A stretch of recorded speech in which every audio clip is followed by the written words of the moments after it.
Welcome back, everybody. It's AeroMegaTen back with another video, more so in audio. This is going to be a podcast recording of my top 50 JRPGs of all time. I recorded this about 3 months or so ago in two separate days. Figured I would get time to edit it, but life got in the way, and now it's just sitting on my computer. And I figured I would just release it. So it's sort of an update. If you've been subscribed to me for a long time, I did a top 100 JRPGs back in 2014, 15, or something like that. And I was never really happy with that list. I think I go over that in the video, but yeah, it's pretty much just my favorite JRPGs of all time. Of course, very Atlus heavy, especially towards the top. I should establish some ground rules, but we're diving into all my history with JRPGs, the games that I've played, typically some favorites in series, but I'll try to explain some of my favorites or not so much favorites in the series. So it's kind of a retrospective, and it's quite lengthy. I think this comes down to like 4 or 5 hours or something like that. So yeah, I hope you enjoy it. Let me know what some of your favorites are out there. And as always, thank you so much for the support, and I hope you enjoy this. Thanks so much, and see you all next time. Welcome back, everybody. It's AeroMegaTen back with another video, and today I am going to be talking about my top 50 Japanese RPGs. This is going to be a personal list of mine, my favorite JRPGs of all time. We'll start with a little bit of introduction on my history with JRPGs, go a little bit over the mechanics of the list, and then we'll just dive straight into it. So this is probably going to be a long one, so settle in. So I'm a big gamer, of course, and Japanese RPGs have been around for a very long time. I have been playing Japanese RPGs ever since Final Fantasy 7 and 8 back in the late 90s. I'm in my late 30s right now, and so I have pretty much been playing, Japanese RPGs for close to 30 years now. That has been a long time coming. I will say that Japanese RPGs are my favorite genre of video games. It's the genre I have also, probably played the most out of any type of video game out there. I think I am close to, 8,500 hours on Japanese RPGs in my lifetime, which, if you equate that down, that's pretty much an entire year of playing Japanese RPGs. So that out of the 30 years, if you were to put it on a pie chart, one full year is just playing Japanese RPGs. I mean, it has everything that I'm looking for in video games. It has typically a good Japanese RPG will consists of engaging gameplay, puzzles, challenges to solve, bosses to fight that I really enjoy. I really enjoy the gameplay aspect of the character progression, leveling up skills, weapons, getting better equipment, etc. Of course, turn-based RPGs are my preferred style, but I'm also very happily play a tactical RPG or an action RPG. So yeah, that is definitely something that I've been looking forward. And then that's just the gameplay. And then the thing that really hooked me into Japanese RPGs has been captivating stories, great characters, and that has evolved over time. As I mentioned, I started with Final Fantasy. I would say in that first decade or so, being a huge fan of that series, and then in 2009, I found out about Persona through Persona 4, and through that I found out about Atlus, and I've honestly in the last 16, 17 years not looked back. Have played pretty much every major Shin Megami Tensei Persona as part of the sort of Megaten franchises out there. So you'll be seeing those games quite a lot. But over the years, of course, I've also dabbled in other JRPG series. In the beginning, those early PS1 days for me were, basically what just came onto my path. This is sort of kind of early internet, pre-internet days. And then only later on in the early 2000s is when, a lot of game websites showed up, YouTube showed up, a lot of recommendations were thrown out there, and then, you hear other people's favorites, you go and look into those, maybe they're great, maybe you don't really care for them that much, and that's definitely something where, I've definitely always had an interest in playing more, but I would say the last 5 to 7 years I've been very stuck. I know what I like. I tend to not go really outside of my comfort zone with that. And just also try to replay some of my favorites, and especially replaying Japanese RPGs that can take you, I think the shortest JRPG on this list, if you were to use a walkthrough and just go from point A to point P, is maybe 15 hours long. But some of the RPGs that I've beaten on this list have taken me over, 100 plus hours. Yeah, it's definitely a super, engaging, fun genre to do. And also makes it very difficult to sit there and be like, yeah, well, I've beaten over 500 JRPGs. I mean, that's going to be a lifetime type of achievement. And in the end, what matters to me is just having a fun time with it. But I figured I would share my personal top 50 in order to give everybody some interesting games to look for, and so forth. So that said, we'll look a little bit of a guidance around the list. So it's going to be top 50 games. This is going to be 50 games. It's a game that the game could have been released on many different platforms. The game could have been released in multiple formats. It could have had a port, a remake, an enhanced remake. But I'm just sticking to like certain one experience. So don't be expecting like one spot to occupy compilations, etc. There's all sorts of like mega packs and those types of things out there that will not be on the list. You will be surprised that there are going to be games on this list that are not going to be games on this list that I simply haven't played much of. All of the games on this top 50 list I have beaten at least all the way to the end once, which is for me a very important criteria. I'm a type of player who, I get a game, I want to finish it, I want to beat it, I want to see the end credits if possible, especially in JRPGs that is typically possible. I want to experience everything that the game has to offer, and in certain cases I actually go the extra mile, and then these days trying to perfect it, maximize it, get the platinum trophy, get 1,000 out of 1,000 achievements, or whatever they have in game. Games that I haven't finished yet are not going to be showing up on this list, and also this is going to be a list of Japanese RPGs.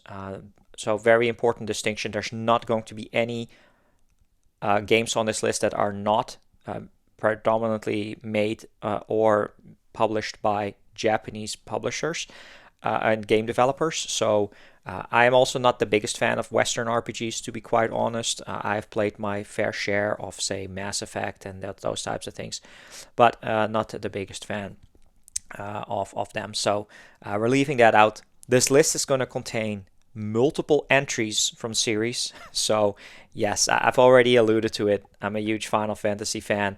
I'm a huge Atlus fan, so you're going to be seeing quite a lot of those entries on there, so that's definitely something to keep in mind. But specifically, if you're here, I'm already going to issue out a statement saying that there are going to be none of these games on the list from specific series, and I'll explain why. First of all, there's not going to be any Xenoblade games on this list. I picked up the game at launch, the first Xenoblade Chronicles game back on the Wii, and I just couldn't get into it. I played it for 6 hours and I just abandoned it, didn't enjoy it. Watched Let's Play cutscenes of it, and I just never really gone back into it. I haven't really followed the hype on any of the sequels, 2, X, and 3, any of the DLC. I do have the first Xenoblade Chronicles on the Switch now, the definitive edition, and it's something that I booted up for an hour or two, but I just can't get into it for some reason. So don't be expecting any Xenoblade fans, but I know that they're very beloved games out there, and especially in the JRPG universe. So look into them if you're looking for action RPGs. Another series or developer that you're not going to be seeing in this list is going to be From Software. I am not a fan of these games. I'm very happy to see that there's such a huge community out there that loves these types of games, the Souls-like games, the Demon Souls, Dark Souls series, the Bloodborns, the Sekiro, the Elden Rings. I just haven't been able to get into them, unfortunate. I played a little bit of Demon Souls, maybe an hour or two, all the way back in the PS3. Again, I bought it at launch, and yeah, I just haven't gotten into it. So keep that in mind. Now, quite honestly, I have played most of the games in the series that I like. If I were to take a quick look at the list here, there are a few games that I would anticipate that are out today that could have made an appearance in this list. That would be maybe some more of the Yakuza or Like a Dragon series, which will appear quite a lot as well. That's more the most recent JRPG series that I really enjoy.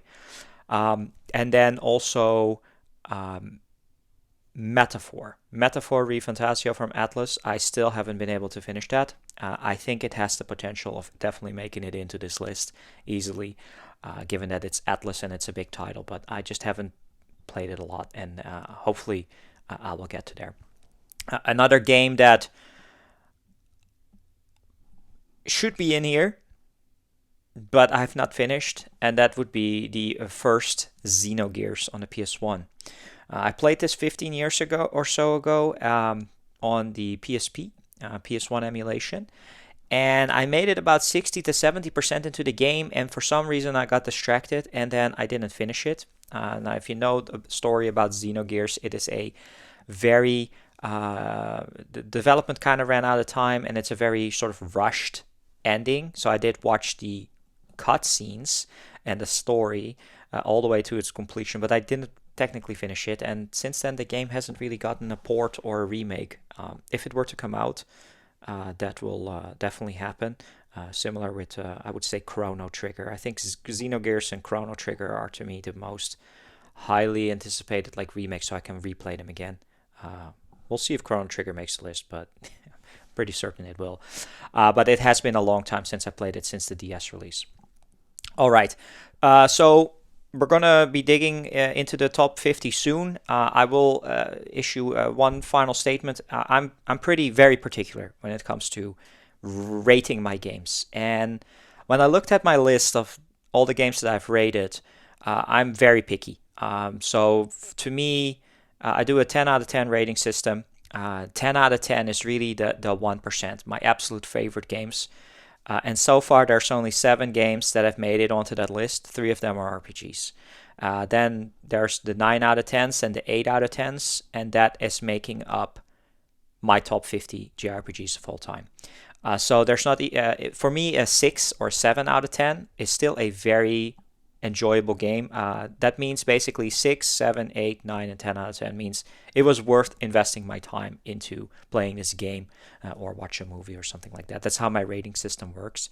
If it's a 5 or 4, 3 or 2 or even a 1, that's like the bottom. That's the one I just hate the most. And there may be definitely a lot of RPGs on that 1 out of 10 list, but we're not going to be talking about those. So the top 50 are 8 out of 10 games for me, 9 out of 10 games, and 10 out of 10 games. And I wholeheartedly recommend these to anybody out there to play. I think they best personify the JRPG genre. Any game on the top 50 will be a good one to go. There's obviously some 7 and 6 out of 10s that I still recommend, and maybe I'll do a follow-up to that. We'll kind of finish out the top 100. But frankly, you can probably already guesstimate what some of these games are going to be. These are going to be mostly Square and Atlus titles that I've played that just didn't really make the cut. For instance, I'm just going to give some examples like Persona 5 Tactica or Soul Hackers 2 or Final Fantasy 1 and Final Fantasy 2. You know, those are 6 to 7 out 10 out JRPGs to me. I enjoyed playing them, but they didn't really set anything apart. And that's actually the same, perhaps, as AeroMegaTen's. I will issue that out here. Persona 1, Persona 2 Innocent Sin, and Persona 2 Eternal Punishment are not going to be on this list. They're 6 out of 10 RPGs, and purely because the gameplay of those games is something I did not enjoy. The gameplay of those early 3 Persona games is really rough around the edges, and made it a little bit of a chore to play through the game. Those 3 games. I wish there would be a new remake that just makes the gameplay easier, and kind of overhauls those systems, but we haven't seen that yet. All right. We're almost ready to get into the top 50, but I want to issue out 3 honorable mentions real quick, and it will make sense why, because I kind of struggled adding them to JRPG list, even though they are, 8 or 9 out of 10 lists for me. The first one, you may have seen recently, I did a review on it. It's Persona 5 The Phantom X. I struggle with qualifying this as a JRPG. Technically, the game is also still an ongoing gacha game. It has a lot of JRPG elements into it, and I really enjoy it. I mean, I'm a big Persona fan, and I've been playing this almost every single day since it came out. Really enjoying my time with it as a big fan of Persona 5. You will obviously, it'll be a long time before we will hear more about Persona 5 or Persona 5 Royal. But I just want to give it an honorable mention. For me, it's the first gacha game. I think it's a very easy to play for a free-to-play game. You don't have to spend any money, and you get a very sizable amount of time to invest in it. And I've been enjoying my time with the game. All right. Secondly, is going to be Theater Rhythm Final Bar Line. And yes, I know full well that this is a rhythm game first, but one thing that I really want to throw out here is kind of the opposite to Phantom X, and that is that I've played a lot of rhythm games in my day, especially handheld rhythm games, the Hatsune Miku series, Taiko no Tatsujin, what have you. But Theater Rhythm Final Bar Line really sets itself apart for 2 reasons. The first is the obvious one. It's comprised of all of the Final Fantasy music, which are, of course, one of the biggest JRPG series out there, making it extremely nostalgic. But the second thing that I really enjoy about it, it's not just rhythm gameplay. You do have to be smart about leveling your characters, teaching them skills, picking the right team composition in order to beat some of the later stages. And especially towards the later part of the game. And I spent easily 55 to 60 hours on Theater Rhythm Final Bar Line. And to get some of the later battles done and quests completed, you really have to think like a JRPG player. And for that reason alone, I figured it would be an honorable mention. This is a 9 out of 10 game to me. It's in my top 25 games of all time. It's in my top 3 favorite rhythm games of all time. And if you look at it from a JRPG perspective, there's not an epic story here, but I figured I would give that an honorable mention. And hopefully you can understand why I did that. Finally, this is a true Japanese RPG, but it will make sense why I'm giving it an honorable mention. This game came out last year and was absolutely mind-blowingly amazing. And that is the 100-line Last Defense Academy from 2Kyo Games. Yes, this is a tactical RPG, and I wholeheartedly recommend this game to anybody out there. If I were to have included this in my list, it would most likely be in the top 12, maybe even the top 10, because I was so blown away by this. My wife and I played this last year on the Switch. She was playing it docked, and I was basically watching the entire 200 hours. Yes, 200 hours go by. And so technically, I have not played this myself, but I've been sitting there watching the entire story, and this is why I'm putting it in honorable mentions, because the 100-line Last Defense Academy, this game was made by the developers, writers, directors of other visual novel IPs such as Danganronpa, such as the Zero Escape games. And I've been a huge fan of those series for a very long time, for the last 15 years or so, ever since 999 and the first Danganronpa came out. I've really enjoyed all of those games, and this is really the fact that they came together, created 2Kyo Games. They had some interesting first projects, but when this came out, it really blew me away. The quantity in the game, the quality of the game. But to be honest, and especially since I just sat on the couch and watched it unfold over the course of 200 hours, I consider this more of a visual novel. And from what I saw from the tactical RPG aspects, it was relatively easy to get into. It didn't seem very difficult per se as a battle. And the more you play, the more sort of visual novel route you go into. You also unlock the ability to just skip the battles. So this is why I'm including it in the honorable mentions. But it's definitely one of the best games of the last 5 years, and it is my 2025 game of the year by a long shot. All right, it's time to go down to the actual top 50 list. And just as a recommendation, I'm the type of person when I create my videos, I just turn on the record button and I just start rambling. There's no research, so I maybe will make some mistakes here or there, but we're just going to dive right into it. Number 50 is Ni no Kuni, The Wrath of the White Witch, made by Level 5.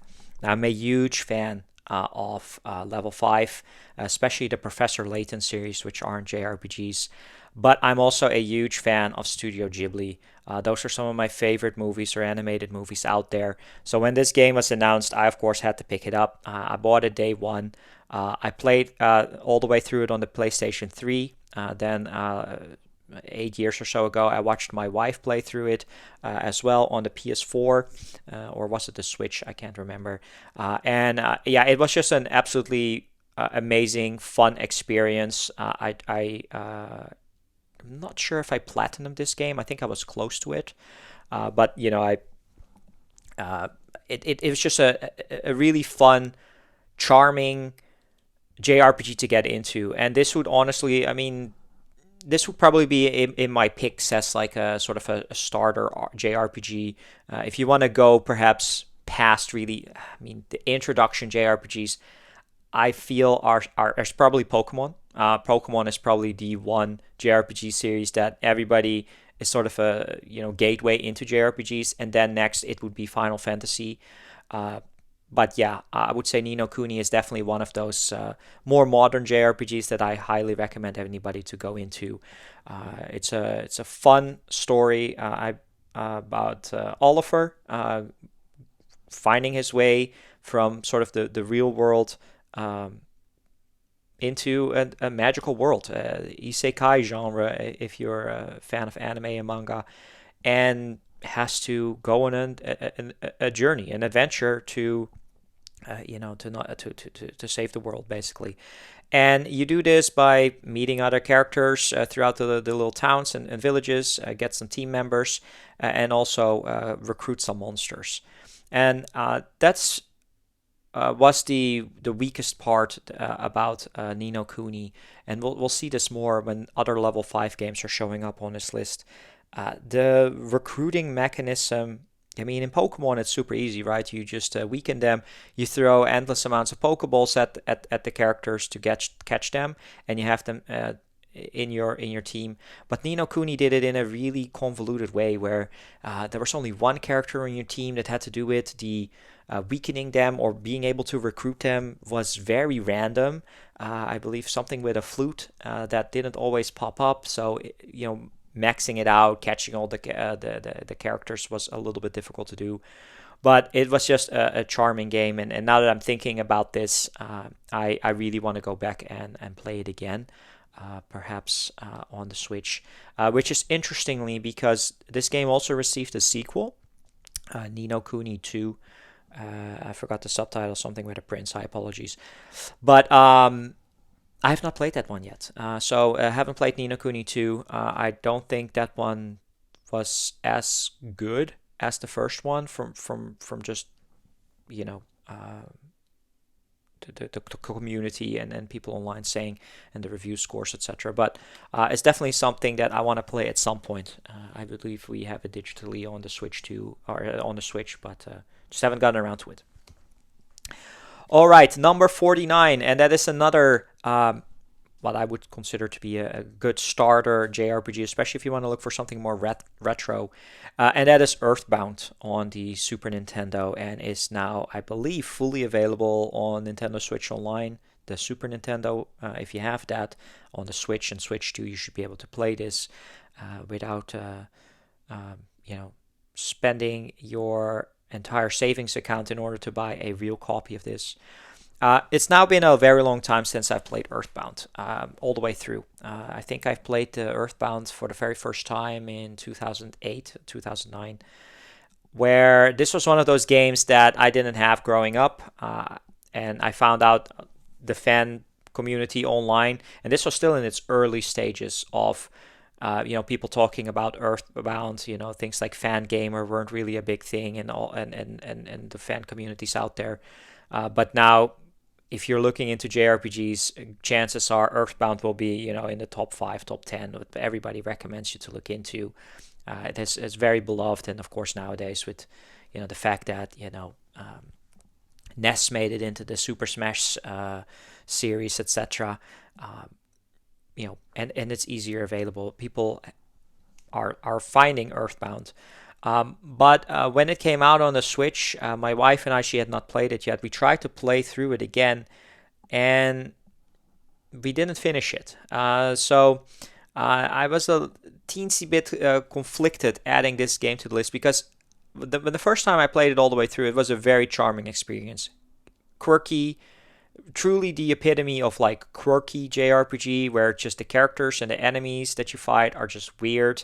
The visual style, the music style is all very just weird, offbeat, quirky, and it's something that when I played it, I was really enamored by. And then when I replayed it, I think in 2018 or something like that, maybe it was just the wrong time. But it's a short JRPG as well. You can get through this one, I believe, in less than 15 hours, especially if you use walkthroughs to kind of guide you from where you need to go. And I know it's a very beloved Super Nintendo, and again, the fact that it is low on this list, the fact that it's low on my top 50 is by no means a dig at how great this game is. All of these games are still highly recommended, 8 out of 10. It's still beat out easily. I think I've played easily 200 plus JRPGs, and I may not have beaten all of these JRPGs out of the 200, 250 that I played, but I think I've easily beaten close to 100, 125, 135 unique JRPGs at least once. So the fact that it's still on 49 is still absolutely one of the best. All right, moving on to number 48, and it's another one of those JRPGs that I just haven't played in a very long time, and that is Kingdom Hearts 2. Square Enix's crossover between the Final Fantasy series and Disney characters is definitely very nostalgic to me. We will see the first game, of course, reappear on this list, and unfortunately for Kingdom Hearts, it's the first two games are really great, but the Square decided to go on a tangent and make spin-off games and prequel games to the point where this day I still have not played Kingdom Hearts 3. This came out, I think, already 7 or 8 years ago. I think we own it. I haven't played it. I haven't played Kingdom Hearts 3. I've played most of the spin-off games and got burnt out of them. I think the best one is probably Birth by Sleep on the PSP. Like things like on the 3DS, like Dream Drop Distance and stuff like that. And the endless wait for Kingdom Hearts 3 kind of soured it, and the fact that now also I think they're working on Kingdom Hearts 4, but it's already been 5+ years since they announced it. In any case, back to Kingdom Hearts 2. I thought it was a great sequel to follow up and give a twist to the original story. But this is also in my opinion, the weakness of Kingdom Hearts is its extremely convoluted storyline and lore, where it is really convoluted to keep a track of all of the different bad guys, all of the different, motives, all of the different like again lore of the Heartless, and then in Kingdom Hearts 2 they introduced the Nobodies, I believe. And that's really where things got a little bit too complicated. And with all the spin-off games, it's not the easiest IP to be a fan of. And I believe 8 or so years ago, I replayed Kingdom Hearts 1 on the PS4 HD Remaster, platinumed that game. But I didn't go into Kingdom Hearts 2. for some reason. So I still have only played it once all the way through back in the PS2 on the proud difficulty. It was a lot of fun, but this one is definitely, and this is why we're seeing them at the bottom here on the list. Most of the I would say the bottom 12 or so are now games that I haven't really played in the last 8 years, but still thought that they were good enough for me to include them in the top 50. So but that's Kingdom Hearts 2. Highly recommended. All right, it's time to delve into a little bit of Final Fantasy goodness. And again, just like I just mentioned, these are 3 Final Fantasy games for number 47, 46, and 45 that I just haven't really played in a long time. And I'm working my way back up to these. And these are unfortunately also some of the, the ones that have to wait. I am replaying most of the Final Fantasy games. I hadn't played some of these games in 10 plus years. And with Final Fantasy Pixel Remaster, the first 6 games coming out, the fact that the Switch has 7, 8, 9, 10, 10, 2, 12 on it, I am trying to replay all of them on the Switch. I have now replayed 1, 2, 3, and 6. And 8. So that's where I'm at now. I recently finished 6 again. That was my second time playing it all the way through. But yeah, so we will get to the point where I'm replaying, 4, 5, 7, 9, 10, 10, 2, 12, and 13, and more. But yeah, number 47 on the list is probably a little bit controversial. It's Final Fantasy X-2. Final Fantasy X-2, to what I consider to be the 11th title in the series. I always discount 11 online version. I'm not a big fan of MMORPGs. X-2 to me was the 11th iteration in the game, and 13.2 is 14, but we will not be seeing 13.2 on this list. That would be a perfect 7 out of 10 JRPG. Moving back to X-2, I know it got universally disliked or kind of mocked back when that game came out, which I can totally understand going back to the early 2000s. But when I picked up this game, I thoroughly enjoyed X-2. I was always a defender of X-2. I really enjoyed the Final Fantasy X world a lot, the world of Spira. I enjoyed those characters a lot. Final Fantasy X will be making a reappearance later on this list, obviously. But when I played X-2, this was also just before the online days. This is 2005, 2006, where I was using online internet, of course, but I wasn't really like reading the gaming news and all that stuff on a daily, weekly basis as I still do these days. I enjoyed X-2. I enjoyed playing through the entire story. I thought it was a nice twist. But then again, I'm also some of those people who enjoy, say, Metal Gear Solid 2 for the fact that you don't play a Solid Snake for the majority of the game. I can easily see what they were doing. Are there some cheesy moments in this game? Yes. But to be quite honest, and if you've been following me for a long time, you will know that I've been struggling a lot with modern day Final Fantasy ever since Crisis Core Final Fantasy VII on the PSP, what I deem to be the originator of, and these are harsh words, the death of Final Fantasy, where everything started moving from turn-based RPGs to action RPGs, and we saw different iterations of that in these games. I'm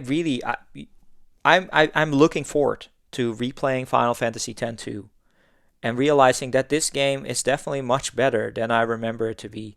I already really enjoyed it. I will have to replay Final Fantasy X first, of course, and then I gladly dive into X-2. I remember the mission-based structure to be a lot of fun. You had a lot of freedom. It was, of course, an interesting implementation of the job class system that was introduced in Final Fantasy III and predominantly used in games like Final Fantasy V. So to see that a return, and it's turn-based, so and it's a sequel to one of my favorite Final Fantasy games. So 10-47. On number 46 is another Final Fantasy game, and that will be Final Fantasy 12. So Final Fantasy 12, also the PS2 game that came out in 2006. And again, I haven't played Final Fantasy 12 since I've beaten it 100% back in 2006, 2007, 8. Where on the PS2 I maxed everything out. My wife did start replaying Final Fantasy 12, I think like probably already also 8 years ago on the PS4, but we never made a lot of progress. But I enjoyed Final Fantasy 12. It was fun to play around with this gameplay system where you could automate with this gambit system. I believe you could automate your characters to auto fight for you under the right circumstances, and especially towards the later part and the harder bosses.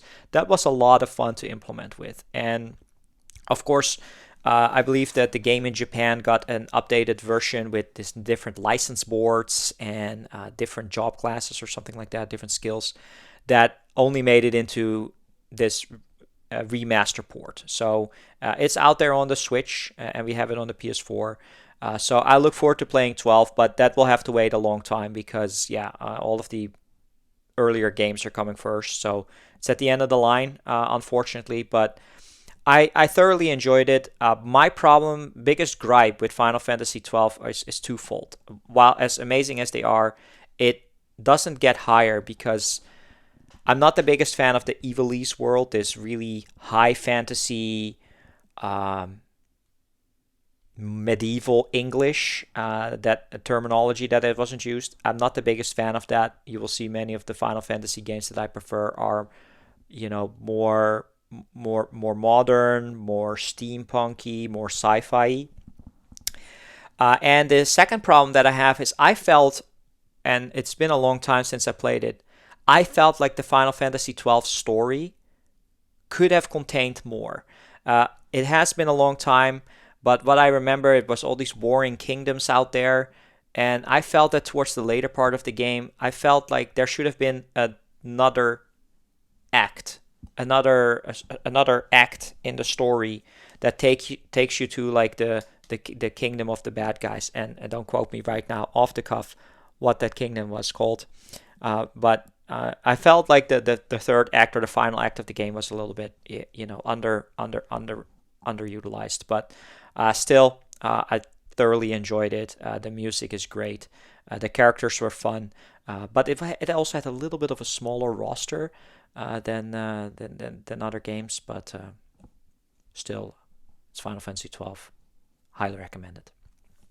All right, number 45 on this list is going to be another Final Fantasy game for now, and that is going to be Final Fantasy 13. So this was highly, highly anticipated for me, of course. This was going to be the first PlayStation 3 RPG. I am now in my early 20s, I believe, where I can easily just afford to buy or have the ability to save up and buy not only the game but also the system. This is where I really felt, to me, in my early 20s, the culmination was happening for a lot of my favorite series.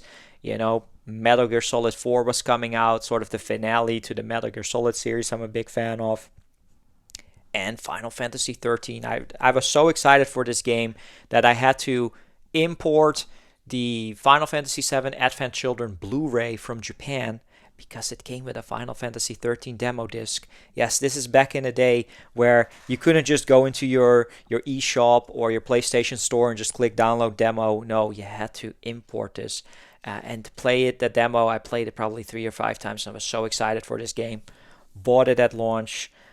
This is when I didn't have a job yet, so I could just dive straight into it, and I powered through this game in probably 2.5 weeks or so. I just absolutely destroyed this game, and it's such an amazing game. This is also very early on in my start of my YouTube career, so to 2010. I'm now a year and a half in YouTube. I'm much more involved with the gaming community, the reviewers and things like that, the YouTube community that was doing things at the time. So you were obviously very talking to people who were excited about their playing it. So it just really built up the excitement to it. And then yeah, then people out there didn't like Final Fantasy 13 as much. And I was surprised by it. I was very surprised. And I believe, quote me if I'm wrong, but I think people have reassessed Final Fantasy 13 a little bit and are looking more fondly back on it nowadays. That it's actually a much better game than what people were making it out to be. I think people just had other expectations. And yes, I will be honest, I've only played Final Fantasy 13 through one time, and I really played through it relatively fast. Those first 8 to 10 chapters, that is very linear, uh, with not a lot of freedom to explore the world. But the world that was presented to me, and I've always defended this, is the way the story was laid out, is the fact that the main characters are on the run. Everybody is looking for them. You can't really expect them to just walk into a town and just do some really weird little side quests there. So it made a lot of sense. And then the game really opens up towards the later part of the game, where you have the whole world to explore and do a lot of different like side quests and missions. But the graphics were just great. The voice acting was good. I really enjoyed the story, and I was just excited about Final Fantasy 13. I just really liked the world of it, and yeah, I again, I really enjoyed it, and I want to say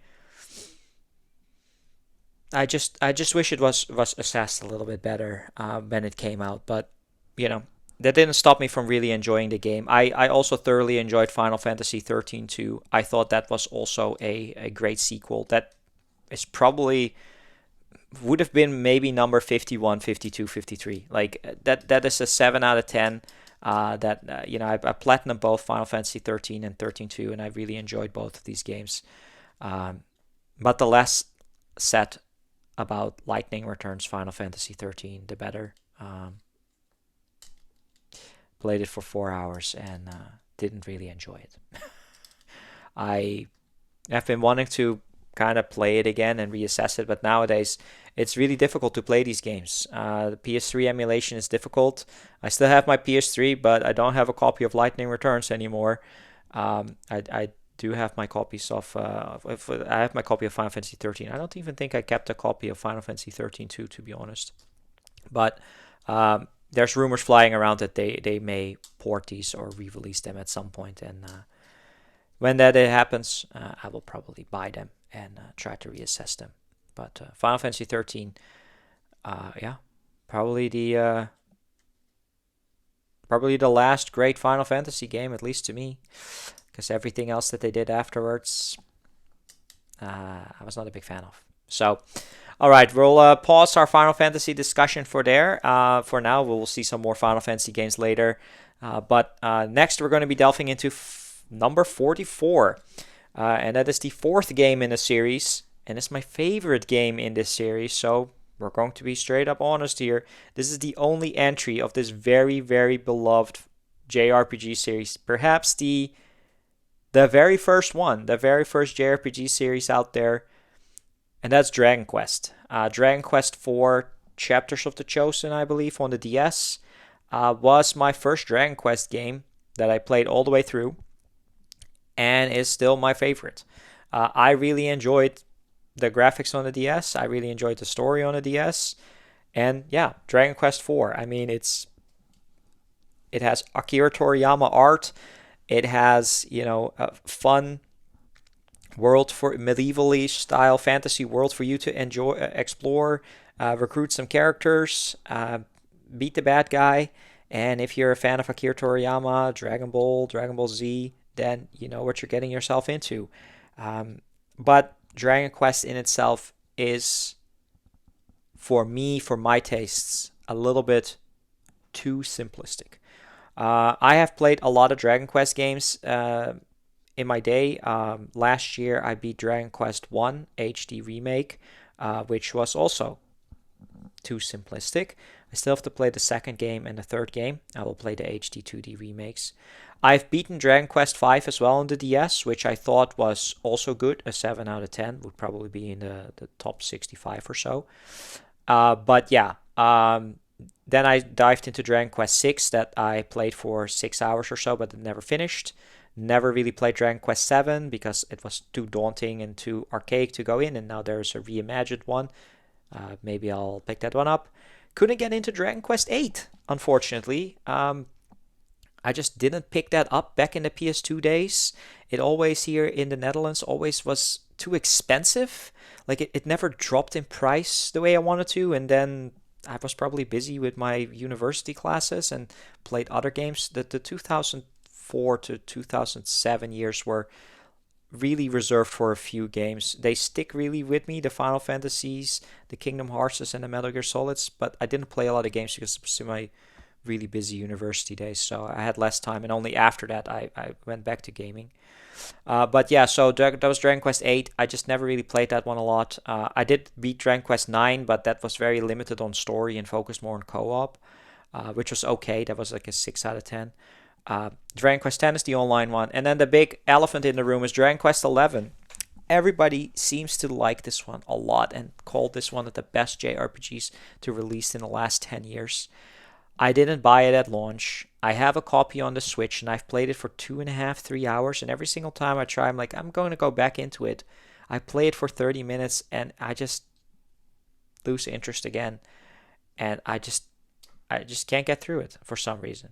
I just can't. So, and that's nothing to do against Dragon Quest 11. I'm sure it's the epitome of Dragon Quest, and everything that it stands for, perfected. But I don't know. I just haven't really been able to delve into it for some reason, and that's maybe on me. And that's why Dragon Quest 4 is my favorite one so far.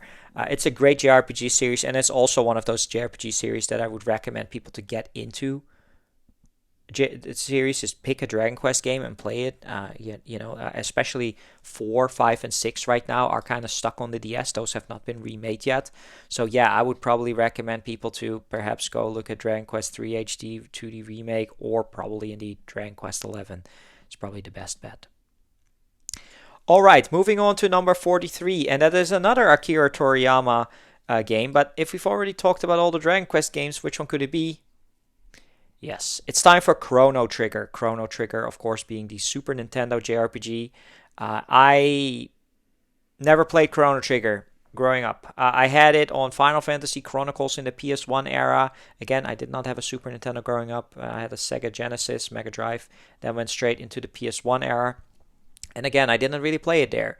I only played Chrono Trigger back when the DS came out. So Chrono Trigger on the DS is where I played it and thoroughly enjoyed it. It took me like 30, 35 hours to play through all of the endings. And I really enjoyed the story. It's time travel. It's really great worlds. It's quirky characters.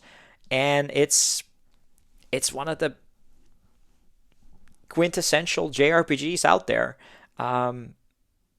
Again, the fact that it's number 43 on this list is not a bad thing. This is still an 8 out of 10 game. The reason why it's a little bit lower is the fact that I haven't played it now for 15, 16 years, and those memories are starting to fade. So yeah, it's very surprising to see Chrono Trigger not been re-released on the Switch in the last years. A rumored remake is in the works. They did redo Chrono Cross, which is one of those JRPGs that I've never played. We own a copy of it on the Switch, but I just have never played Chrono Cross. I know it's not it's a sequel, but it's not like a story sequel in that regard, or even from a gameplay perspective. It just has the same sort of time travel mechanics, I believe. But it's something that I'll have to get into. I think that would easily be on like a list of like top 10 JRPGs you wish you played. Chrono Cross would be on there. But yeah, Chrono Trigger. Obviously, if they do a remake of it, I will be buying it. I will be playing it. And until then, it's fondly sits on 43 here. Fantastic JRPG that that I highly recommend to everybody. All right, moving on to number 42 on the list, and that is also going to be the only entry of this very long running series, and that is The Legend of Heroes Trails in the Sky. I played Legend of Heroes Trails in the Sky, I'm just going to call it Trails in the Sky, back in 2011 on the PSP. It was a JRPG that came at the right time because it was kind of post Final Fantasy 13, kind of losing interest in JRPGs. I feel like I had not played a JRPG at that time for maybe close to a year. It was a busy time in my life as well. But I picked it up, played it on a lot of train rides to work, and really fell in love with it. I thought it was great. It was fantastic. First Falcom game for me to play. Great coming of age types of JRPG where you play as these two characters, Estelle and Joshua, going through this sort of fantasy world, steampunk style world, and they're, going on an adventure but uncovering mysteries that are afoot in this world. And yeah, I really enjoyed it. I thought it was one of the best JRPGs out there that I played. And then it got silent. Much has been said, of course. If you remember those years that Trails in the Sky second chapter was rumored to be localized and translated, but the game has millions of characters in Japanese to translate. And it didn't happen, and it didn't happen until one day it did happen, and I never got into it. I have tried to get into Trails in the Sky second chapter so much. I tried to play it like 4 or 5 times now on the Vita, on the PSP, on the Steam, and I play it for an hour. I do that first dungeon, and it's just so slow paced that I stopped playing it again and just realized this series just isn't for me. And I have made my peace with it. And yeah, of course, I mean, since then we've seen so many Trails games. It is outrageous. After Trails in the Sky, you had second chapter, you had the third, then you had Azure and Zero, or Zero and Azure, that are now localized. Then you had the 4 Cold Steel games. And then, I can't even keep track of it. I think Reverie, 2 Daybreak games, Horizon, Boundless Trails as a spin-off game. And now we're coming full circle in the end, where there's rumors around that they're going to be ending the series, or finalizing the storyline. And these are RPGs that take you 60 to 100 hours to beat, and there are 14 of them. Yeah, that is crazy. The one saving grace for this and potential is the fact that Trails in the Sky, or Trails in the First, I believe it's called now, has been re-released on the Switch. I bought it for my wife, and I watched her play the sort of for opening hours. But it's a completely different graphical style and story, and that could maybe be the saving grace, where at some point I will be interested in checking it out. And of course, then second chapter is coming out later in 2026, which I'll probably buy for my wife as well, because she also played Trails in the Sky on Steam just like 6 months before they announced the remake. Like, she went all the way through it, played it for 70, 80 hours, and then I think she played second chapter for like 30 or 40 as well. Made it pretty far in, but I didn't watch her play it because she was playing it on her Steam Deck, so I didn't really re-experience it myself. But even though I keep buying these games for my wife, she has a huge JRPG collection as well, and I just keep buying. I can basically collect through her these days, except for Atlus and some of my favorite games.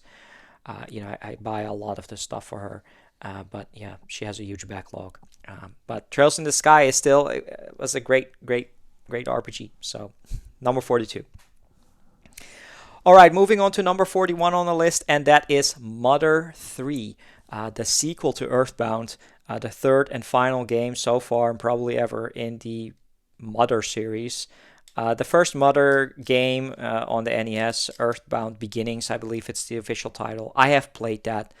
That is not a very good JRPG. I rushed through that with emulation. Yeah, I don't think that is even a 6 out of 10. That is just like a 5 out of 10 JRPG. Humble beginnings, but it didn't age very well. But yes, Mother 3, number 41, Earthbound, number 49. Um, I believe Mother 3 is the better JRPG out of the two. It has the better story, it has the better characters. I'm a big fan of this type of storytelling where it's similar to Dragon Quest IV, which I didn't mention, where you play a chapter or a significant part of the game with one particular team or one particular character, all for those characters to kind of sort of make their way together towards the finale of the game. And Mother 3 does that as well. And obviously, this game has not been localized officially, and it's the stuff of legend these days. Mention Nintendo Direct, and there will be somebody yelling out, time for Mother 3. I haven't been keeping up on why this game has never just been re-released. I thought it had to do with the music copyrights, and that's just a difficult situation. But I mean, it's been fan translated, and emulation is so simplistic these days. It would not surprise me, to be honest, if you could straight up go onto your computer or iPad and just type in Mother 3 in your browser, and you can just play it in your browser, something like that. But yeah, Mother 3, I played this back in 2011, and yeah, fantastic JRPG. Not the longest, but again, really fun, quirky, great story, and yeah, it's kind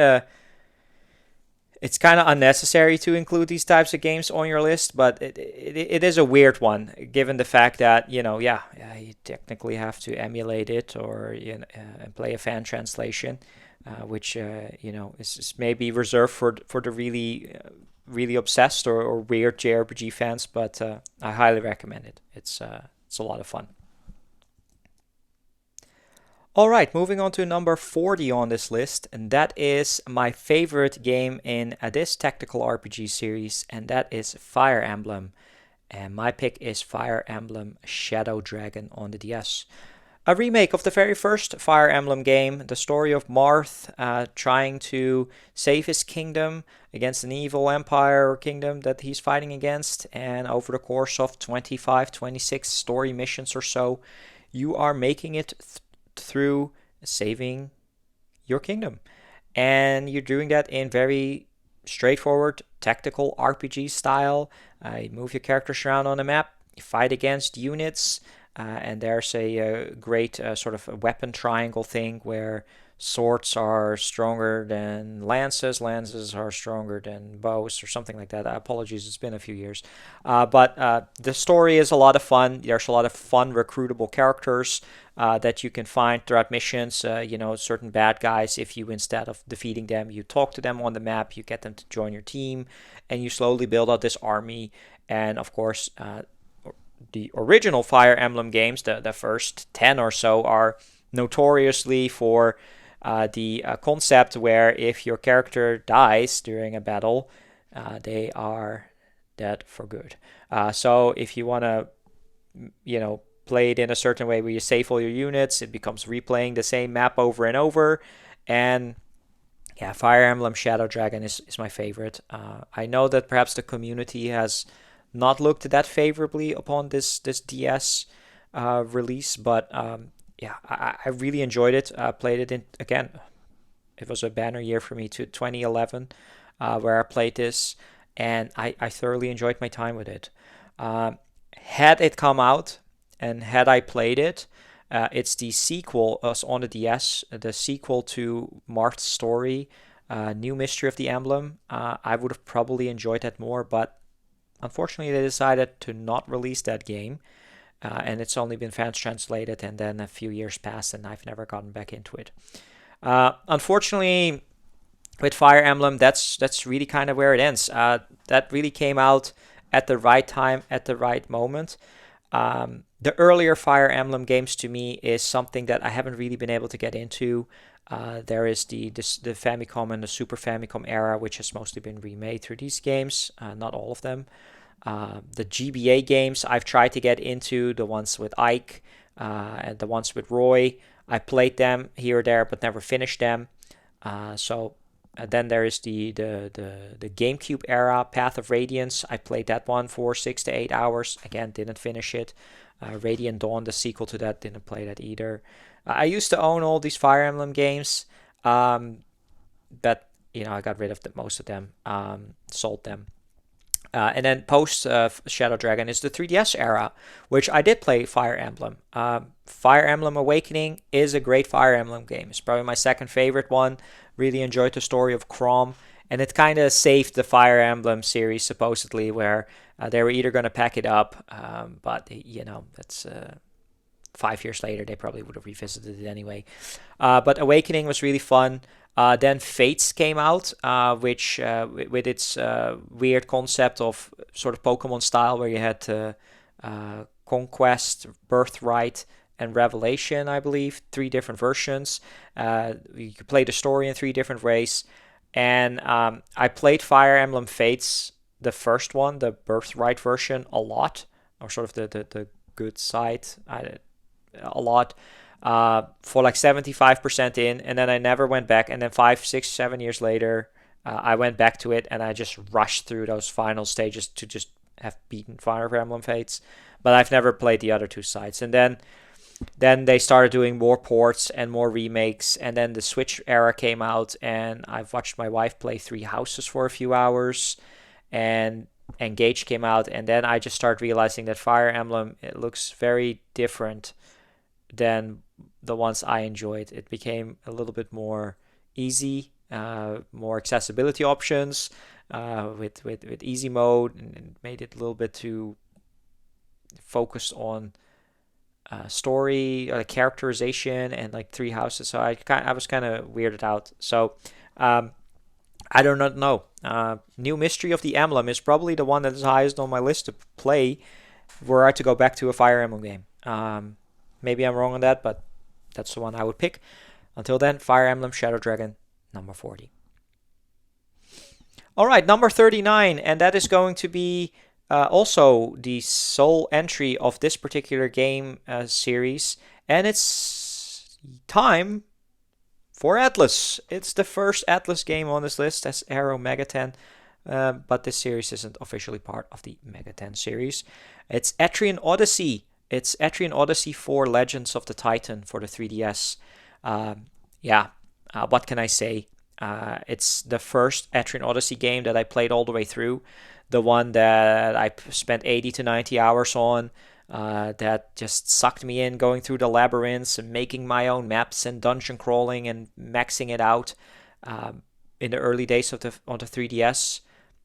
It's an amazing game. The Etrian Odyssey series came out on the DS, and it was one of those series where I looked into one. I played a little bit of 1, I played a little bit of 2, played a little bit of 3, never really gotten into it enough. I owned them, and then when I finally got Etrian Odyssey 4, it was one of the few. I imported my 3DS from the US in order to get my hands on a lot of the Atlus games that were not able to be gotten here in Europe until many years later. They ported a lot of these games. But at launch, I had to import them. So Etrian Odyssey 4 was one of those games that I imported, and I didn't have a huge 3DS library. So I was kind of sort of stuck playing this game. Didn't have a lot of choice for it, but then ended up really enjoying it. So, of course, after Etrian Odyssey 4, 5, and Nexus came out, the 6th game in the series, they've done Etrian Odyssey 1, 2, 3 HD Remaster on the Switch. I own that. They also did the Untold games. I beat the first Untold version, so I've technically beaten a version of Etrian Odyssey 1. I've beaten Etrian Mystery Dungeon, which is a weird spin-off. There's a Japanese exclusive second game on the 3DS. And then they never did Untold 3, I believe. No, they didn't. The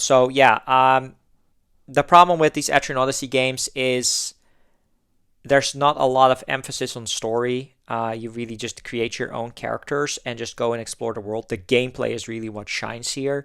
But that's really where I can't really play a lot of these games in rapid succession. I really enjoy the gameplay.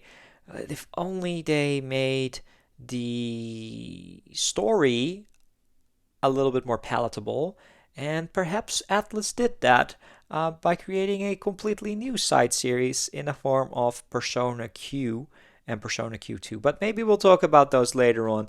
That said, Etrian Odyssey 4 is a great, fun dungeon crawler JRPG series that I wouldn't recommend to start with. But if you're a little bit more of a seasoned JRPG player and you're looking for something unique and different, perhaps you should take a look at Etrian Odyssey series. And with some of the accessibility options like easier difficulty on the Switch especially, you could see if it's for you. So take a look at Etrian Odyssey. On number 38 on this list is another level 5 game, and it's the Calm Before the Storm I see on this list. It is Yokai Watch 2. In particularly, the Fleshy Souls version is the one that I played. I think there's Bony Spirits and Psychic Specters as sort of the third amalgamation of this. So yes, Yokai Watch. Let's talk about Yokai Watch. This is Yokai Watch 2 at number 38. There is another Yokai Watch game on this list, much higher. I really enjoy Yokai Watch. What can I say? I mean, these games came out on the 3DS, and they are very cute, charming, monster collecting games, mostly targeted towards, kids, but adults can enjoy them too. Set in a contemporary setting, and it's very charming. I really enjoy the Yokai Watch games. The second game in particular really amped everything up that the first game had. Introduced so many more new features. The storyline took me like 60 to 70 hours to beat. Post-game content. Trading was implemented. So many more yokai to collect, like 300 plus. They had multiple versions like Pokemon usually does.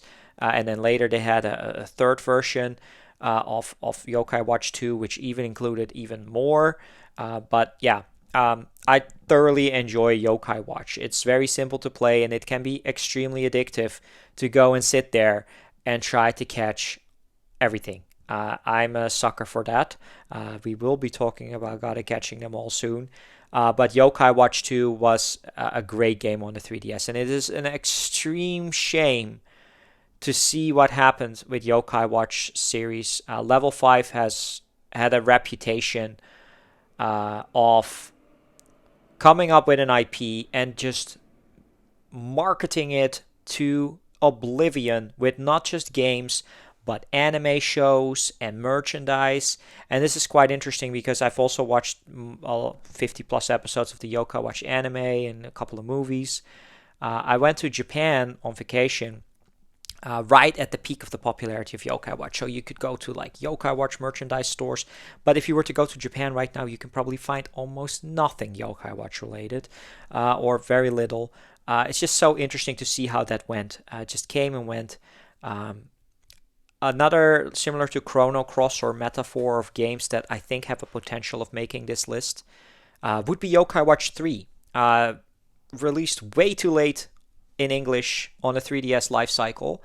We own it physically, and I own it digitally on my 3DS. I own a digital version of it. I played it, I think, for 4 hours, but it was just too late in the life cycle.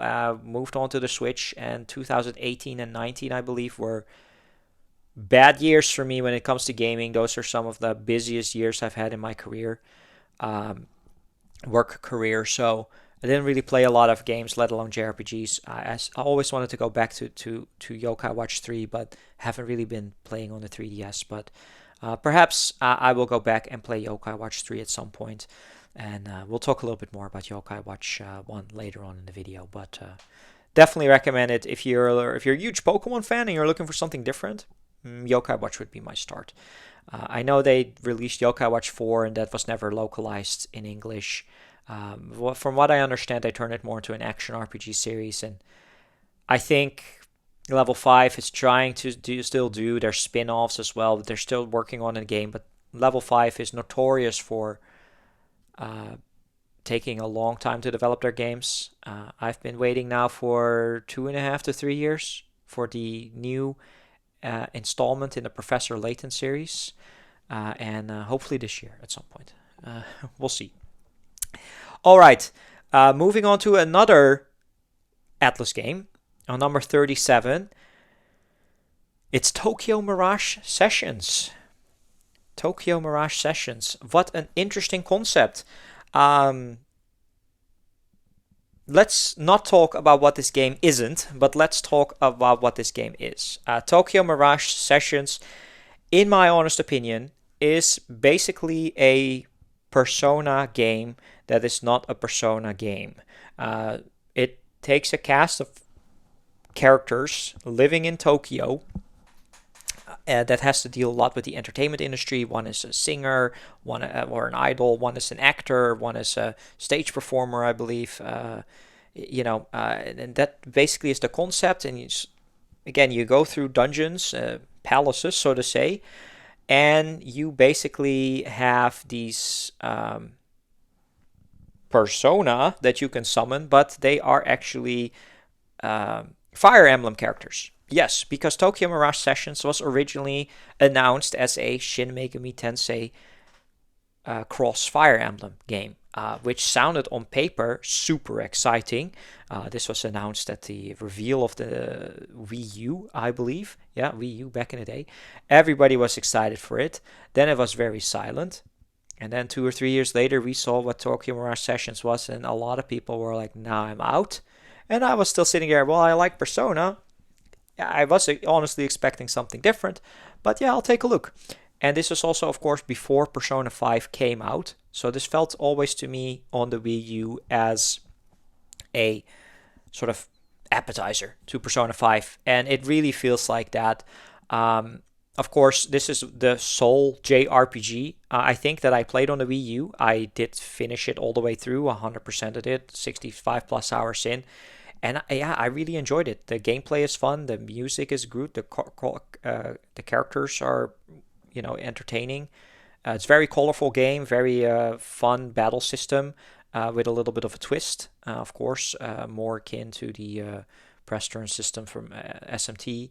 But yeah, I really enjoyed it. It got ported to the Switch in the form of Sharp FE Encore, I believe. Or it was always called like Tokyo Mirage Sessions, like Sharp FE or hashtag FE. In any case, I never played. I played the first dungeon of the Switch version, but the Switch version doesn't really add that much different. There's not a lot of new content compared to some other Atlus games where a remake really or a port really adds a lot of content, which is why I never really played it. But it's been a few years now, so maybe I'll go back to it at some point. But I really enjoy Tokyo Mirage Sessions. I think it's underrated. Had this game been released as a Persona game meets Fire Emblem, maybe it would have had more stature. Maybe perhaps had they marketed it from the beginning, and they never really came out and said if this is what they always intended for this collab to be, or if they just pivoted. I haven't really delved into it enough, but by what it is, Tokyo Mirage Session is a really entertaining game. And if you're well versed in SMT and Persona games and you somehow missed out on Tokyo Mirage Sessions, I think you'll enjoy this one, especially if you're more on the Persona side of things. All right, it is time to talk about the big one, the big series here. And I'm just going to list them all in a row. This is not necessarily indicative of how good they are, but we have to talk about Pokemon at some point. Yes, Final Fantasy VII and Final Fantasy VIII on the PS1 in summer of 1998, I want to say. Maybe 99. I think 98, 99. I can look it up when Final Fantasy VIII came out. Those were my first JRPGs. I did not own a Game Boy myself growing up in those years, but a lot of friends around me had, and of course early emulation on old Windows PCs made me play Pokemon Red and Blue and then Pokemon Yellow. Moving on, and starting this now. Yeah, however, 30-year anniversary, is it already a 30-year anniversary of Pokemon? I think it is. Um, Pokemon is a really weird series for me because I really enjoyed it growing up, like those early years and collecting the trading card game. Then Generation 3 on the GBA came out. I lost touch with it. I tried to get into the DS era, couldn't get into it. Could get in Generation 5, Black and White, couldn't get into it. I kept trying, I kept buying the game, playing it, a few hours, didn't do it. Then I set myself a hard target.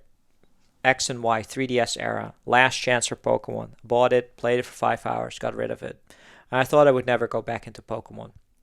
I met my wife a little over 10 years ago, and she was big into Pokemon. And she lended me a copy of Pokemon Omega Ruby on the 3DS. So I was thinking, well, hey, we're picking up where I left off. It's Gen 3. And yeah,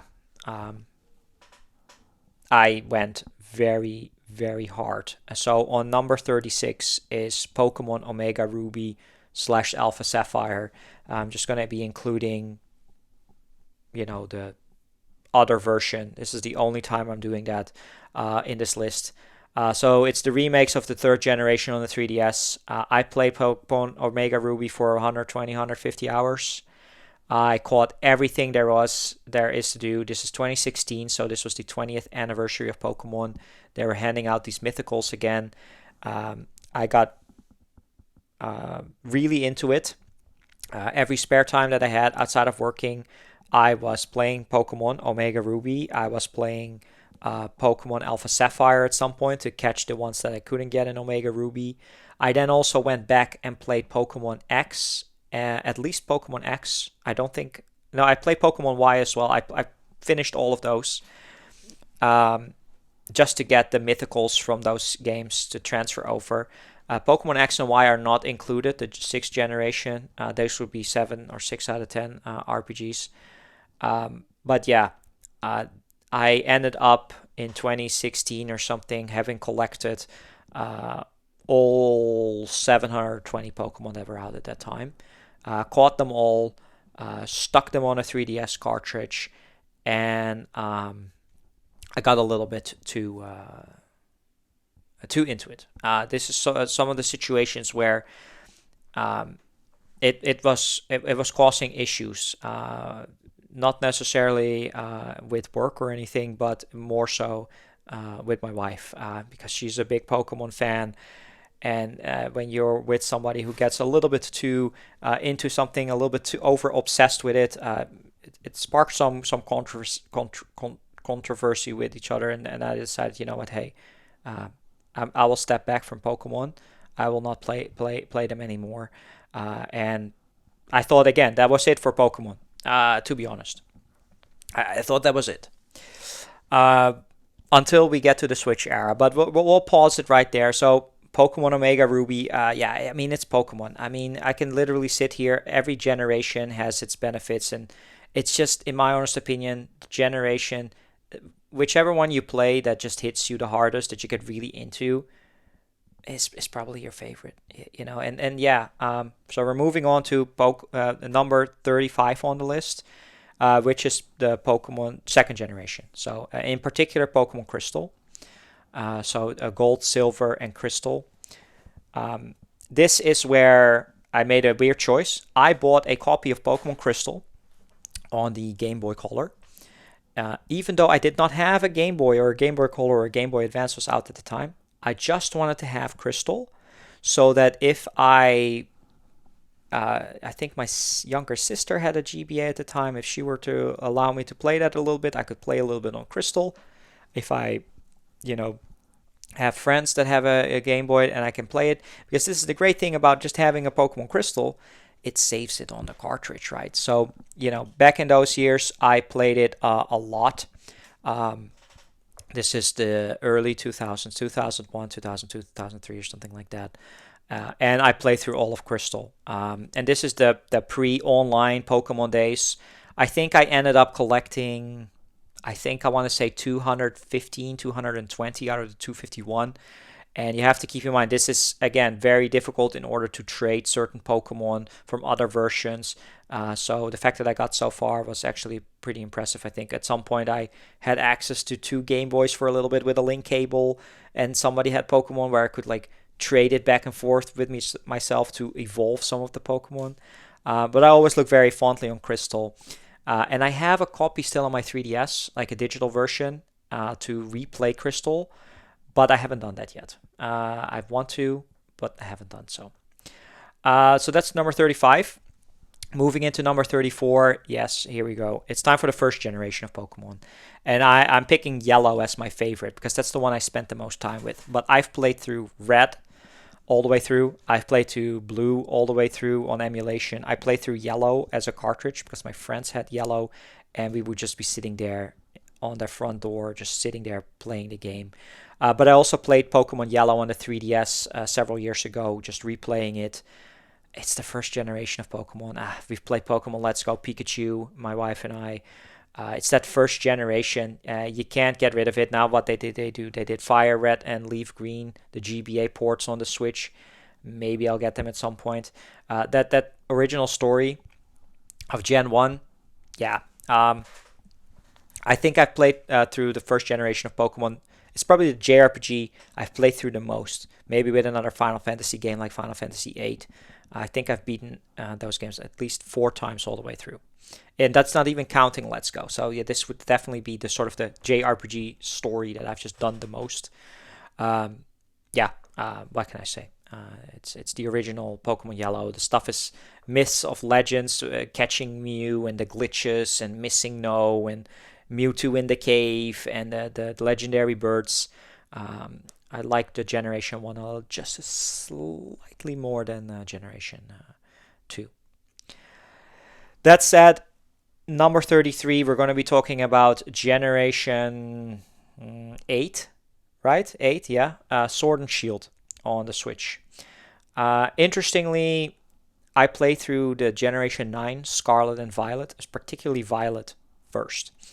So we're getting back into it. I told the story. Pokemon was done again for years. But my wife would be playing Pokemon. She bought all the Alola, the Sun and Moon, Ultra Sun, Sun and Moon. She had Sword and Shield on her Switch, and I watched her play it a little bit, and I didn't have an inkling to play it until Scarlet and Violet was announced. And a month and a half or so before it came out, I was like, that itch, let's go back. And so my wife and I talked it over. Hey, let's just buy Scarlet and Violet. Let's play it together. All right, so we did. We played at the same time. We played it all the way through. This is just the base game. I played Violet. She played Scarlet. And after about 100 hours or so, we caught all the 400 Pokemon in the game. And okay, good to go. All right, I did that. Then the DLC started coming out for Scarlet and Violet. So we ended up playing that. All right, finished that. 200 more Pokemon to go. All right, then 200 more. And then at some point, you start realizing, I caught all 720. Maybe I can catch all 1,025. So, another year passes. Pokemon Sword and Shield are cheap. Okay, I'll buy those. I'll play them all the way through. Galar, I ended up playing through, Sword more. And, Galar, kind of a Great Britain, England type of vibe. I thoroughly enjoyed it. It was a fun Pokemon game. I really enjoyed playing through it. Lots of fun on the Switch. Played it for about 80 to 100 hours with all the DLC. The Isle of Armor and the Winter thingy. Thoroughly enjoyed it on the Switch. And so, you end up then playing through Shield as well, so you can get all the Pokemon. And then at some point, you're starting to look into it, and you're like, hey, I think I've caught all 1,025 again. Taking the Omega Ruby cartridge and moving everything forward and putting it all in Pokemon Home, and you start sorting it, and you are 300-400 hours later. I literally have on my Switch, it says that I've played Pokemon Home for 30 hours. That is just a Pokemon storage facility where you put your Pokemon in there. And yeah, right now I have caught everything. The most difficult things was the Legends Arceus one, which because I had no inkling of playing Legends Arceus, so I had to trade people online for that. I don't really want to go and play Legends Arceus, and neither am I that interested in Pokemon Legends ZA. I think right now there is one particular form of a Floette Pokemon that you can only get post game in Legends ZA that you could put in home, and that's the only version that I don't own. I own literally an entire living dex. That means every Pokemon, every male, female version, every variant, every mythical. I just don't own them all shiny because that's where I draw the line. I have some shiny Pokemon that I just was lucky to have, and it's so much easier these days to run into shiny Pokemon. But that's where I draw the line. So I have all 1025 Pokemon from Bulbasaur to Pecharunt and everything in between. You know, had to trade online for some variants like the Pikachu hats and stuff like that. And yeah, I am will be called back into action when Winds and Waves come out on the Switch 2. I don't own a Switch 2 yet, but I'll probably buy one when Winds and Waves come out next year. So yeah, a Pokemon. It's such a weird one. It is weird for me to sit here and include literally 5 Pokemon games in my top 50 because it's the Pokemon series to me is just comfort JRPG. It's easy to play. Nothing is really missable in those games. It's fun to play. It's not overly complicated. It's just comfort food. You know, it's just it's just comforting to play. And Generation 1, Generation 2, the remakes of Generation 3 on the 3DS, and then Generation 8 and 9 are my favorites. Did not play through the original Gen 3. Gen 4 is something I still haven't played. I have not played those brilliant Diamond Shining Pearl ones on the Switch. Gen 5, Black 2, and White 2. I tried playing Black on the Steam Deck a little bit before Sword and Shield. Didn't finish it. I did not play Heart Gold and Soul Silver or Fire Red and Leaf Green. I did beat X and Y, but I left them off of the list. And I did beat Moon. That's the only one I did because I had to play through Moon in order to get some of the Alola Ultra Beasts for my living decks on the 3DS. So somewhere that I played through Moon and got everything that I needed. And then I haven't played Ultra Sun and Moon. So, I mean, I played my fair share of Pokemon games, and I'll be back for Winds and Waves if I'm still around. I will be playing them. It's Pokemon. All right, that was number 32, Pokemon Scarlet and Violet.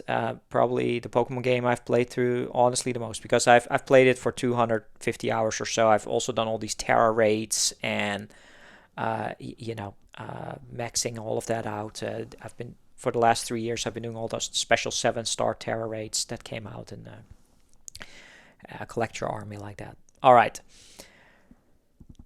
let's talk about this series here. The most recent iteration, and we're going to be starting off with number 31. It is Like a Dragon Gaiden. It is a shorter 20 to 30 hour experience, so in that way a little bit nerfed experience of what the Yakuza, or as it's called now, the Yuga Gotoku or Like a Dragon series has to offer.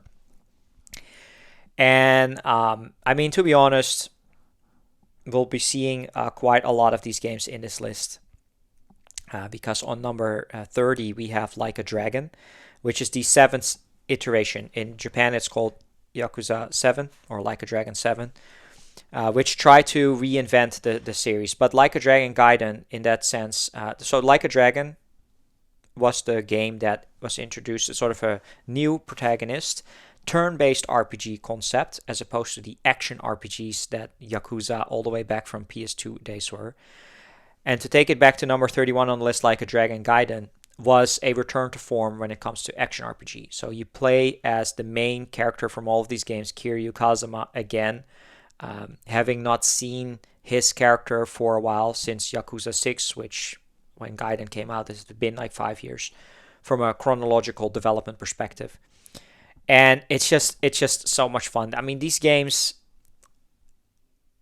are in that sense very similar to Pokemon. Every one that I've played of them so far, I've thoroughly enjoyed.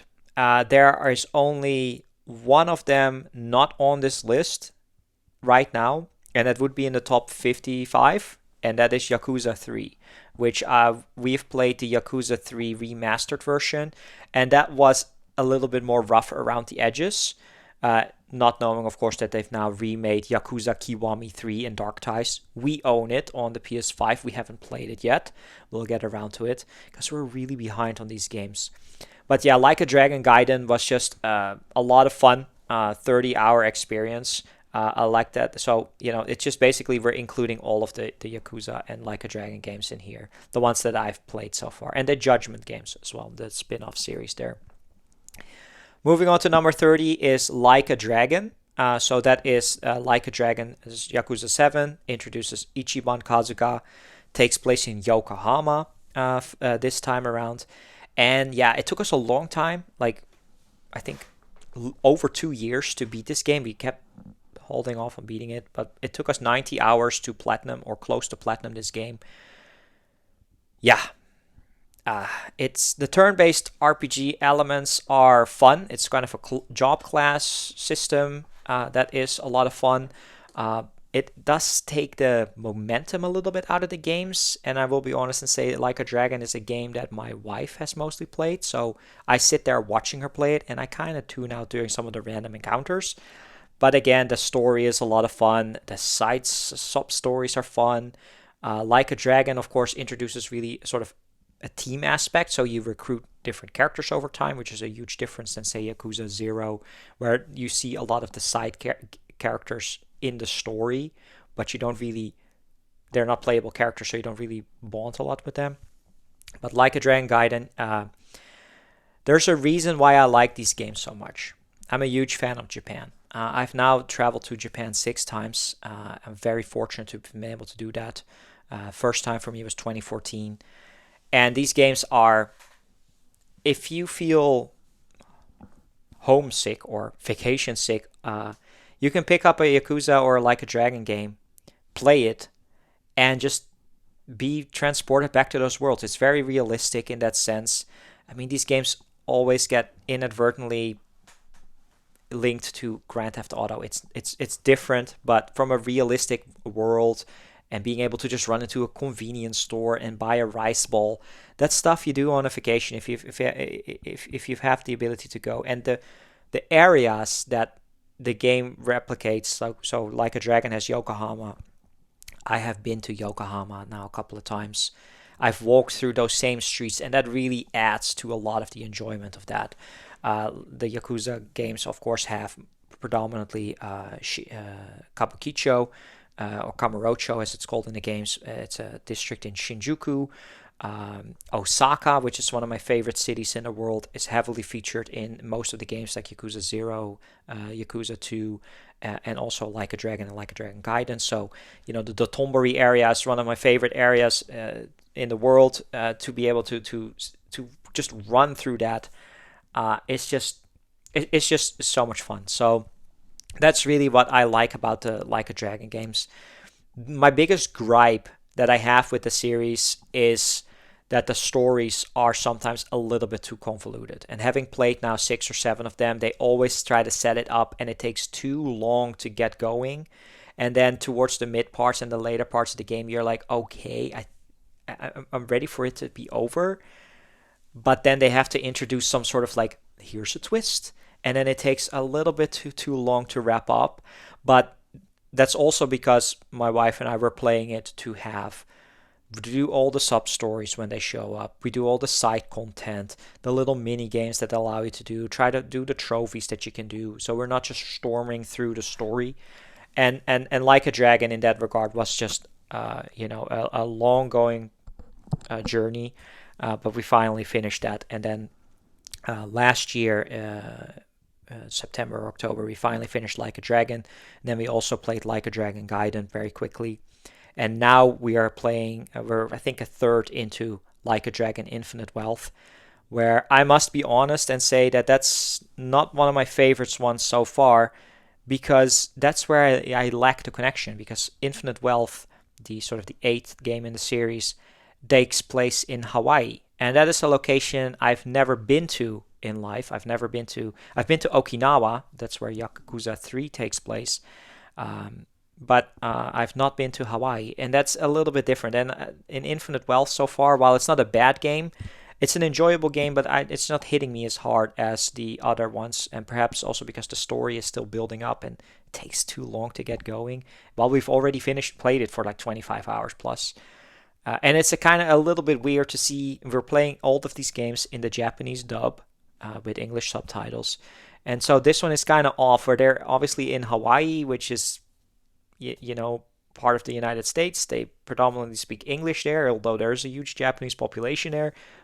But then they're speaking in Japanese to a, Caucasian-looking person. It's a little bit weird. So, but I'm nitpicking it. But we'll play it some more.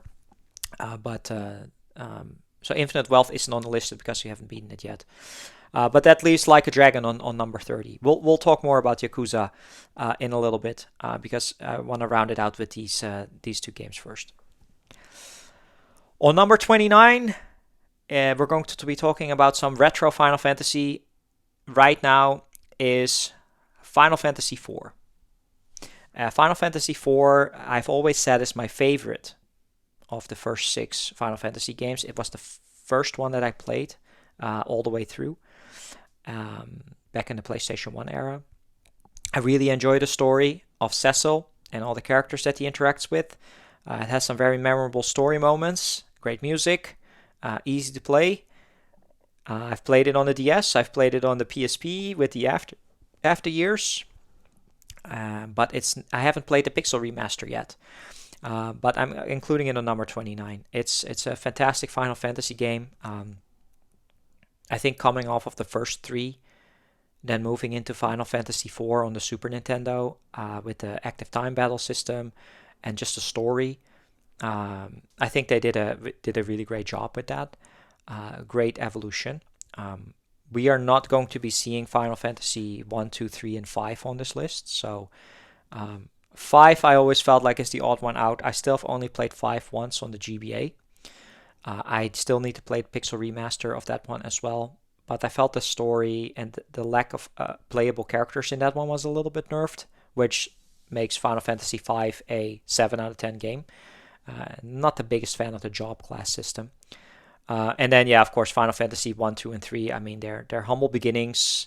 I was very happy to play through Final Fantasy 3 Pixel Remaster because I had played Final Fantasy 3 on the DS, but I'm not a big fan of that 3D art style that they used. So to go back and play it in its original pixel art form was a lot of fun. But then I also realized that the Pixel Remaster one doesn't have the sort of characterization and story that the DS version has. So, that's Final Fantasy 3.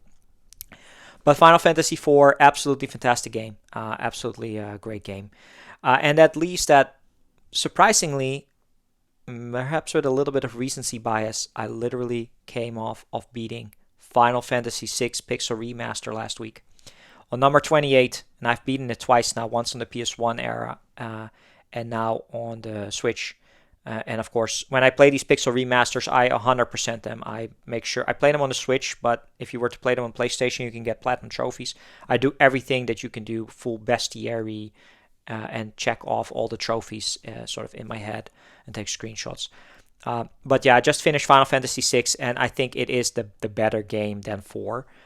We'll see. They're all very close to me anyway.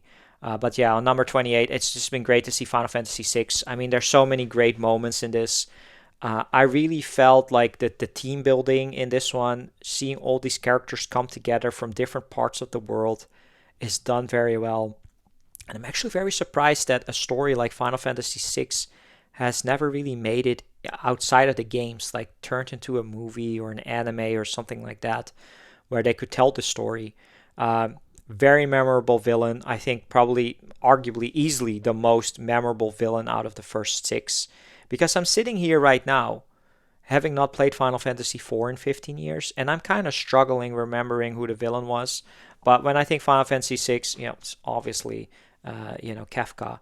But yeah, just you have it has the biggest roster of all the Final Fantasy characters, most customization. Every character plays unique.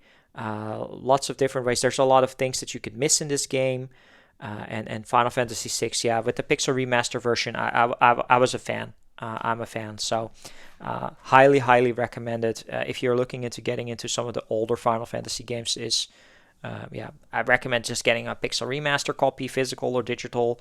Sometimes they go on sale. You get 6 fantastic adventures there. So of course, Final Fantasy VI took me the longest, I think 26 hours, compared to a Final Fantasy 1 that I think I beat in like 9 hours using walkthroughs. Which brings me to a good time to talk about this topic. Walkthroughs.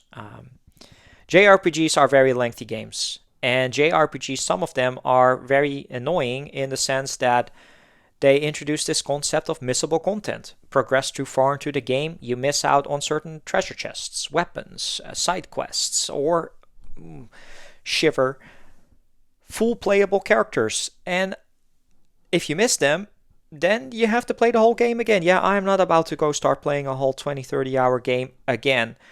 So from very early on, I rely on playing my JRPGs with walkthroughs. I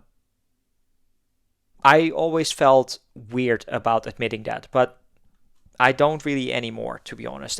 Nobody has the time to sit there.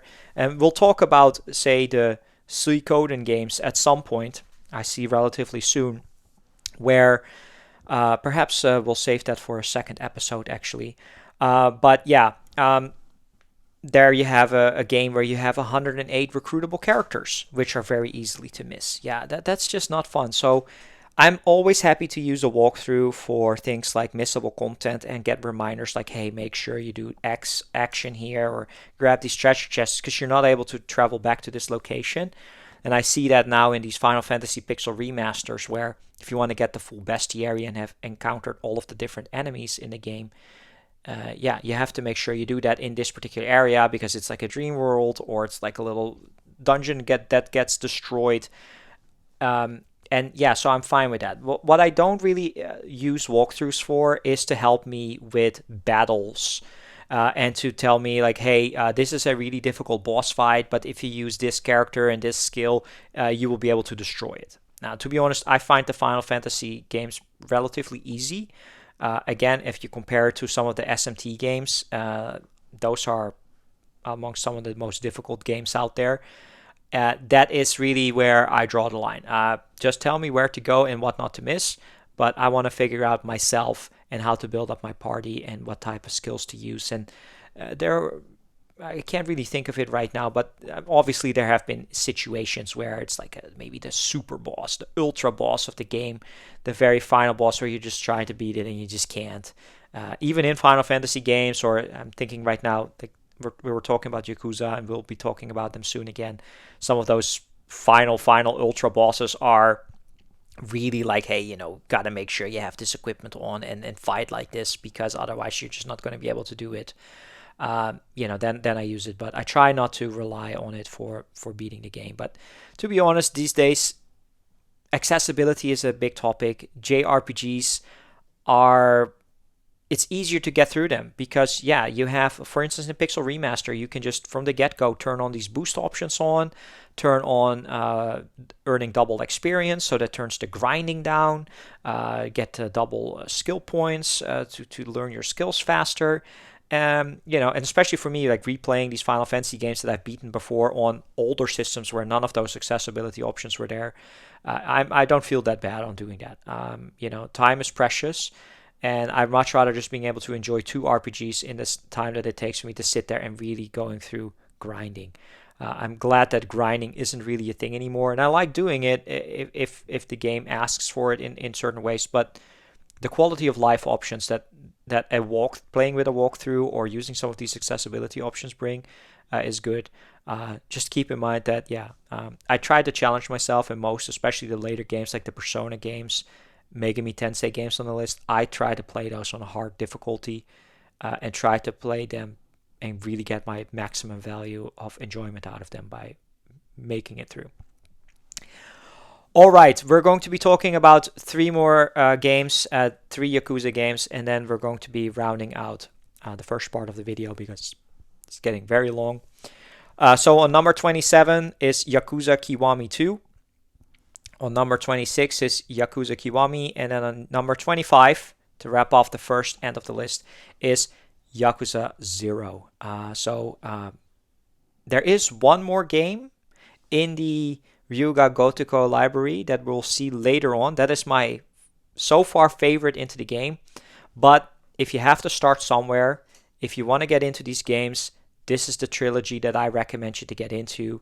Of course, Yakuza 1 and Yakuza 2 are the quintessential Yakuza stories. They have been remade with better graphics, and they have been called Yakuza Kiwami. Kiwami stands for extreme, I believe, in Japanese. So they've just rebranded them, and now there's Kiwami 1, Kiwami 2, and now Kiwami 3. Yakuza 0 is the first Yakuza game that I played, and that was sort of a prequel, like 15 years before the setting of Yakuza Kiwami, and introduces a very beloved side character from the Yakuza games called Majima, and giving him sort of a narrative where you play as Kiryu and you play as Majima in the late 80s. That was the one that I played. I was like, I really want to play these Yakuza games. I had encounters with Yakuza. I finished the original Yakuza on the PS2 back in 2008 or 9. I didn't play Yakuza 2. I had Yakuza 3 on the PS3, but only played it for a few hours. I had Yakuza 4 on the PS3, played it for a few hours. Just couldn't get into them. And this is before I went to Japan. I watched the movie as well, the movie adaptation that Takashi Miike made. Then nothing. And then I was like, man, these Yakuza games, there's so many of them. It looks fun. And I mean, we've been to Japan, and my wife, of course, we've traveled there together now 4 times as well. And then we were like, okay, let's play them. So, at first I started playing them by myself, but then later she also got into them. So I've now beaten Yakuza 0 twice and Yakuza Kiwami twice. And yeah, they're just fantastic games. I mean, it's just super fun stories, classic action gameplay, different modes to really fight your styles in a specific way. And yeah, it's Yakuza. I mean, this is the quintessential trilogy of Yakuza games right now that I recommend everybody to get into. Is 0, Kiwami, and Kiwami 2. I think these have now been re-released on the Switch 2. They're out on PS4, PS5. They're out on Xbox as well. And I think Yakuza 0 got a director's cut, so a little bit of different. That's the one I haven't played yet. But I don't think it changes that much as certain cutscenes and things like that, and maybe a little bit of gameplay. But fantastic.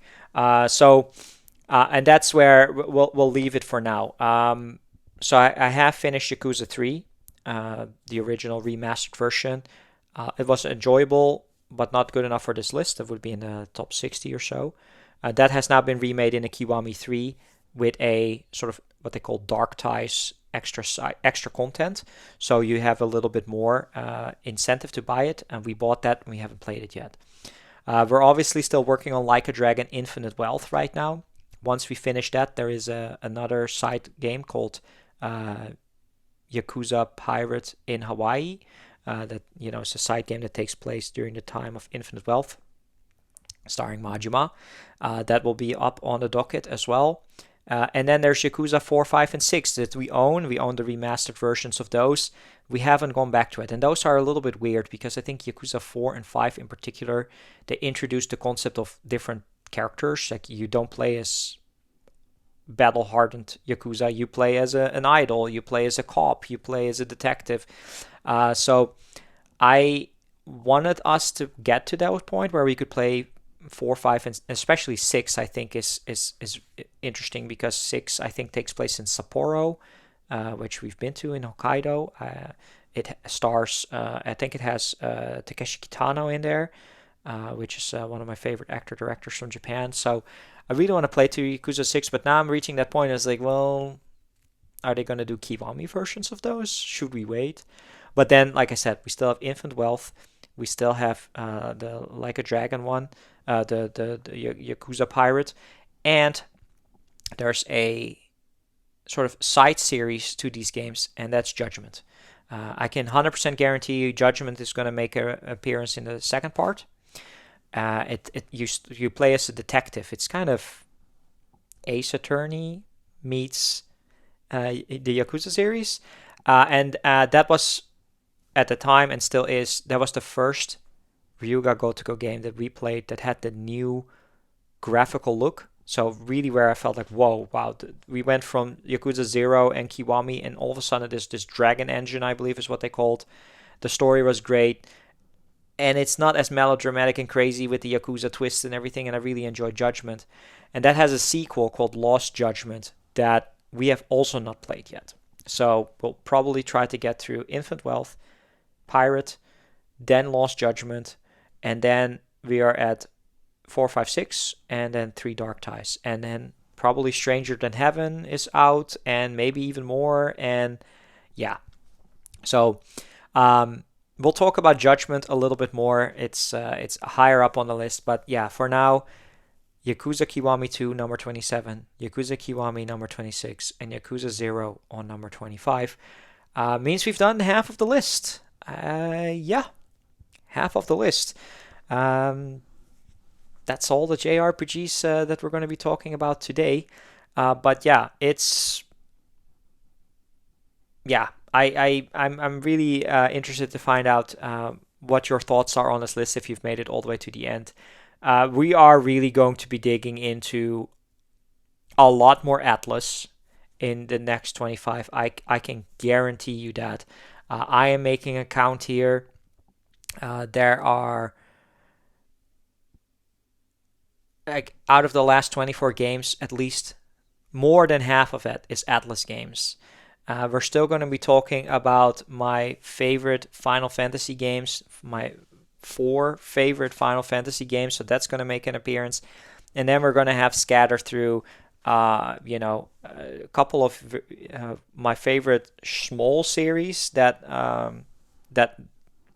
only have limited amount of iterations, or games that I enjoy, and some other really enjoyable series. But yeah, if you're expecting again like a lot of weird series, I'm trying to think about it right now, and I'm happy to spoil this as to not disappoint you if you're interested in this. There's not going to be a lot. There's no more Falcom games in this list. There's no Ys on this list. There's no Grandia from Game Arts. There's no Lunar from Game Arts. Simply because I played them and they're okay, or I haven't played them yet. I've never played Grandia. I played some Ys games. I've played Lunar 1. I'm trying to think, are there going to be really weird import exclusive? No. It's going to be very recognizable titles on here. There's no weird surprises. We are not going to be seeing any more Pokemon games or Like a Dragon games. We are not going to be seeing any more weird series, I guess. There's no Nintendo RPGs on here. Like Nintendo IPs. There's not going to be things like Paper Mario or Super Mario RPG on here. What other RPG series out there? There's not going to be any Star Ocean. Perhaps something that kind of plays similar will make an appearance at some point. There's not going to be any of the beloved Mistwalker RPGs on here. So if you were expecting to see, say, Lost Odyssey or Blue Dragon, that's not going to happen. Or The Last Story, that's not going to happen. As I already mentioned, there's not going to be any Xenoblade on here. I'm trying to think. And now I'm going deeper and deeper in my mind. Like, there's absolutely not going to be Atelier games on here, or Hyperdimension Neptunia, or Disgaea. Like, that is really a different level of JRPGs that I've just never been able to get into. I may have collected them in the past, but I just haven't gotten into them. So that said, it's just my personal list of the games, how I would rank them if I preferred them. If I were to be making a list based on critical acclaim, based on fan community, based on vote, then obviously I would not be making a list. I would be running a survey. I would get people to like submit records to it and come up with all sorts of weird balancing and equations to order to match that. Now that's not what I'm doing. This is AeroMegaTen's top 50 JRPGs, and hey, I like what I like, and I like Atlus games, and I like Final Fantasy games. I like Yakuza games, and I like Pokemon games, and some smattering of different series here or there that I really enjoy. So, but I'm always interested to hear from other people, of course. Let me know in the comments below what your thoughts are, what your favorite JRPGs are. If I said anything ridiculous and perhaps offensive to you, but keep it civil. You know, I'm always happy for discourse, but I'm trying to keep it positive and open-minded, and give me some recommendations. I'm always, perhaps I have missed out on them. Time is difficult to get into long-winded JRPGs, but I'm always happy to see what other people are enjoying out there, and I just know I can spend. Like I said, I've played over 8,500 hours of JRPGs. It's a full year of my life. Maybe in the next 30 years or so, if I have the fortunate ability to do so, I can spend another year of my life playing more JRPGs. And perhaps I will find out that, it turns out that a Xenosaga or Shadow Hearts 2 out there turned out to be a 10 out of 10 experience for me. Who knows? We won't know until I play it. So, that said, I'm going to wrap the first part of my top 50 JRPGs there for now. If you have any questions, thoughts, or comments, I'm happy to read them. And thank you so much for making it all the way to the end. I'll be back with part 2 later. Thank you. Welcome back. It's AeroMegaTen back with another video. And today it is part 2 of my top 50 Japanese RPGs of all time. Last time we took a look at number 50 all the way down to number 25. We threw in some honorable mentions as well, and all the rules and stipulations of this list, because this is a highly personal list. This is AeroMegaTen's top 50 JRPGs, Japanese RPGs only. And yeah, we're just going to be diving soon into the top 25, ranging from number 24 all the way to number 1. We'll figure out what that is going to be. Disclaimer at the beginning, yes, it's going to be very heavily focused on Atlus. Some of my favorite Japanese RPGs are coming out in this top 25 lists. It's my favorite developer, it's my favorite franchise, together with Shin Megami Tensei, as well as the Persona franchise making together Megaten. So some disclaimers here. It's a personal list. I've played roughly over 250 RPGs. I've played almost 8,500 hours of JRPG goodness. That is a full life's year worth of gaming. So I'm in my late 30s. I've played almost a year straight of just JRPGs. And just to be in the top 50 alone is already an amazing feat. These are, all 8 out of 10, 9 out of 10, 10 out of 10 RPGs. But yeah, in the top 25, we're going to be looking at mostly the 9 out of 10s, except for the top 3, which, if you know me, is not going to become as any surprise. There's not going to be any shockers if you've seen some of my videos before. That said, if you missed out on the first 25, feel free to go back to that video and take a look. I'm not going to recap it here. Just throwing in some smatterings. It was very Final Fantasy focused, very Pokemon focused, very focused on the Like a Dragon / Yakuza series, with some of my favorites sort of standalone or single experiences thrown in there as well. So take a look if you haven't watched that yet. That said, we're going to continue on. We're going to be diving straight into number 24. Technically, it should have been 25, but I did that in the last video. And that is Suikoden, the very first Suikoden game on the PlayStation 1, and has now since been ported to many newer systems as well, with the recent HD remaster. And it should not be as a surprise that we are going to be talking about the sequel later on, but that will be a while. But the first Suikoden game was a great experience. I've now since beaten through that 4 times in my life. On the PS1, emulation on the PSP, On the PlayStation Vita, I beat it, and also on the Switch with the HD remaster, which is probably the way to play it. The new HD remaster that I believe is on the PS4, PS5, Steam, maybe even Xbox, and the Switch and Switch 2. I highly recommend this the experience of the what they call the Dunon Chronicles, I believe, of Suikoden and Suikoden 2.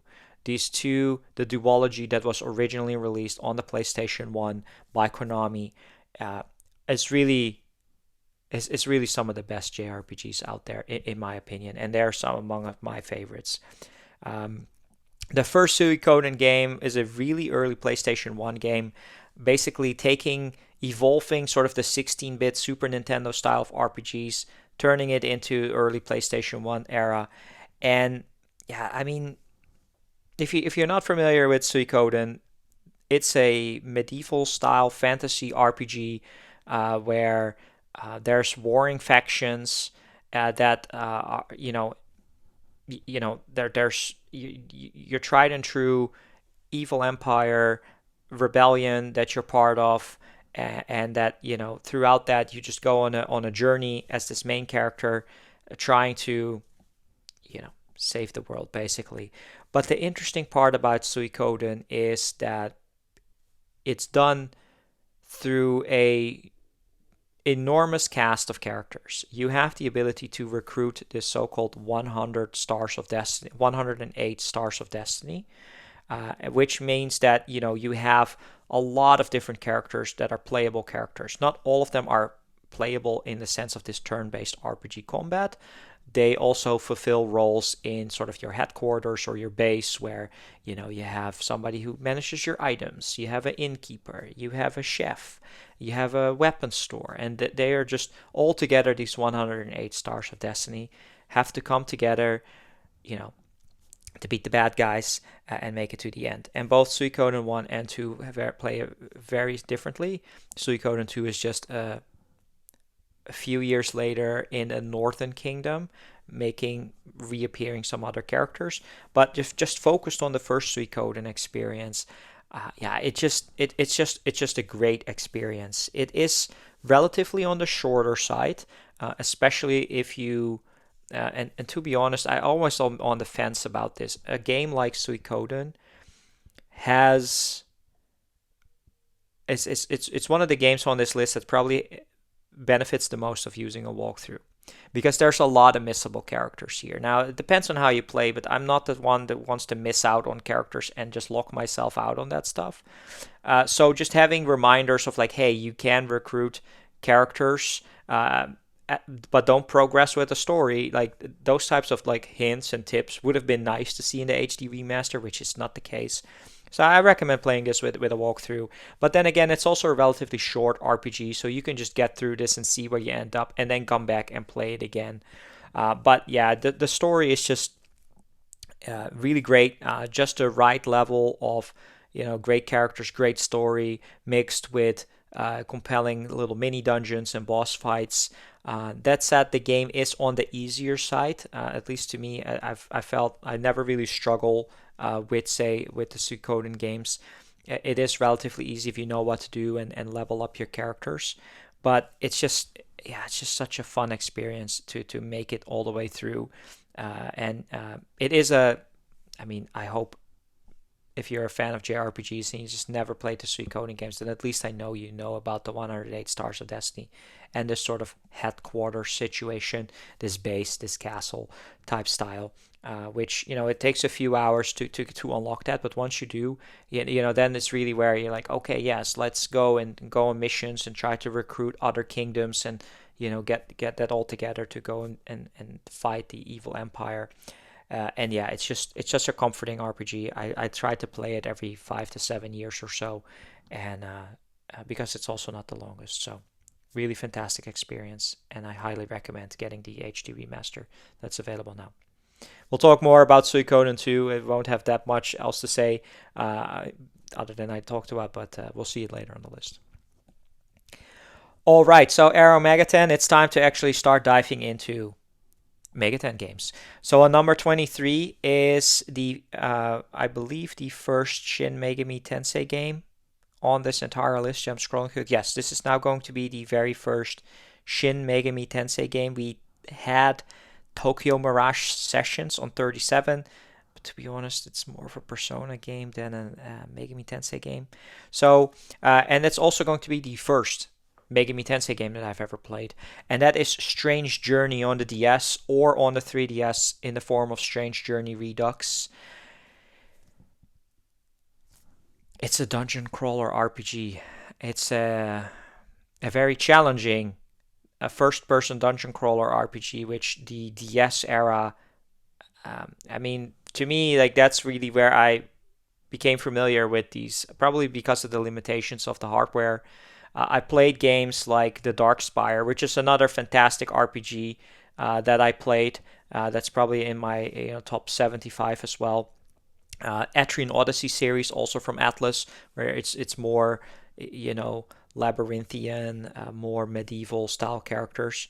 But then I took SMT Strange Journey, and this was my first. It is a mainline game. It is pretty much the fourth game, but they didn't call it the fourth game because it wasn't set in Japan. It actually takes place in Antarctica, where people come together at this military base to try to investigate this sort of black hole mass that appeared, the Schwarzwald, I believe. It's been a few years, so apologies for the terminology. But so yeah, Strange Journey, and you really start off as this group of characters that you know enter this area. They see all these demons roaming about, and through the ability to recruit the demons and fuse the demons, you start exploring it through, I believe, 5 or 6 completely differently looking worlds, and try to make it through the end. And along the way, it's in your typical Shin Megami Tensei fashion. Towards the middle to later part of the game, you have the ability to go down different routes, which is the most compelling part, in my opinion, about the Megami Tensei game, is where you really have the ability to go down 3 routes. It's the law route, it's the chaos route, or the route that I always prefer to play through the first time, it's the neutral route, where basically you try to stick it to both the law and the chaos side. It's typically angels and the good side, but in a way where they're also too oppressive that good isn't always good. And of course, the chaos, the bad demons, the evil, also trying to destroy everything, and try to find the neutral route and make your own path. That's the one that I always prefer. And Strange Journey was really the first time that I played through that together with the first Devil Survivor game on the DS, because the series was new to me. I'd only played Persona at the time, Persona 4 and Persona 3. So Strange Journey and Devil Survivor were my first entry points with Megaten and these sort of multiple routes. And just fantastic experience. So Strange Journey on the DS.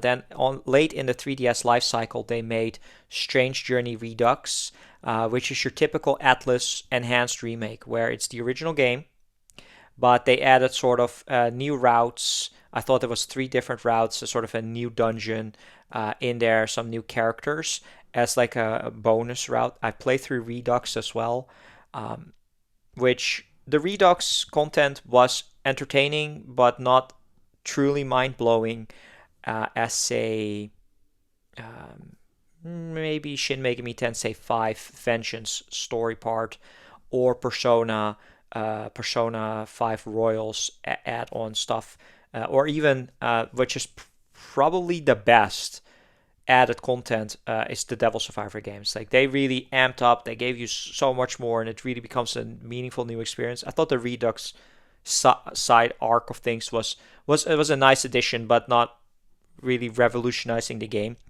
But probably Redux is the best way to play the game. It's also the most accessible one, because I believe they did add in some accessibility or easier difficulty modes and stuff like that. But yeah, so I really enjoyed Strange Journey or Strange Journey Redux, what have you.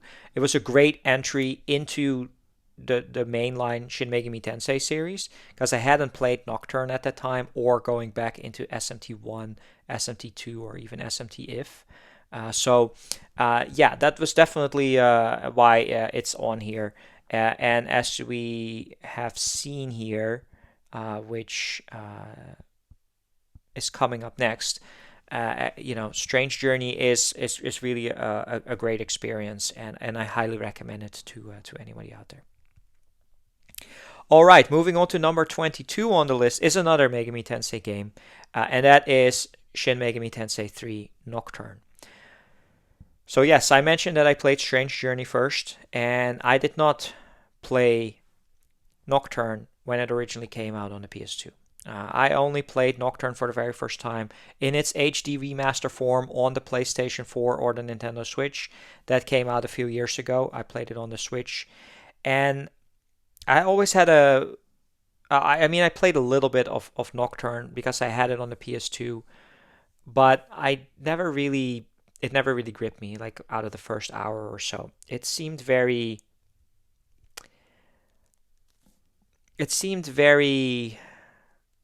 light on its characterizations and its story. But then when I played it on the Switch and it hooked me, that's when I realized that's part of the charm. It's your post-apocalyptic Japan. Very early on in the first hour of the game, you play as this main character, the Demi Fiend, who goes through this post-apocalyptic events, wakes up as this Demi Fiend character, and from there you just recruit your demons and you go and explore Tokyo, this dystopian, post-apocalyptic, destroyed Tokyo where demons are roaming. There's human survivors, angels flying about that just try to make it through. And you go through these different sections and dungeons and slowly make your way, become stronger, and try to make it to the end. And that's really where Nocturne really gripped me. It's very isolating experience. This world is really barren. The music soundtrack really helps with that. The early PlayStation 2 dungeon design makes it seem so barren, so forlorn basically, and that's really where I would say Nocturne really shines. It is a very early PlayStation 2 RPG. It's where this is before Persona 3, 4, and 5 came out. It's the first modern Atlus game. This is also, in my opinion, where I say this is, I know it's technically not, but this was really one of the first Atlus games that made it into the West, big releases, and this is really where you see, it's probably also the development teams started shifting from, say, the early Atlus days, the people who worked on Mega 10 and Shin Megami Tensei, and perhaps the early two Persona games on the SNES and PS1 era. And this is where the modern era of Atlus started to come out. Through this, we had Nocturne, they had the Digital Devil Saga spin-offs, the Raido Kuzunoa spin-offs, and that's where really Persona 3, 4, 5 started coming out. And then you go into the realm of where you are now with modern day Atlus. So from that, I believe it's also the first one that introduced the press turn system, where if you attack a weakness, you get an additional turn icon, you get the ability to do more, and vice versa. So you have to cover your weaknesses, and just everything is there that I love about the Megami Tensei gameplay. Demon negotiation to recruit new demons, a demon fusion to get new demons. But yeah, the weak parts is here, for instance, and I know the HD remaster tried to make that a little bit better. Things like skill inheritance. If you play those early PS2 versions, it's really not very accessible. It's very mean. In order to really level that up, it's very randomized. But HD remaster made that easier. And the Nocturne game was re-released a couple of times. In the West, it always came out as the second version that introduced Dante from Devil May Cry, which is an interesting cameo, given that that was really when Devil May Cry came out and was popular. And then later, they also released another a re-release, and they added Raido Kuzunoa in instead of Dante, so they swapped those out.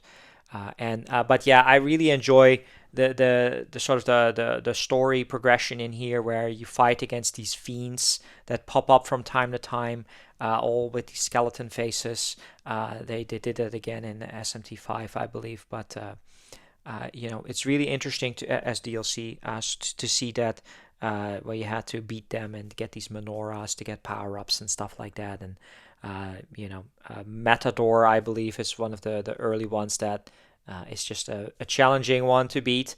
That's all usually the where people really get stuck is if you make it into Nocturne and you get to the Matador fight. Um, it it throws you for a loop where you really have to learn how to play the game with buffing, debuffing, and setting up your characters in the right way.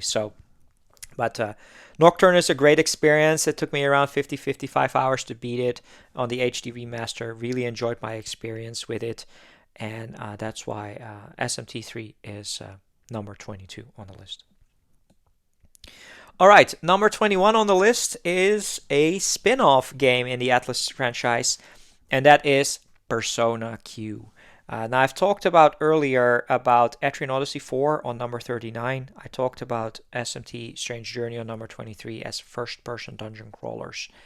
And Persona Q is probably the highest first person dungeon crawler on the list. I'm looking at it right now, and yes, that's correct. Persona Q is a spin off game that takes the Persona 3 and Persona 4 characters. It throws them into this sort of side world, parallel universe, where it's basically the Etrian Odyssey team or engine. They developed Persona Q and its later sequel, Persona Q2, which would be in my top 75. I enjoyed Persona Q2, but it wasn't as it didn't hit as hard as Persona Q1. So I gave Q2 a 7 out of 10. Very late generation 3DS game. But the first Persona Q game really it was one of the first spin-off games that we saw at the time. I believe besides the Persona 4 Arena fighting game mashup, this is before they did all of those side games. This is before the dancing games, before the Strikers, before the Tacticas, before Q2. We had the very first spin-off game, a collaboration between two of my favorite games, Persona 3 and Persona 4. Yes, if you know me, you know what's going to come up at the top 3. But Persona Q, I enjoyed the Etrian Odyssey games, but I liked the gameplay, but I didn't necessarily like the characterizations and the story and all that. And then they gave me Persona Q. Here, two of your favorite cast of characters interacting with each other, which is already sort of fun for a fan such as myself to see them interact in these characters that didn't meet in it, and did it, in my opinion, in a better way than Persona 4 Arena or Persona 4 Arena Ultimax did, given that those games are also pretty much a overlapping Persona 3 and 4 cast. It was just fun, it was charming, and the gameplay was fun. Very fun dungeon designs. These stratums were very different than, say, in Etrian Odyssey. It's all more medieval and beasts and stuff like that. But now you had these really weird worlds resembling some of the dungeons that, kind of the style of Persona. Really fun. And just your Etrian Odyssey gameplay. Making maps, doing side quests, getting better, tough FOEs on the map. These really strong characters you can't beat and need to kind of run away from until later on you come back to these dungeons and then you can take them on once you're leveled up. And they added in some fun new side characters and a story of itself that I thought was really enjoyable. And yeah, Persona Q, I enjoyed it. I got like 90+% of the compendium. I beat I took the Persona 4 characters from the start, and then you interact with the Persona 3 characters over time. But just really fun game, and it's such a shame that my game is broken. Unfortunately, this is one of those. My US copy had one of these weird cartridge malfunctions, and so my original cartridge is broken. I still own the game, on the Japanese as well. My wife has the copy, but I can't boot up my original save data anymore, which is a shame. But I really enjoyed playing through Persona Q, and Persona Q2 is also a very underlooked game because it came out so late in the life cycle of the 3DS. The Switch was already out.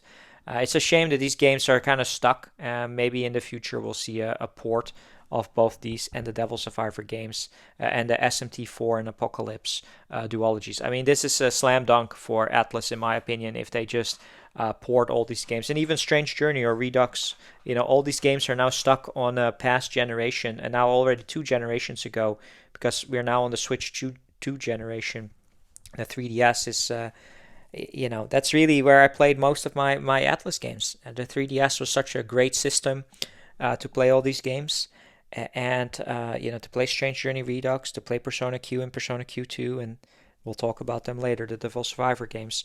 So I highly recommend, if you're looking for a first-person dungeon crawler and you are a big fan of Persona 3 and 4, don't overlook the Persona Q games. They are super fun. All right, we talked a lot about Atlus. It's time to talk about something else. And we're now going to talk about my highest rated game in this franchise, and very nostalgic to me. On number 20, we have the very first Kingdom Hearts game. So, yes, very nostalgic to me. I was about 13, 14 years old when this game came out. Huge Final Fantasy fan. I had played 7, 8, 9, and 10 at the time. And then they roll out this concept of Kingdom Hearts. And of course, I grew up in the 90s in through Disney's golden era. I'm a huge fan of Disney animation. A lot of those movies are some of my favorite movies of all time, like Beauty and the Beast, Mulan, Lion King, Little Mermaid, etc. To see Final Fantasy merged with Kingdom Hearts is such a weird concept, and they pulled it off well. For the early PS2 days, those graphics with the voice acting, I think it's one of the first few RPGs that I started playing with voice acting. I mean, this is kind of weird these days, and it still throws me off for a loop that playing those early Final Fantasy games, for instance, all the way up to 9, don't have voice acting. It just throws me off because it's so common these days. But Kingdom Hearts was just, it also had relatively, famous actors as well as voice actors, which is something we started seeing in the PS2 era. I think the GTA games did it as well, where they started casting actors instead of voice actors. Nothing against that, but it was just, it added some like memorable stuff to it. It's like, oh yeah, hey, I've seen some movies like it's Haley Joel Osment. Like I've seen movies like Sixth Sense and Forrest Gump and stuff like that. To have them voicing, I was like, oh hey, that's interesting. But just the game itself was just I've played it 3 times now, and it's such a great experience of these characters stuck on an island. They get thrown into these different worlds, and then you go explore and you go through the different Disney worlds, and you interact with Donald and Goofy, and there's just a great sort of meta story about King Mickey being lost and having to find him and slowly piecing together, the bad guy, and just there's the music is great, the sound effects were unique. It was one of the first action RPGs that I played, which at the time I was playing a lot of turn-based RPGs. So Kingdom Hearts, I would not surprise me if Kingdom Hearts is actually the very first true action RPG that I played. I played this before I played Tales games and stuff like that. So, and also the concept of the proud difficulty, like trying to get through that and then just being completely destroyed. The Hercules world with the Colosseum and the fights, the super bosses in this game. Like I remember, the big one, of course, being Sephiroth from Final Fantasy VII. Made a sort of cameo boss fight, and it's one of the most difficult, ridiculous fights out there if you're not the biggest fan of action RPGs. And then to be able to finally beat that, such a rush of adrenaline, but just a great RPG. And it's, again, I talked about Kingdom Hearts 2 earlier in this video, low down on number 48 on my list. It's really those first 2 Kingdom Hearts games that I have the most fun memories of, and just playing through them. And then it's such a shame that, in my honest opinion, that they just, whereas with the Persona games, they have spin-off games where they're also good spin-off games. We have Persona Q here, for instance, Persona 5 Tactica, but some of the spin-off games in the Kingdom Hearts series are just not worth it. I tried getting into them, I can't do it, and then you end up seeing all the cutscenes, and that's what they did later on with the HD remasters of Kingdom Hearts, where, which was it, the 358 over 2 days, or the coded or recoded one, where they're just like, yeah, we're not going to port the game for you, but here's like a 2-hour cutscene clips of all the cutscenes in the movie, so you can follow up on the story. And that's really where I feel like such a shame with Kingdom Hearts, where it really started dragging the entire storyline down. The fact that Kingdom Hearts 3 didn't come out, which I still haven't played to this day. I've played Birth by Sleep, I've played Dream Drop Distance, I've watched all the cutscenes of Code 358 over 2 days, Chain of Memories, but I've never really played those games properly. Um, but yeah, I have not played the 2.8 prologue, or I have played 3. Uh, but yeah, Birth by Sleep was okay. Dream Drop Distance was okay. You know, 7 out of 10, 6 out of 10 experience, which is still worth playing. But yeah, just too much side content. But the original Kingdom Hearts, I'll have a fondness for that one. It's such a it could have ended right there, right? It could have just been a standalone game and never gotten sequels or anything of the universe that we got, and it would have been a great experience on its own. Just to see all these cameos and collabs, super fun. All right. Speaking of Square Enix and Square, it is time to go through a batch, and the final batch of Final Fantasy games. We talked a lot about Final Fantasy in the previous parts. We are going to be talking about 4 Final Fantasy games on spots 19, 18, 17, and 16. I'm grouping them together for the very obvious reason that I haven't replayed all of these except for one in the last 5 to 7 years. It is my aim to replay them, and so I can properly rank them and see how they rank up. But yeah, this is my introduction to Japanese RPGs. Yes, Pokemon as well, Suikoden as well. Those are really the 3 series that I grew up on the PS1 era. Then maybe indeed Kingdom Hearts comes in. Then we slowly start branching out. We slowly start playing retro JRPGs. We slowly start playing Atlus games. And then you start dabbling into a little bit of everything. You start collecting everything. And then, you do everything. So it's interesting to see. But this is really where it's at Final Fantasy games. The PS1 era and one on the PS2. So on number 19, it's my least favorite of this 4, but it's by no means a weak JRPG. It's, on number 19, it's Final Fantasy 9. Final Fantasy 9, the third game on the Final Fantasy series. It should make sense if you listen to me talk. You see here my preferences, why this one is the least of the 4, and that's because it's the most medieval fantasy style one. And, I grew up playing 7. I grew up playing 8. That was one of my favorites. We'll talk about them soon. And then when 9 came out, there were 2 interesting situations happening with 9. One is, it is not very sci-fi heavy. It takes a more like cartoony character style, medieval style, which is not my preferred style. So that's why it hindered a little bit. And the second thing is, going back to the way I was playing games on the PS1 era, is I had a modded PS1. Money was tight. Buying games. I'm 12 or 13 years old. I'm not too young to hold a job of my own. So I had a modded PS1, and as much as I wanted to play Final Fantasy 9, it was gifted to me at some point by my uncle. But there was a defect with this, where I couldn't progress. I believe it was somewhere on this late disc 2 or early disc 3 out of this 4-disc game, meaning I was stuck for a very long time. I couldn't beat it. I couldn't finish it until my friends, they got a game, they got a copy, and their disc worked. So I was finally able to borrow it from them, make it through, and then I played it. But that was one of the reasons why Final Fantasy 9 never hit me that hard, where I played up to a part and the disc just skipped, or the cutscene didn't start playing or something, and it was just broken. So, of course, at some point, a couple of years later, I did finally buy my own official copy of Final Fantasy 9. I've played it since. I've played it again.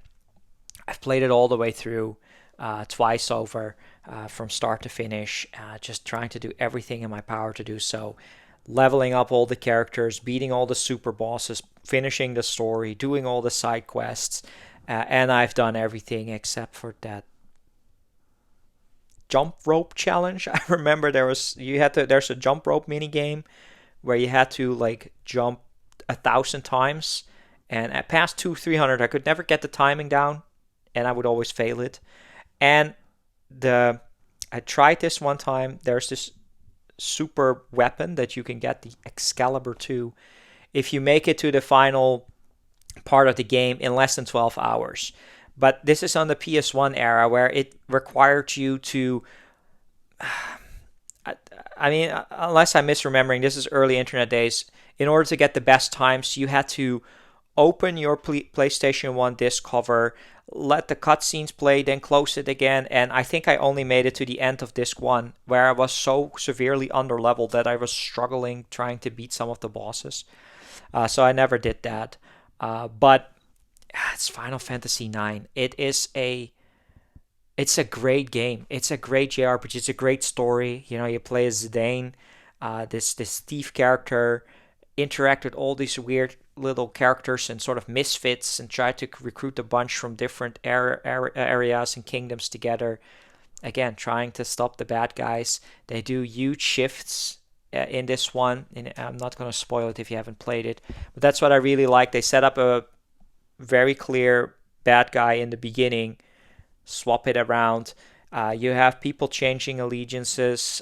You have complete sort of new areas and continents to explore.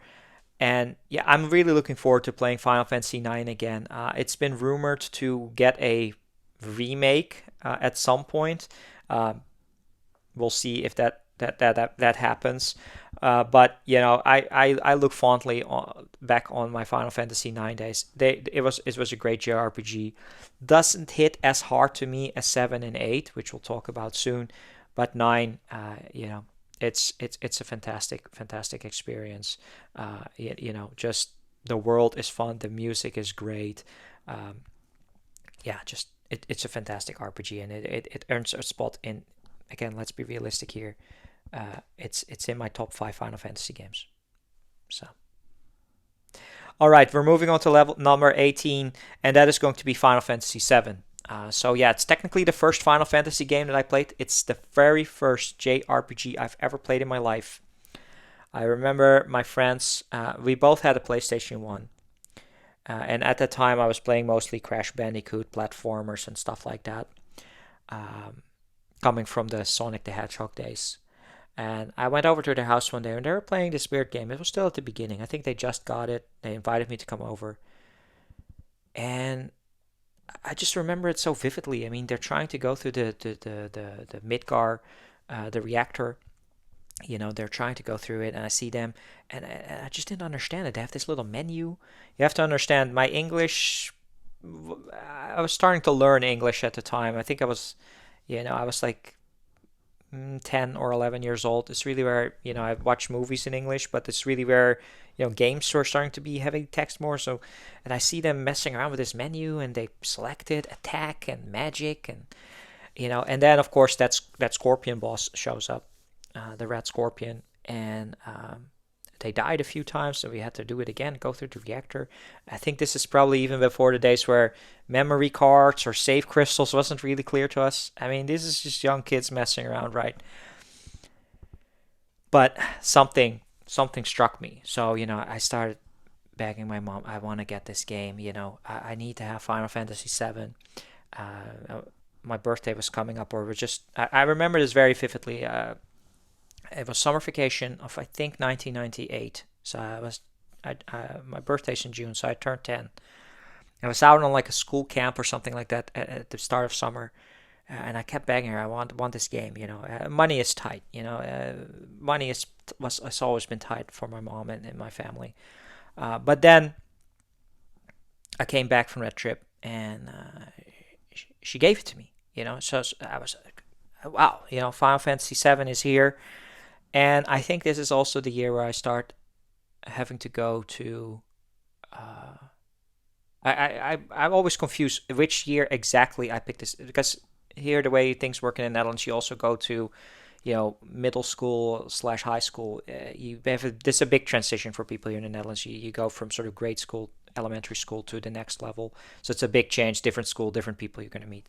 And I believe that was that summer. But I may be off one summer. I'm getting old. In any case, all I remember is playing Final Fantasy VII. You know, and then I think Final Fantasy VIII was already out at the time because my copy of Final Fantasy VII is a greatest hits copy.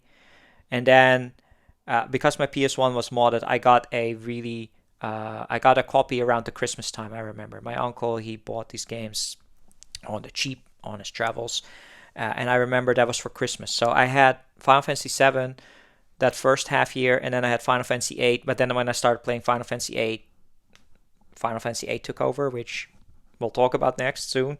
But Final Fantasy VII, I mean, wow, that was again such a great experience for a first JRPG. Again, this is pre-internet days. This is just being at the right moment at the right time. If my friends hadn't gotten this game, would I have been a fan of JRPGs today? I don't know. Maybe I would have. Maybe I wouldn't have. Had they played Resident Evil, I mean, we're probably way too young to be playing Resident Evil, but I'm just giving a example. I would have maybe been sitting here and I would have been super into survival horror games. Given that even though I had, pirated copies of Resident Evil 2 and 3, I believe, and I just couldn't get into that. The controls were too difficult, so I never played those growing up. But despite liking sort of the zombie style and movies and stuff like that. But yeah, so it's just the right moment, right time. Getting Final Fantasy VII made me really want to get Final Fantasy VIII, getting that and going into it. But, Final Fantasy VII is just, it's more than nostalgia to me. It's just also a great JRPG. That story, the steampunk era, getting out of Midgar for the first time, then the whole world to explore. I've always enjoyed a relatively 6 to 12 character group of characters that come together from different areas, kingdoms, walks of life, trying to beat the bad guys. And Final Fantasy VII having the ability to even find these secret characters that, they're secret, like Yuffie and Vincent. You can technically beat the game without even encountering them. So many secrets, so many side quests, the gold saucer for all the little mini games. The whole materia system of leveling them up, trying to get them all. Of course, I've played this game through multiple times now. I think I've beaten it 3 times all the way to the max. Even getting the enemy skill where it's like a blue mage style where you can get this materia and you learn the skills and max that out 4 times. And learning all the limit breaks and the story.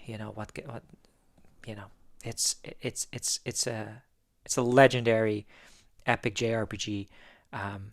It's not my all-time favorite, and I think that is partly nostalgia based, but partly also going against the norm because Final Fantasy VII, of course, is the one that got turned into its own IP. Where back in the day, we had what was it before Crisis? This smartphone game in Japan only. Then we had Crisis Core, and it turned it into an action RPG. And to be quite honest, if I look at the whole timeline of Final Fantasy, them creating Crisis Core, them turning that into an action RPG, led to where we are now with Final Fantasy being more of an action RPG franchise than a turn-based RPG franchise. And that's just my personal thoughts on that. But then, with the Advent Children and all of the side stuff, and now, of course, with the remake, that isn't really a remake. I'm still only 10 hours into Rebirth, and I'm not the biggest fan of it. It's great to look at, but I just don't enjoy playing Remake or Rebirth, unfortunately. But yeah, Final Fantasy VII, just the original experience, it's great. And I am looking forward to replaying it. I have replayed now 1, 2, 3, 6, and 8 on the Switch. So I have 4, 5 left as the retro ones, and then 7, 9, and 10 and onward. 10 to 12, 13, and maybe 13 to maybe at some point I'll try to actually play Lightning Returns Final Fantasy 13. That's the one I played for 4 hours and I just couldn't do it. And broke a lot of Final Fantasy love. But replaying these games, I look forward to the original Final Fantasy VII at some point. Maybe before the 3rd game comes out, and it's kind of quiet. I would have expected them to at least have already dropped a teaser or a name, what it's going to be in a year, but I still have to get through Rebirth, but the original Final Fantasy VII, number 18. All right, with heavy suspense, I mean, it doesn't really matter what the ranking is of the next two, but they're all very well matched. And I feel like perhaps when I play through more Final Fantasy games, I'll do a proper Final Fantasy ranking. For all the Final Fantasy games I've played, we'll see which one is going to be at the bottom, huh? 15. In any case, on number 17 here, I am putting Final Fantasy VIII, which I've now played through 4 times all the way through. And so it's not going to be my favorite Final Fantasy game for now. We'll talk about 10 next. But yeah, Final Fantasy VIII, a lot of the stuff that I already talked about applies. Very nostalgic for me. I just really enjoyed the more modern style. I really liked the main characters. I felt I identified quite heavily with someone like Squall. He was a very introverted, leave me alone character, which that was kind of me in middle school, high school. I was very by myself. I really enjoyed the triple triad. I mean, the card game in Final Fantasy VIII I enjoyed so much that at some point I was playing that like in a browser-based game on a computer in the early 2000s, like tripletriad.net or something like that. I really enjoyed the Guardian Forces, being able to enjoy them, learn skills from them. They had the Guardian Forces had good secrets. They were hard to find. Some you could unlock earlier, and there were so much like cool secrets to find. Like for instance, in the beginning of the game, that first Dalit mission where you fight against this robotic scorpion, the X-Adam 92. There were always rumors going around. This is the pre-internet days, right? Early internet days. Can you actually destroy that thing?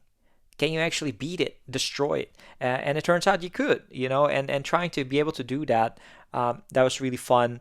And the card game, just the card game, going through the game, and you're ready to fight a bad guy or do some mission, and it's like, no, wait, we have to play Triple Triad first because I know you have the cool character cards or the Guardian Force cards, the GF cards. Final Fantasy VIII is just one of my favorites. It was always one of my favorites growing up. I really like the sci-fi elements of it. The story takes a weird turn towards the later part of the game. And I'm totally fine with it. I mean, I even growing up, I watched a lot of like videos of people, mocking or ridiculing Final Fantasy VIII story and stuff like that. But I've always enjoyed it. But I will be honest and say when I replayed it on the Switch a few years ago, it didn't hit me as hard. I did, especially from a story perspective. I really felt like when you made it to Disc 3, the Esther region, I really felt that the story does indeed just start fizzle out very quickly, and was just not as enjoyable as the first 2.5 discs of content. But again, I'm nitpicking because it's such a great story. I really like the flashbacks with Laguna and Kyros and Ward as well. That was very entertaining, and just Final Fantasy VIII. It's a great experience, and it will always have a fond place in my heart. Honestly, it should be higher. It probably should be higher on this list.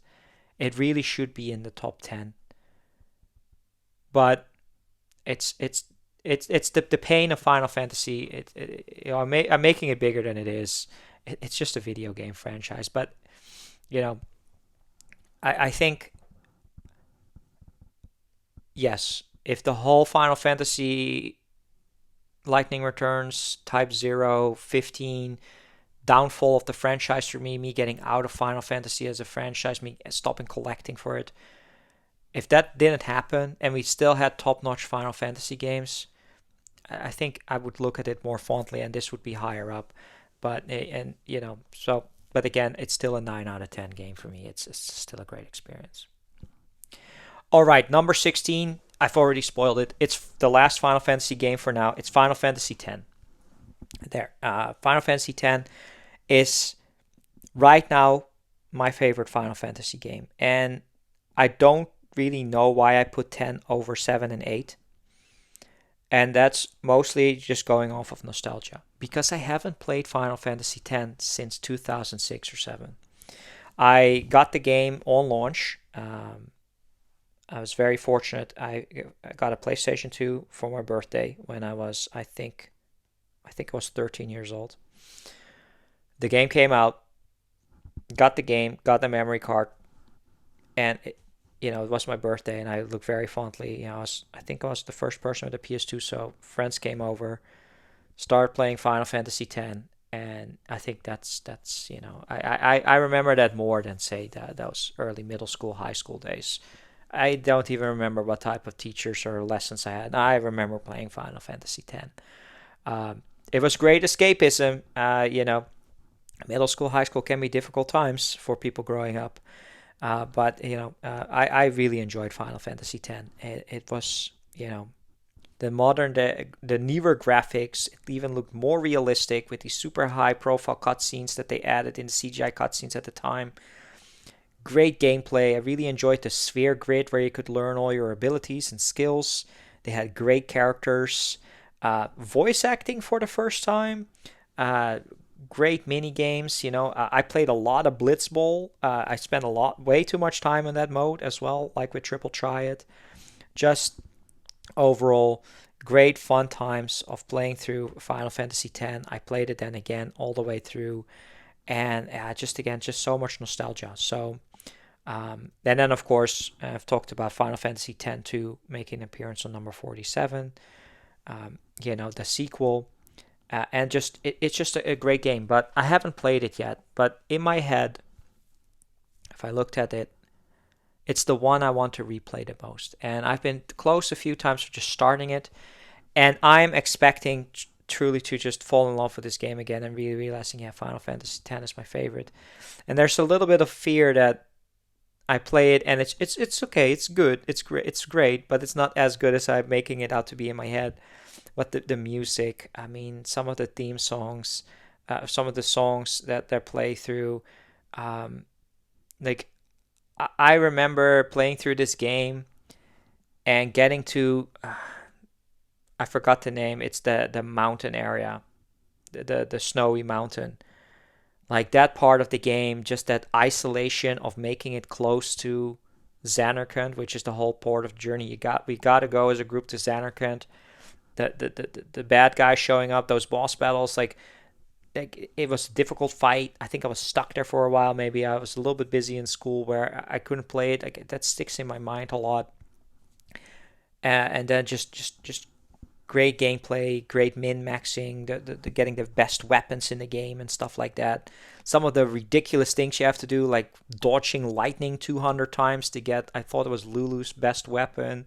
Doing this chocobo mini game perfect to get Tidus's best weapon. Just absolutely fun, and it really is. The it was the pinnacle of Square, because this is still SquareSoft. This is just a year or two before they become Square Enix. Some of the original people were still involved with this, and then things start to change. Then we get 10-2. Then we get 11 online that I've never really played. Then we get 12, which is still on this list, and we get more modern, and we get to where Final Fantasy is today. And I think Final Fantasy X will always be just that pinnacle. It's everything led up to number 10. It's obviously around the same time that the Spirits Within movie came out, that did not do Square Enix or Square a huge favor. I really enjoyed Spirits Within. I believe they came out the same summer, right? 2001.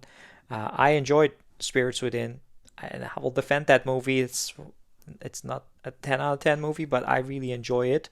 I know it. People probably expected something else for Final Fantasy, but as a sci-fi movie, I really enjoy it. But it's Final Fantasy. What can I say? I really look forward to replaying it, and I assume it will. If it hits the right way, it will probably end up in the top 5. It could very well be the best of the rest, where it goes in the number 4 spot. I could very well see that happen.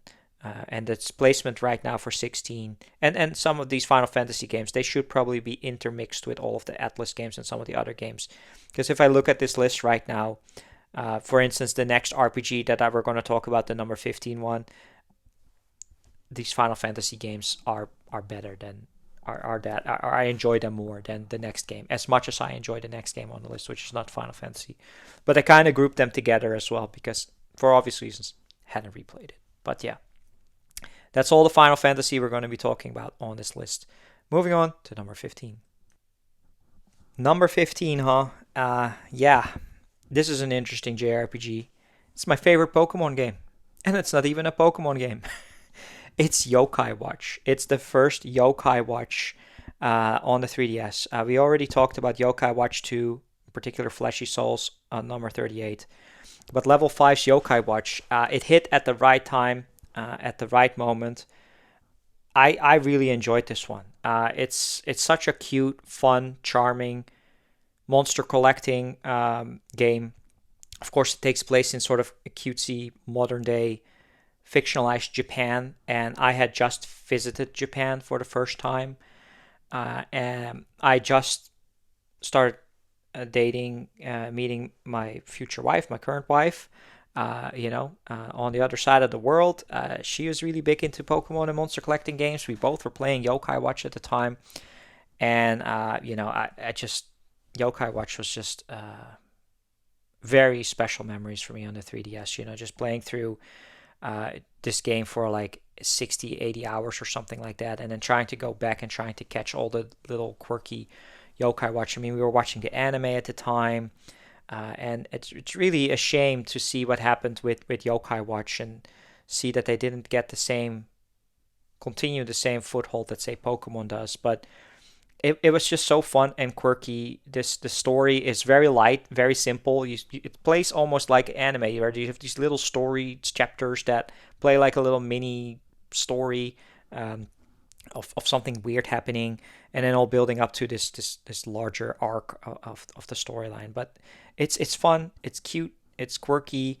I enjoyed the gameplay with the stylus controls, where you had to do different stylus actions in order to catch them, in order to fight the bad guys. Not the most polished battle and catching system, especially again how you get certain yokai to come with you. Level 5 really likes to make it difficult, but I think I caught like 85-90% of them. There was no trading in this game yet, so you really had to play it yourself. But again, it was such a welcome change of pace, because this is also when I'm hardcore into Atlus, right? I'm playing all these Megami Tensei games, these Persona games. They are difficult RPGs. I tried to beat them on the hardest difficulty, and then a fun, charming Yokai Watch comes along, and I just had a lot of fun playing through it. The first game is still the best experience. Unfortunately, my wife and I, because it came out so late in the generation, we only played Yokai Watch 3 for a few hours. But I'm thinking about going back to that at some point, just to play through the third one and kind of rekindle it, because it doesn't look likely that we'll ever see Yokai Watch 4 or whatever is going to happen with Yokai Watch as a series. So, or ports, to these games on the Switch era. But level 5 is level 5, and they do what they want. I just kind of wish they would hand out some of these IPs to other studios to go and port or something like that. Maybe that will help them. I don't know how big their studio is. But yeah, Yokai Watch was just a lot of fun. Super quirky, super fun. And if you're a big fan of Pokemon and just haven't played Yokai Watch, and you just like weird, quirky RPGs, I highly recommend it. If you liked Earthbound, I think you'll get a kick out of Yokai Watch. It's light, it's fun, and I just really enjoyed it. So, I mean, it's number 15 on the list. We talked about Final Fantasy, probably more towards the top 20, but still, I really enjoyed it. And now for something completely different. Number 14 is the first Judgment. So this is again, my favorite Like a Dragon or Yakuza game. Isn't even a Yakuza or Like a Dragon game. It's Judgment. I talked very heavily about all the Yakuza and Like a Dragon games, especially towards the end of the first part. So again, I hope you listen to that part. But Judgment, so it's a spin-off. You play as a private detective played by a Japanese actor called Takuya Kimura, which I've seen in multiple movies like Blade of the Immortal, Twilight Samurai, and stuff like that. Great actor. So he plays. Now I'm completely blanking on his character's name because it's been like 5 or 6 years, and I apologize. I struggle with Japanese names. But Judgment. So you play as a private detective, and that opens up the door for something completely different than, say, all the traditional Yakuza storytelling and honor and gangs and stuff like that. No, here we are. We have to help people. Private detective casing. He does have a Yakuza friend, Kaito, Yagami, that's his name in Judgment, I believe. And then you have Kaito, who helps you. But the reason Judgment hit so hard to me is, it's a very different story. I like, mysteries, murder mystery types of games. I'm a big fan of the Ace Attorney series as well, which it kind of felt like Yakuza meets Ace Attorney. They're not really trials, but you have to go and explore and talk to people and get clues and stuff like that while beating people up. And this is the reason why Judgment hit so hard. We played Yakuza 0 and Kiwami 1, but then they started moving into a more realistic set of graphics, this Dragon Engine. And instead of playing Kiwami 2 and onward, we played Judgment. So we played a few Yakuza games and see the world, but then we played Judgment, and the world all of a sudden, Kamurocho all of a sudden looked even more modern, even more cool. We just went to Japan in 2019 when we also played Judgment. So it truly was like we went on vacation, my wife and I, and we came back, and I think we really literally started playing Judgment. So it just that like if you go to Japan and you really enjoyed it and you feel sad that you're home, you have to boot up one of these games because it's the best. Like, oh yeah, I did that and I did this type of thing. Especially if you actually visit Kamurocho, you go to convenience stores and stuff like that, or eat the food. And that's why Judgment hit me so hard. It's my favorite so far. It's not surpassed yet. It's the first one where we really started doing all the side content and all the mini games and tried to get all the trophies. I don't think we actually got the platinum trophy in this one, but trying to beat the super bosses and stuff like that. And yeah, again, it's probably it's in my top 5 favorites series. I mean, I'm putting Judgment just straight in there. Unfortunately, I haven't played Lost Judgment yet. We just haven't gotten around to that. Lost Judgment or the Kaito Files DLC. We do own it, but we just haven't gotten around to it. And it's kind of a shame because, from what I understand, Takuya Kimura got upset that the game was also being ported to different systems, and they never informed him about a PC port, and then he wanted money for it, and then they were just like, well, we'll just stop the Judgment series and let it be there. But I haven't played Lost Judgment. Maybe it's not as good as the first one. I will reserve Judgment, pun intended, for when we get around to it. But Judgment so far is my favorite Yakuza game, or the game from the Ryuga Gotoku studio. All right, number 13. We're going to go back to Atlus. It is Shin Megami Tensei 5, or of course the enhanced version, Shin Megami Tensei 5 Vengeance for the Switch. Now also Vengeance is available for the PS5 and Xbox and Steam, so you can play it on every system. Of course, it was an exclusive on the Switch, and that's how I first played it. I beat it twice. I beat all the endings 100% on Switch. And then when Vengeance came out last year, I did that all over again. I did all the new routes. And it's a fantastic SMT game. I will say, my biggest gripe with SMT5, the vanilla game, was that the characters and story didn't feel fleshed out enough. It felt like an afterthought. So they fixed that with Vengeance, where they gave a lot more characterization and cutscene, character development. And this is a very easy call. Skip the original game. Just go straight for Vengeance. You get the base game. You get everything plus more. Similar to Persona 5 Royal, where you get everything plus more. And you can decide to only do the original stuff, or you can do both. So get that one. And it's available on other systems besides the Switch. But I just really enjoyed it. Again, it's a post-apocalyptic world, and this time compared to say Strange Journey, which is a very first-person grid-based dungeon crawler, or Nocturne, which is a very early PS2 games and kind of locks you. Now you have this full open sprawling world where you can like jump through broken down buildings, and there's so much secrets to uncover. And that's what I really like about SMT5 is the way the world works. You get into one of these big areas, and there's 4 or 5 of them throughout the game, where you get into it, and it's this huge sort of exploration, go from point A to B with sub bosses and sub fights between. And then when you open the map, when you made it through that first area, you look back and you're like, you know all the paths, and oh yeah, I made it slowly through leveling up and grinding and fighting demons and fusing them and beating these sub bosses and doing quests.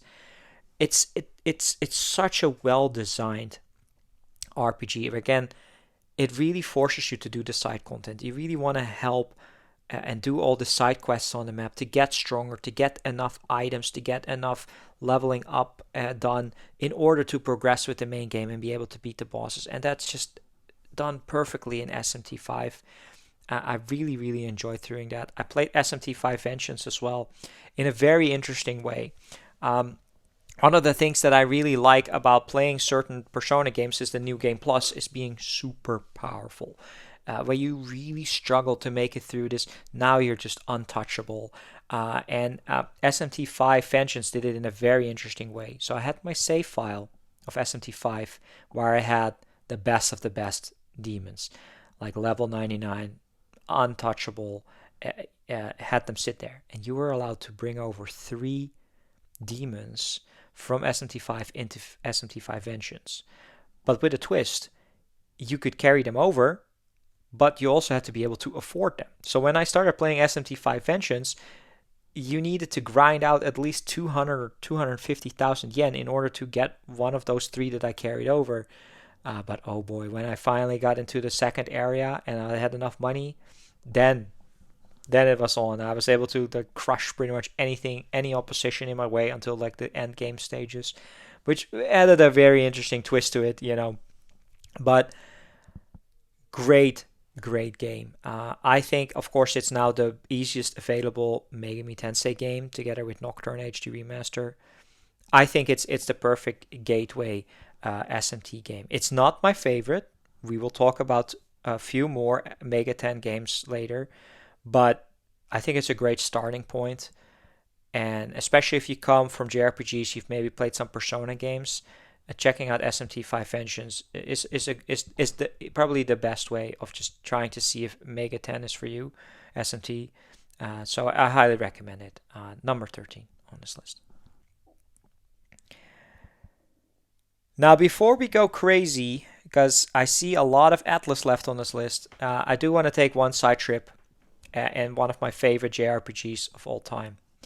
And on number 12, it is Tales of Vesperia. Yes, Tales of Vesperia. So we're going to be talking about the Tales series here. Action RPG originally came out on the Xbox 360, which is where I played it first. I had played more of my Xbox 360 than PlayStation 3. Xbox, of course, not a huge success in Japan. Very light on JRPGs, especially in those early days. We got some great Mistwalker ones like Blue Dragon, pretty much being a Dragon Quest clone. Lost Odyssey, pretty much a Final Fantasy clone. I would say if you really like Final Fantasy and you've not played Lost Odyssey, that is pretty much Final Fantasy 13 in an alternate dimension. 12 or 13, roughly around the same time those came out. Yeah, the PS3 would be Final Fantasy 13, Lost Odyssey. Of course, made by Mistwalker, which is Hironobu Sakaguchi and Nobuo Uematsu. A lot of people worked on Square. In any case, but then I also played Tales of Vesperia. And it was the first Tales game that I played. I'd heard about Tales series already. I'd heard that Symphonia was like a recommended game on the JRPG, but I forgot if Symphonia came out in Europe on the GameCube. In any case, I didn't play it. Abyss, Tales of the Abyss was out on the PS2, but again, not in Europe, so I never played it. And a lot of these Tales games were stuck in Japan and America, and I did not have a modded PS2 or ways to play those games. But then Tales of Vesperia came out. I played it. and it was fantastic. I mean, you even have the ability to play co-op where people can control characters. So friends came over, they played some of the characters. The graphics looked really great at the time, like the cel shaded style. Really fun gameplay. I really like all the characters that you control, that you interact with. Like such a fantastic cast of characters again. And this game is very lengthy. Like the first time it took me, I finished everything, the 1,000 out of 1,000 achievement points. I think it took me like 80 hours, 90 hours to do so, and it was just a great experience. And then my experience with the Tales series is I played Tales of the Abyss on the 3DS, which I also really enjoyed. Would probably be in my top 100. I enjoy this a lot. I played Tales of Graces F on the PS3. I enjoyed that one as well. But then I started trying to get into more Tales of games. I played Tales of Hearts R on the Vita and I beat it. I tried to play Tales of Xillia, but twice, and after 10, 12 hours, I always stop at the same time. Never played that one more. I didn't play Tales of Fantasia. I tried to play that retro.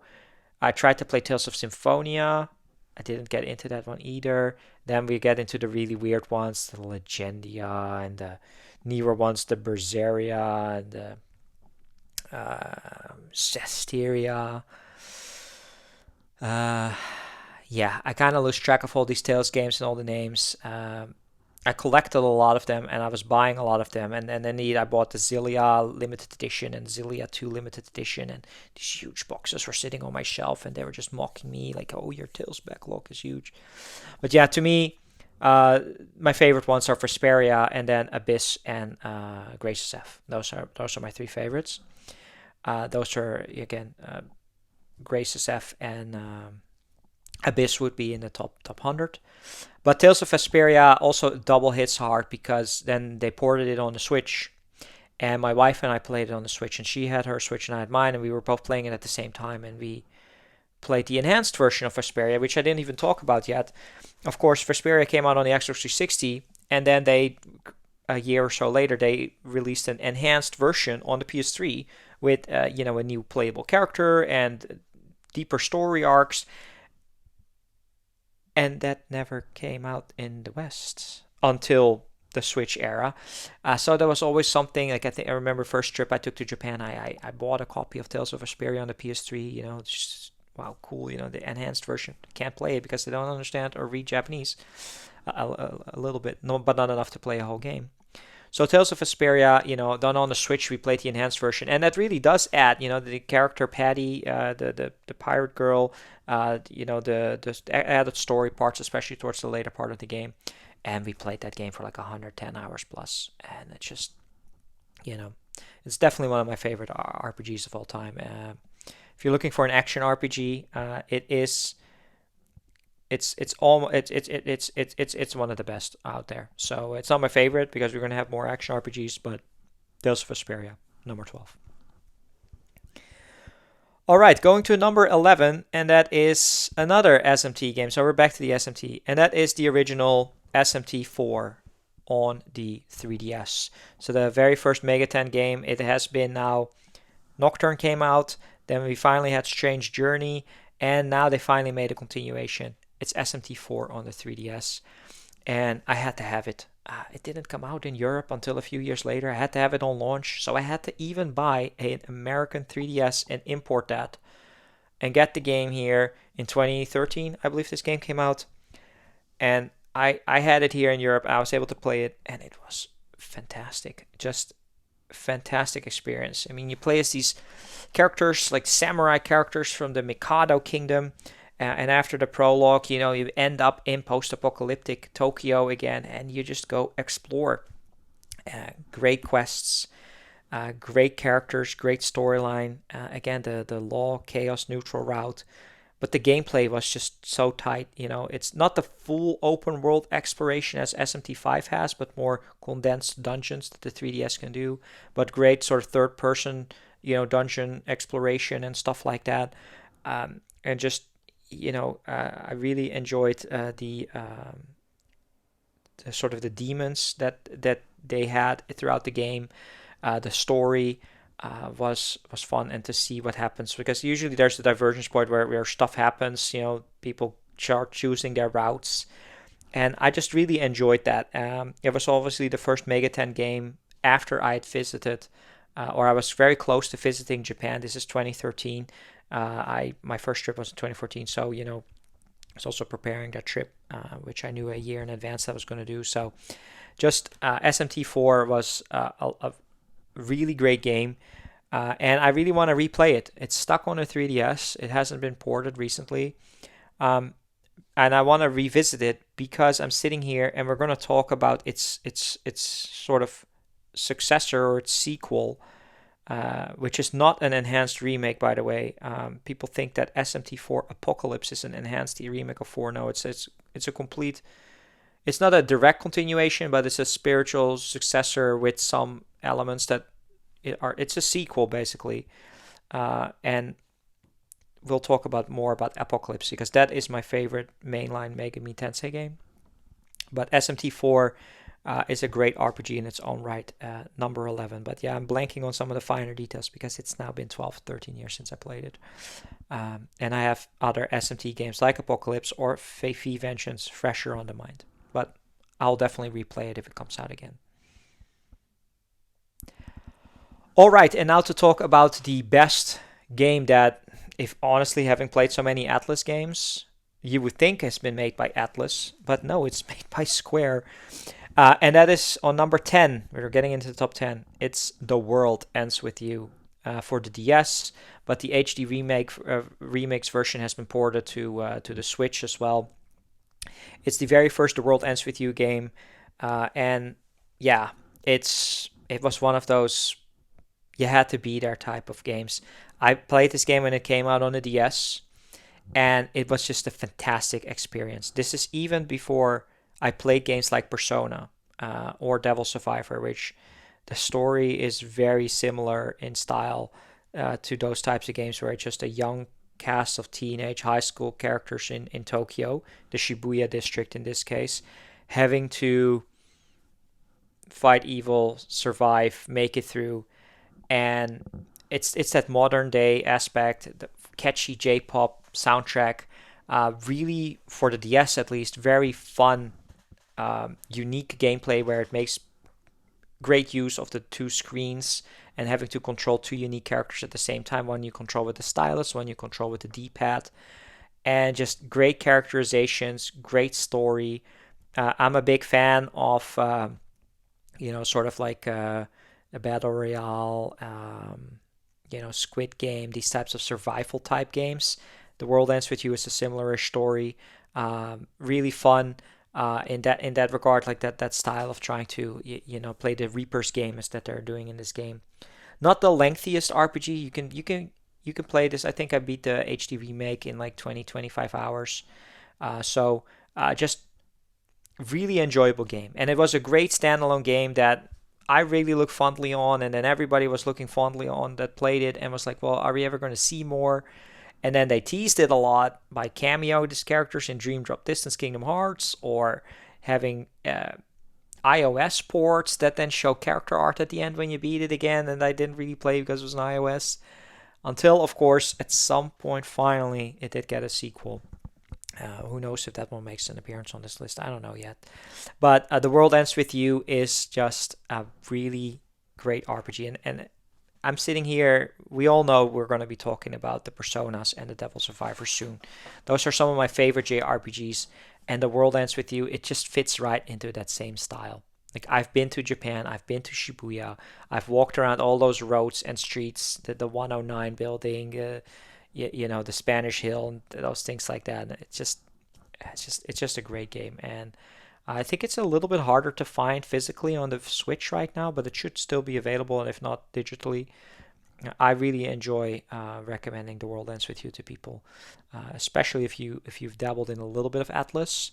I think you would really enjoy this. All right, number 9 on this list, and this is perhaps where I start losing people, because maybe looking at it now, I've rated this one a little bit too high, but it will make sense. when you know the whole list. And it's Persona 5 Strikers. And everybody left. Great. No, just kidding. So Persona 5 Strikers. It is a story sequel-ish to Persona 5 or Persona 5. Well, technically not Persona 5 Royal, but you know, it takes place I think 6 months after the original Persona 5 story arc comes to a close. No spoilers there. No spoilers. It just continues off, and it takes the main cast of characters and continuing their story. And instead of it being a turn-based RPG this time, it is an action RPG made primarily by Koei Tecmo. So if you know the Musou type games, the Hyrule Warriors, those type Dynasty Warriors type games, you know what to expect. So you're fighting hordes and hordes of characters, but they did it completely in Persona 5 style. And the great thing that I really enjoyed about this is Persona 5 Strikers takes the main cast of characters on a journey across Japan. So they take them out of Tokyo, they go to different cities and have very dungeons themed around that. And it was just a very enjoyable, fun trip. I mean, now that we're talking about Persona 5 Strikers, it should come as no surprise. You guys know what my favorite JRPG is. And I came off of playing Persona 5, then playing Persona 5 Royal, playing Persona Q2. So I've been in that Persona 5 world for so long now. I'm still playing it every single day. Persona 5, the Phantom X, Persona 5 Dancing all night. I've played all these games, but then Persona 5 Strikers came and it continues the story. I really enjoyed it. They had a great twist on things. I really enjoyed the new characters and villains that they introduced. And I just thought it was a very enjoyable action RPG. So much so that it's my second favorite action RPG out there. Great combat. I really enjoyed platinuming the game on the PlayStation 4. Truly had a great fun time with Persona 5 Strikers. And yeah, I mean, if we were to intersperse the Final Fantasy games in a little bit better way, I think honestly some Final Fantasy games should be above this. Yeah, and this would drop down more into the 12, 13 range. It is rated a little bit high here. And maybe some recency bias that I rated it so high because I just really enjoyed it and came off it and ranked it higher. As opposed to, say, some more nostalgic games like The World Ends With You or Tales of Vesperia and stuff like that. And the Final Fantasy stuff, of course. But great game. Absolutely fantastic game that I highly recommend to anyone. All right, number 8. Now we're getting to the good parts, Atlus-wise. And it is the first Devil Survivor game. Shin Megami Tensei Devil Survivor on the DS. I beat it, loved it. Or its enhanced remake, which I highly recommend more, Devil Survivor Overclocked, or Shin Megami Tensei Devil Survivor Overclocked for the 3DS.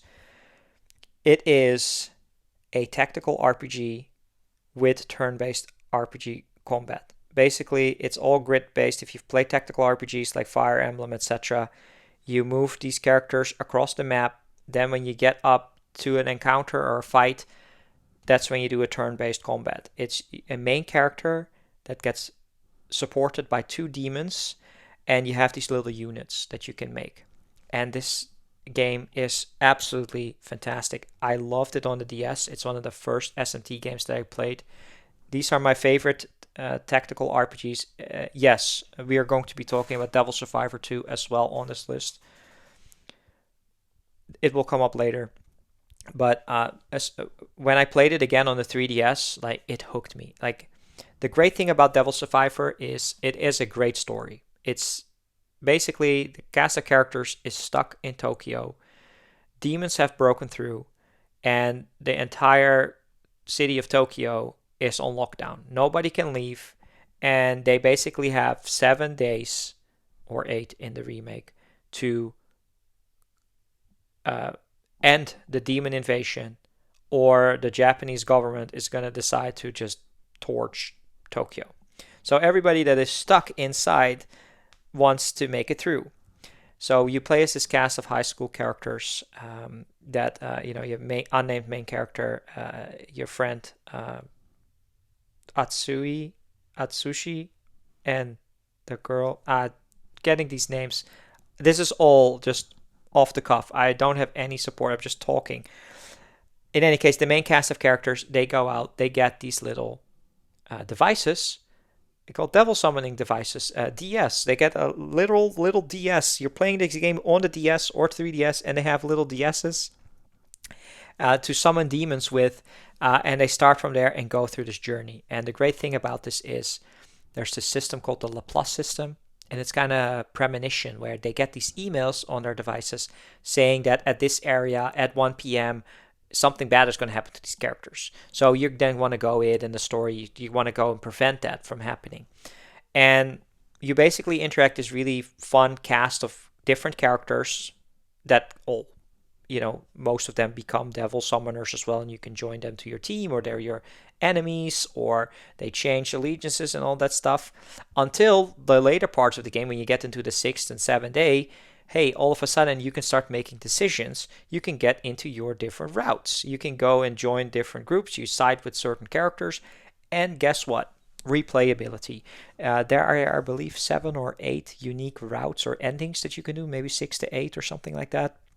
And there's actually a built-in achievement system in the game where, you know, on your new game plus, you get, you know, you can carry over your demons, or you can, you know, make your gameplay easier, and you want to unlock everything. And I did that. I played this game over the course of 80 to 90 hours, and I unlocked all the achievements. I beat all the super bosses, did all the endings.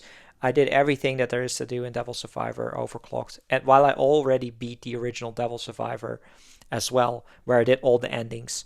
And it's just, I just, the gameplay is so fun, because if there's one system that I really like about RPGs, and I've seen this system a few times in Final Fantasy Tactics Advance, etc., is where you can inherit skills from the enemies. So you have this ability called skill cracking, where you can get up to, say, a boss group, and they know specific enemies. So if that character kills that group, you can learn the skills.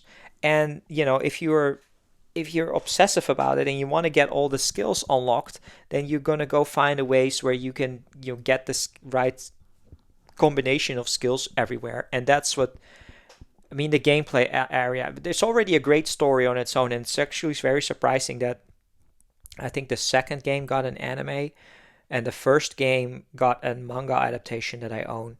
But it should be turned into an anime as well, because it's a really great story, the first Devil Survivor game. So, like I said, absolutely fun tactical RPG. I enjoyed these more than Fire Emblem games. And it's also, if I had free reign and I could tell Atlus what to do, I wish they would make a Devil Survivor 3. I think they had pure gold on their hands with this series. I really enjoy this sort of, you know, high school teenage characters in a post-apocalyptic setting in Japan. It always hits very well. I really enjoyed this. I enjoy it more than the mainline Megami Tensei games. I enjoy the tactical RPG elements, and I would pick these two games over the Raido Kuzunoha series, the Soul Hacker side series, and any other side series that I haven't even delved into. Like I've played the Digital Devil Saga games, but then the really weird, obscure Japanese only stuff. I know they had the Majin Tensei series. That was their original tactical RPG series. Very different than Devil Survivor. I wish they would make another one. But they seem to work in twos at Atlus. Persona Q, Persona Q2, a game and its enhanced remake. Devil Survivor 1, Devil Survivor 2. But yeah, number 8. Fantastic game. All right, number 7. More SMT. My favorite mainline SMT game. It is 4 Apocalypse. So 4 Apocalypse comes out, I think, 5 years after SMT4, at least in the West. And it is a sort of story sequel to SMT4. It is a new cast of characters, but when you start playing through SMT4, you could start interacting with some of the characters that you've met in SMT4, but you play as a new group of characters, and Nanashi, and it's it's a more chaos style route, and it just it it's really where SMT's gameplay clicked for me. It took me about 80 or 90 hours to play through this. I played through the DLC as well. I played through all the three routes, and it's just my favorite one. And I wish more people could experience this, because I think a lot of people skipped SMT4 Apocalypse. It came out relatively late in the 3DS life cycle. People probably thought it was an enhanced remake of SMT4 only, or they hadn't played SMT4 yet. But I think SMT4 Apocalypse can be played as a standalone experience. And maybe they should have just called it SMT4 Apocalypse. But in any case, and now it's stuck, of course, on the 3DS era, because these games haven't been ported, both SMT4 and Apocalypse. But that final dungeon, oh my, that is one ridiculously lengthy final dungeon. I think the final dungeon and itself, I don't want to overestimate it, because it's been a few years since I played this game, but I thought that that's literally like a 15 to 20 hour like final dungeon RPG. Absolute madness. But the story was really great. They really gave even more characterization to the demons. You had these really sort of like end game upper level demons trying to make things happen in the world of SMT, where it's human. Usually in the first few, it was more sort of the human characters and factions and stuff, but they started trying to change that slowly with Nocturne and Strange Journey, but then really started perfecting that in Apocalypse and also 5, where you have the Dagda, for instance, who is this demon that helps you, and basically from a gameplay perspective, if you were to get a game over, he basically resurrects you and makes you have to go through it again. That type of stuff. But really enjoyable. Really enjoyed the new sort of demon style from artist Masayuki Doi, who took over from Kazuma Kaneko, who did the original art. But the Masayuki Doi is the SMT4 and SMT5 Apocalypse, and then 5 Vengeance. Really, really fantastic, great third-person dungeon crawling, challenging. Quite challenging, because I played it on the harder difficulty. And the one thing that I liked a lot about Apocalypse is great demons, but also great, characters that you can recruit to go into your party. And that's really why I enjoyed Apocalypse a lot, because it had the best of both worlds. It had really great, demons, but it also had sort of like, here's a cast of characters that you can build, more so than SMT4, more so than SMT5, where that is not really the case. So, or it's also less. So, and I really enjoyed the neutral route of Apocalypse a lot. That was really, in my opinion, the pinnacle of SMT, and I don't think everything will top that. I've truly, truly enjoyed playing through SMT4 Apocalypse. All right, time for something completely different, and it's time to go for a quote-unquote classic JRPG. And it's my favorite, and we've talked about it at the beginning of this video. On number 6 is the second Suikoden game. The second Suikoden game is just a masterpiece. But the first Suikoden game is a little bit short, a little bit rough around the edges. The second game is absolutely fantastic. They're going to be making an anime about this game soon. I think sometime this year they're going to release that at the end of 2026. I've beaten this game 4 or 5 times, and it's nostalgic to me. It's just a fantastic JRPG. I mean, from a story perspective, he plays these two characters called Ryu and Joey, who are part of this kingdom, quote unquote, evil empire. They're in training, and they invade this kingdom, and from there the story starts, where you realize maybe you shouldn't be part of this evil empire, and you're trying to make it home, and from there the story just kicks off. And I mean, I talked about it in the Suikoden part at the beginning of the video. You have the 108 Stars of Destinies that you have to recruit, that you can recruit for your base, and it's so charming. Like, there's great humor in these games with this pixel art. they really make these fleshed out characters come to life. There's no voice acting, just sound effects. They make these characters come alive. It's it's equal parts fun. It's exciting. It's sad. It's just great storytelling. There's multiple endings, multiple routes you can do, so many characters to unlock, and on top of that, there are secrets to do. Great mini games. One of my favorite mini games in this game is at some point you unlock a chef character, and it's just like a Iron Chef where you have to go in and do cooking. Hayo's cooking challenge where you just fight off. It is its own side story where it's just him fighting off against these other chefs, and people judge your meals, and you can change them up and flourishes and add spices to it. And that's a fun, super fun mini game. Squirrel collecting for those in the know, but just the story is so great. And if you've played the original Suikoden game and perfected Suikoden game, and you carry over your save data from the first Suikoden game, you're rewarded with so many cool like references and cameos to the original one. And it's just, the duology is just so great, and that's why it's more so than Final Fantasy. It's just the Suikoden games are just fantastic, and we do have to address it. It's the only two Suikoden games that I've ever properly played, whereas this series has gotten a lot more games. Most notably, of course, is Suikoden 3 on the PlayStation 2.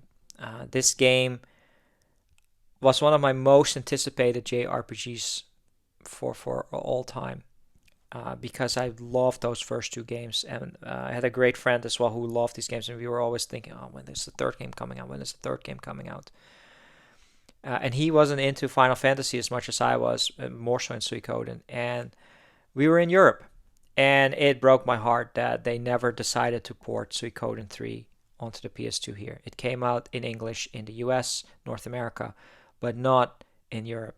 So I never had a chance to play it until many years later. Now, I mean, I have it somewhere on my PS3. I bought it for like $10 or something like that, and I just never gotten around to playing it. I have a Steam Deck, and I could probably play it. My wife even tried playing it after she played Suikoden 1 and 2 HD Remaster. But I just never really gotten into it, and it's such a shame because maybe I'm missing out on a fantastic JRPG experience, but it's also different. It's 3D character models. It's not the same as Suikoden 1 and 2, and it's just always that what if. I bought, we did see Suikoden 4, weirdly enough. We did see Suikoden 5, weirdly enough, and Suikoden Tactics on the PS2 in Europe. I had them. I think I played 5 for an hour or two. Or 4. It's one of the 4 is like 100 years prequel, and 5 is like a continuation or something. But I just never got into them. Also realizing much later in life, with of course the Eiyuden Chronicle Kickstarter, that the original team, the writer, director, composer, or at least the writer, director, Matsuyama, I believe, who unfortunately passed away just before Eiyuden Chronicle came out, didn't even work on many of those games anyway, so it would have already been different, and they had weird tier crease and a weird PSP exclusive game and Suiko Gaiden visual novels and stuff like that. I collected a lot of this stuff, but I never really played it. Which leaves me with Eiyuden Chronicle. I supported the Kickstarter. I backed it. I got the game on launch, and I wanted to play it on my Switch, and the performance was so bad that I just couldn't do it. I have the game. I played it for 30 to 45 minutes, and it's one of those JRPGs that I want to get into at some point to see if it even captures close to the magic of Suikoden 1 and 2. I'm assuming it's not going to. I don't hear people talk as fondly of, say, Eiyuden Chronicle as a must-play game, and just it's a shame, but it's great that the original team could come back and had a successful Kickstarter, and still a shame that he passed away. But it's the original two Suikoden games. I mean, I'm very happy Konami ported them, that they are now easily playable on modern systems or current modern day systems, and just stay available because backwards compatibility nowadays from PS4 to PS5, Switch to Switch 2. Perhaps in the future, you don't even have to think about it, right? It's just available. But Suikoden 2, I beat it 4 or 5 times now, and it's such a fantastic JRPG. Absolutely recommend it.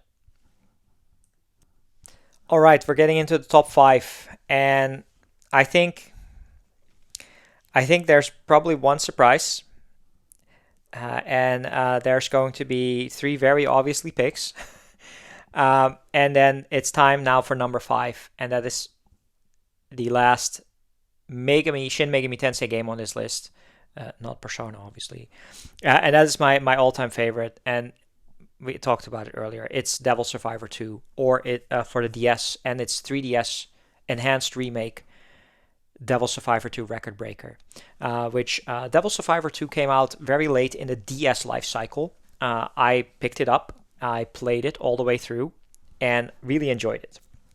I didn't actually realize this until later, but Devil Survivor 2 is not a story sequel. It's a new cast of characters, new story, but in a similar fashion. New group of characters get stuck it's not lockdown, they get stuck in Tokyo. And on your journey, you actually also go to Nagoya and Osaka. So you go to different cities. And again, really fun cast of characters that you can go ahead and try to save with premonitions and different routes and all of that great stuff. And this time you fight against these weird alien characters named after stars. And it doesn't hit me until later that they're basically kind of ripping off the angels from Neon Genesis Evangelion, which I enjoy Evangelion, but I'm not like a super Evangelion fan. But I realized that later. But again, this game came out, I think it was 2015, on the 3DS. Bought it day one, the Record Breaker version, and I got super hooked into it again. I played through it, all the routes, tried to do the super bosses, and this new arc, I thought it was the Triangulum arc, takes is even more than Overclocked added.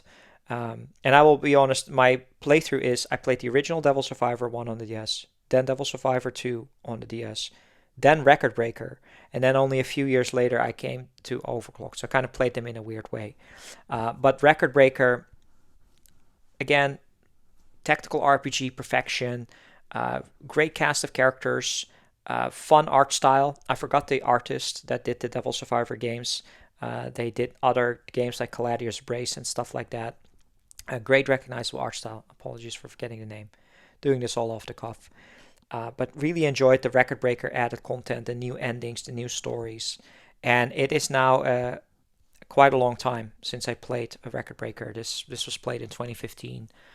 And I remember I was towards the later parts of the game or final ending or something, and I was on a work trip in London. And all I could think about was playing this game. I was just playing it. I was sitting in some like Starbucks somewhere trying to beat the game, just playing it, maxing it out. Absolutely fantastic. I mean, the first 2 Devil Survivor games are just really great stories on its own, really great characters, fantastic tactical RPG plus turn-based RPG elements. I really like the skill inheritance, the skill cracking system, and just, I highly recommend them. And it's such a shame that these games are stuck in a DS 3DS era. They should have been ported, because these games they use dual screens, but they don't use anything from a stylus perspective. So I'm sure they can figure out ways of doing sort of the dual screen system or ported. The fact that there's no Devil Survivor 3, I think would have really could have really been a fantastic game. But maybe that's just me.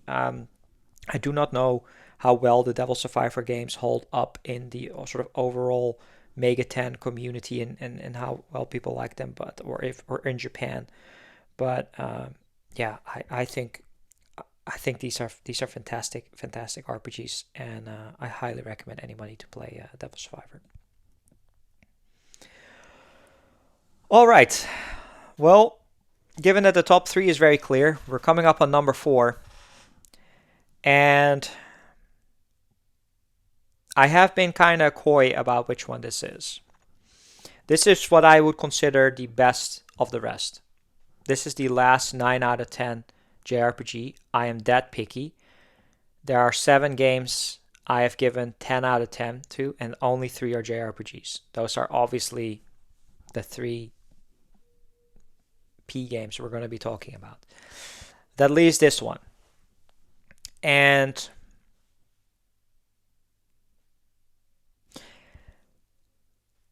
it's strange to see when we're going to be talking about it, but I would give you a good time if you figured out which game this is going to be. Perhaps it comes as a surprise because I feel, quite honestly, that this game should have gotten everything 5-10-fold. The attention, the critical acclaim, the sales that it got when this was dropped a few years ago. And I don't know why this game just appeared and then just fizzled away. Now, granted, I am not as part of the gaming JRPG community as I am on a daily basis. So perhaps people are fondly talking about this one. But I mean, it is, we have been talking about an earlier game in the series. It is a sequel. So here, without further introduction, number 4, it is Neo: The World Ends With You. It is the sequel to The World Ends With You that Square Enix finally released after like 15 years later. And it is one of the absolute best mind-blowing action RPGs that I've had the fortune to play. I played it on the Switch and it completely sucked me in over the course of like 65 hours. And it was just a absolutely fantastic experience. Like, I'm a huge fan of The World Ends With You. I was going to buy this game regardless. But I would say that Neo: The World Ends With You is very easily playable if you've not played the original The World Ends With You. As a standalone game, it introduces a new cast of characters. It works perfectly fine. But if you're a fan of The World Ends With You, it also continues the story of the first game, giving me sort of the perfect JRPG experience that I was looking for. And I'm not going to talk about spoilers. All I just want to say is I feel like this game was made for me. Like, I feel like this was, when I was playing it, I felt like this is like they hooked up into my brain. They took everything that I liked and put it into the game. First of all, the first The World Ends With You game was relatively short. You could beat it in like 18 to 25 hours. They give you a full-on 60 plus hour experience. So they made the game super long from a story perspective, gameplay perspective, everything. It is set in Shibuya. It's, again, the game takes place in the Shibuya world, taking into account that Shibuya has also changed quite a lot since 2007, 2008. So they added in all the references to the newer things that are happening. And Shibuya, even right now, even after this game, is changing a lot. Like the entire station area, like the crossing, the station is completely being remodeled and redone. But, you know, it was just great. I've been to Shibuya quite a lot. I've walked around a lot there and spent time there. So again, it adds a lot of immersion to me. But the gameplay, the action RPG was just very, very tight. Really enjoyable. Hack and slash action combat. Just really well done. And the new cast of characters was really fun. The story progression was great to me. The side quests was, just everything about it just hit the right way, to the point where I was playing this game 6 to 8 hours a day and just enjoying it, having a smile on my face. Fantastic soundtrack. Like, the World Ends With You soundtrack, I didn't really talk about that, but just such a great quirky soundtrack with like weird genres in there mixed that aren't really my favorite style of genres, but they just amped it up in Neo: The World Ends With You. And the conclusion the final arc of this game, just absolutely fantastic. Great end game, super boss type content as well. And I just, yeah, it's a fantastic JRPG where, I mean, we're going to be seeing this top five here, and it will make a lot of sense. I mean, we talked about Suikoden 2 being a more classic JRPG, but my top five is dominated by, a cast of, you know, late teens, young adult type characters that are living in Japan, trying to survive, trying to beat the bad guys, trying to save the world. That just seems to be the style of RPG that I like the most, at least in this phase of my life. The last 10 or 15 years, I've really been enjoying that. And it for some reason, it still hasn't grown tired for me. I'm sitting here. I would love to play a third game in the World Ends With You series. I would love to play Persona 6. I would love to play Devil Survivor 3. And I would love to replay most of these games. It's been 5 years or so now since I played The World Ends With You. I thought it came out in 2021, 2022. But similar, I want to replay Devil Survivor 2 at some point. And I want to replay some of the Persona games as well. But Neo: The World Ends With You, it is such a shame because I feel like it came out what, in the summer, like July or August or something like that. I picked it up. I loved it. I played it. And then I realized, reading online, that nobody really bought this. Like, nobody was really buying it. It didn't do very well. And then what was it? I think a year later or something, they just stealth announced this to be on Steam. And it went up against, I think, another port of Persona or something like that. It was just Square Enix, developer of this game. It's such a shame. And it's the highest rated Square Enix game on this list. I think Neo: The World Ends With You can go toe to toe with some of the best Final Fantasy games. I know I ranked them lower and we talked about them. And yeah, nostalgia can always, beat like a Final Fantasy 10 or 7 or 8. They really should be in my top 10, to be honest. But again, I've explained for a reason why. But Neo: The World Ends With You, it did everything right. Like, it did everything right. This is a Square Enix developed JRPG that had a moderate budget, didn't go all the way crazy, and didn't do anything offensive to me. It was just a great sequel, whereas they keep making and pumping out like super large like Final Fantasy 16s and the Final Fantasy 7 remakes and rebirths. Don't want to talk negatively about, like, say, Dragon Quest. I know Dragon Quest 11 is highly loved in the community. I just couldn't get into that one. But like, those are really their main staples, right? Final Fantasy, Dragon Quest. But then they also do all these weird type of things, like the whole new like Bravely and Octopath stuff, and then ports, and they were just all over the place trying to do so much. And in that mismatch of all the ports, they're porting all their old Trails of Mana and Saga games, and there's so much noise that Square Enix throws out there. Like, truly, I don't want to see a list of all the games that they did since 2020 to now. Like, it's a huge list of JRPGs. And they didn't even do the ports that they should have done, which is probably Chrono Trigger and Xenogears and maybe some Final Fantasy stuff. And then they also had Neo: The World Ends With You. And I just... if I was Square Enix right now, I would re-release this game.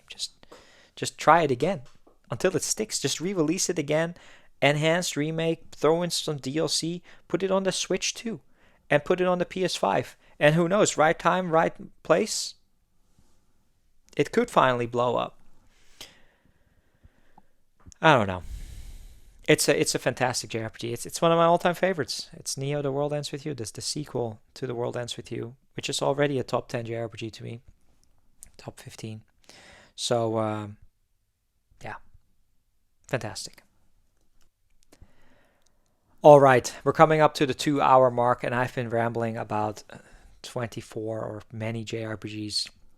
This should come as no surprise. We're getting on to the top 3. These are the only JRPGs that I've given the magical 10 out of 10.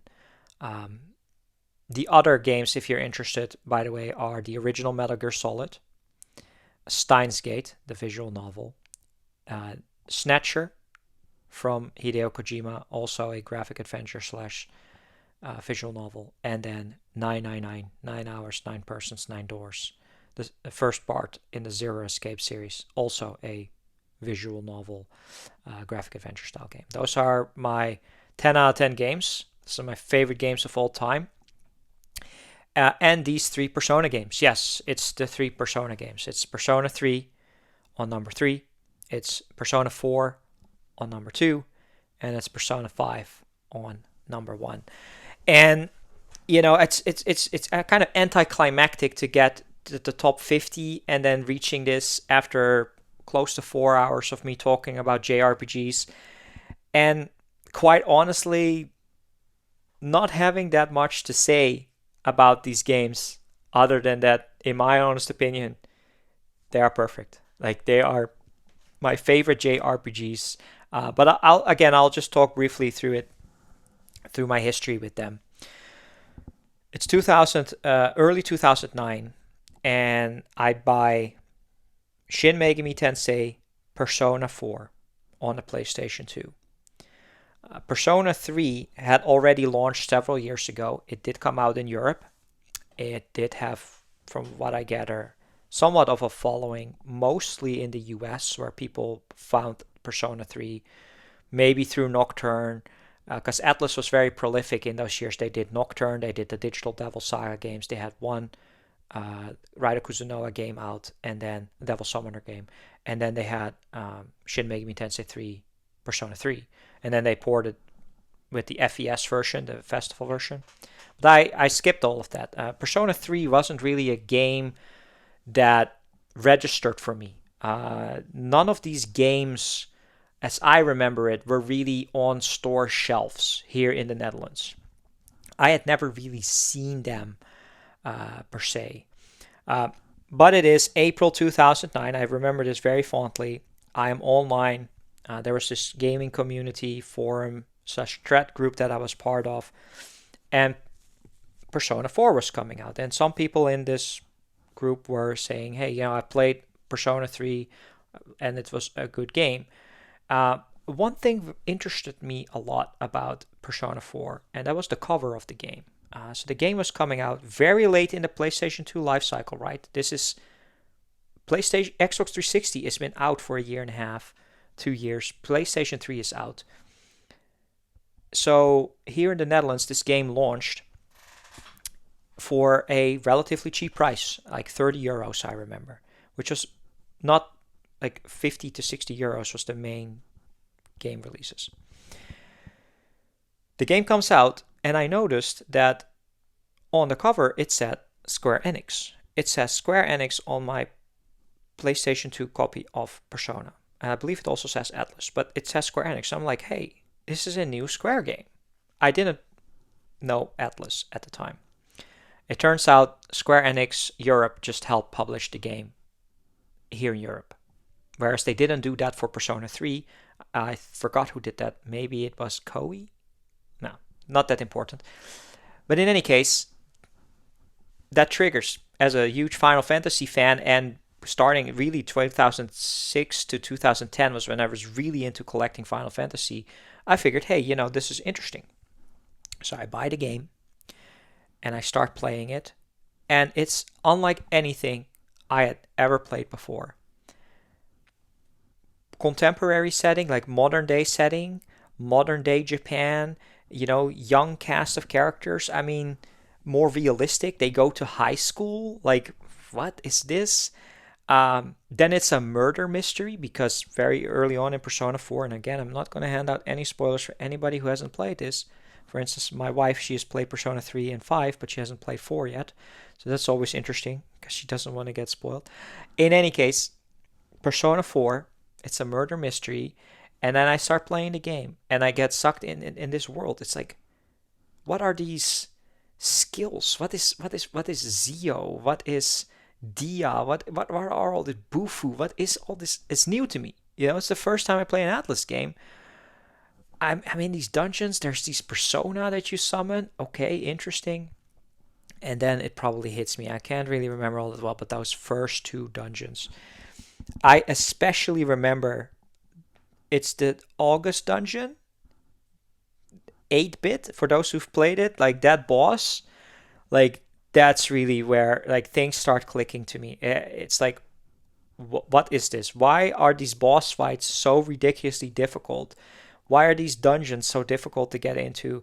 But the soundtrack has already hooked me. The voice acting has already hooked me at that time, and it's just like I was I was sold when I played Persona 4.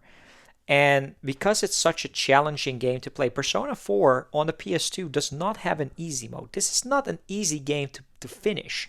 So when you challenge yourself to understand how this game works, play through it, get all the social links up, and start doing your school life mixed with the dungeon life, and the story comes to fruition.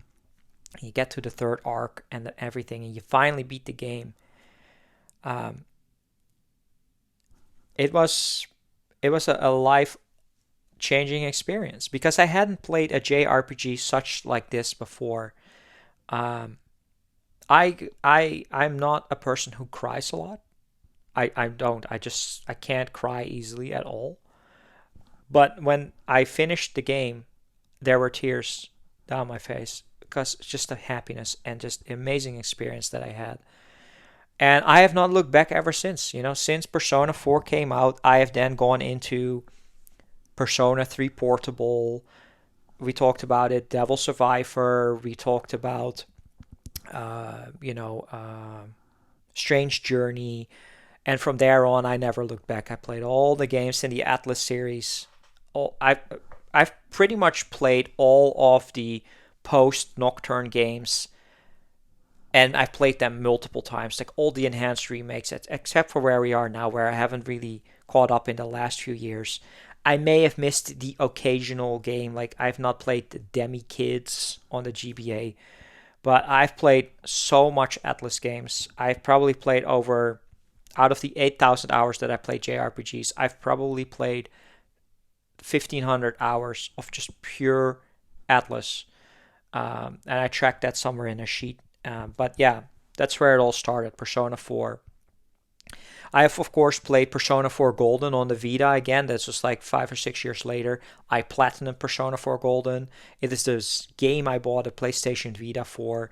I just wanted to play the extra stuff. The enhanced remake stuff of Golden is good. I've watched the anime. I've watched the manga. And for many years, Persona 4 Golden was my favorite JRPG of all time, and I wondered if that would ever be beaten, which it has, because keep in mind, Persona 4 is ranked number 2.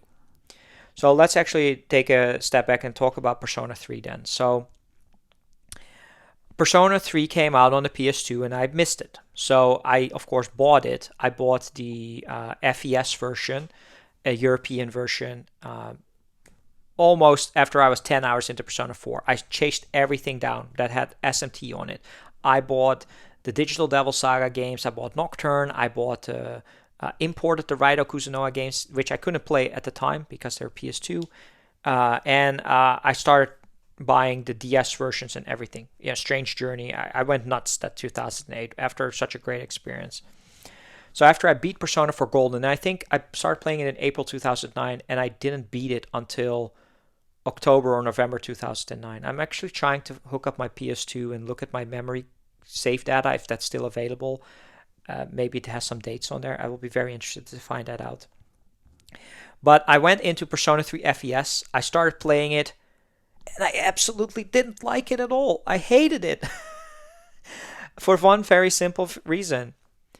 Persona 3 FES doesn't allow you to control your other characters. You can control your main character, but the other characters in your team basically do their own thing. And I did not like that at all. I was like, no, no, no, no. I want to be able to control it. I want to be able to... There was also the sickness element where after a while they run out the dungeon because they're too tired or something. So I didn't play FES. I didn't like it. Until, of course, then very quickly, Persona 3 Portable came out on the PSP. That was like 6 months later or something. So it was like perfect timing. So I did jump onto Persona 3 Portable and I played it on my PSP.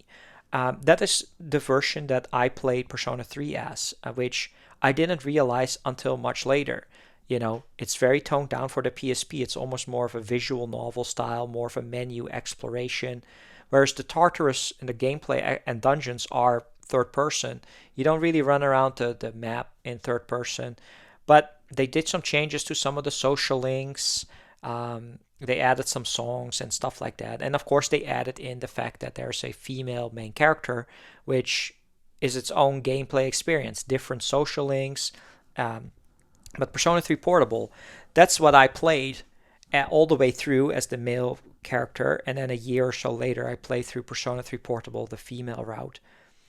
And I thought it was a fantastic game. I thought it was a fantastic game, but always in the back of my mind, I was like, it's not as good as Persona 4.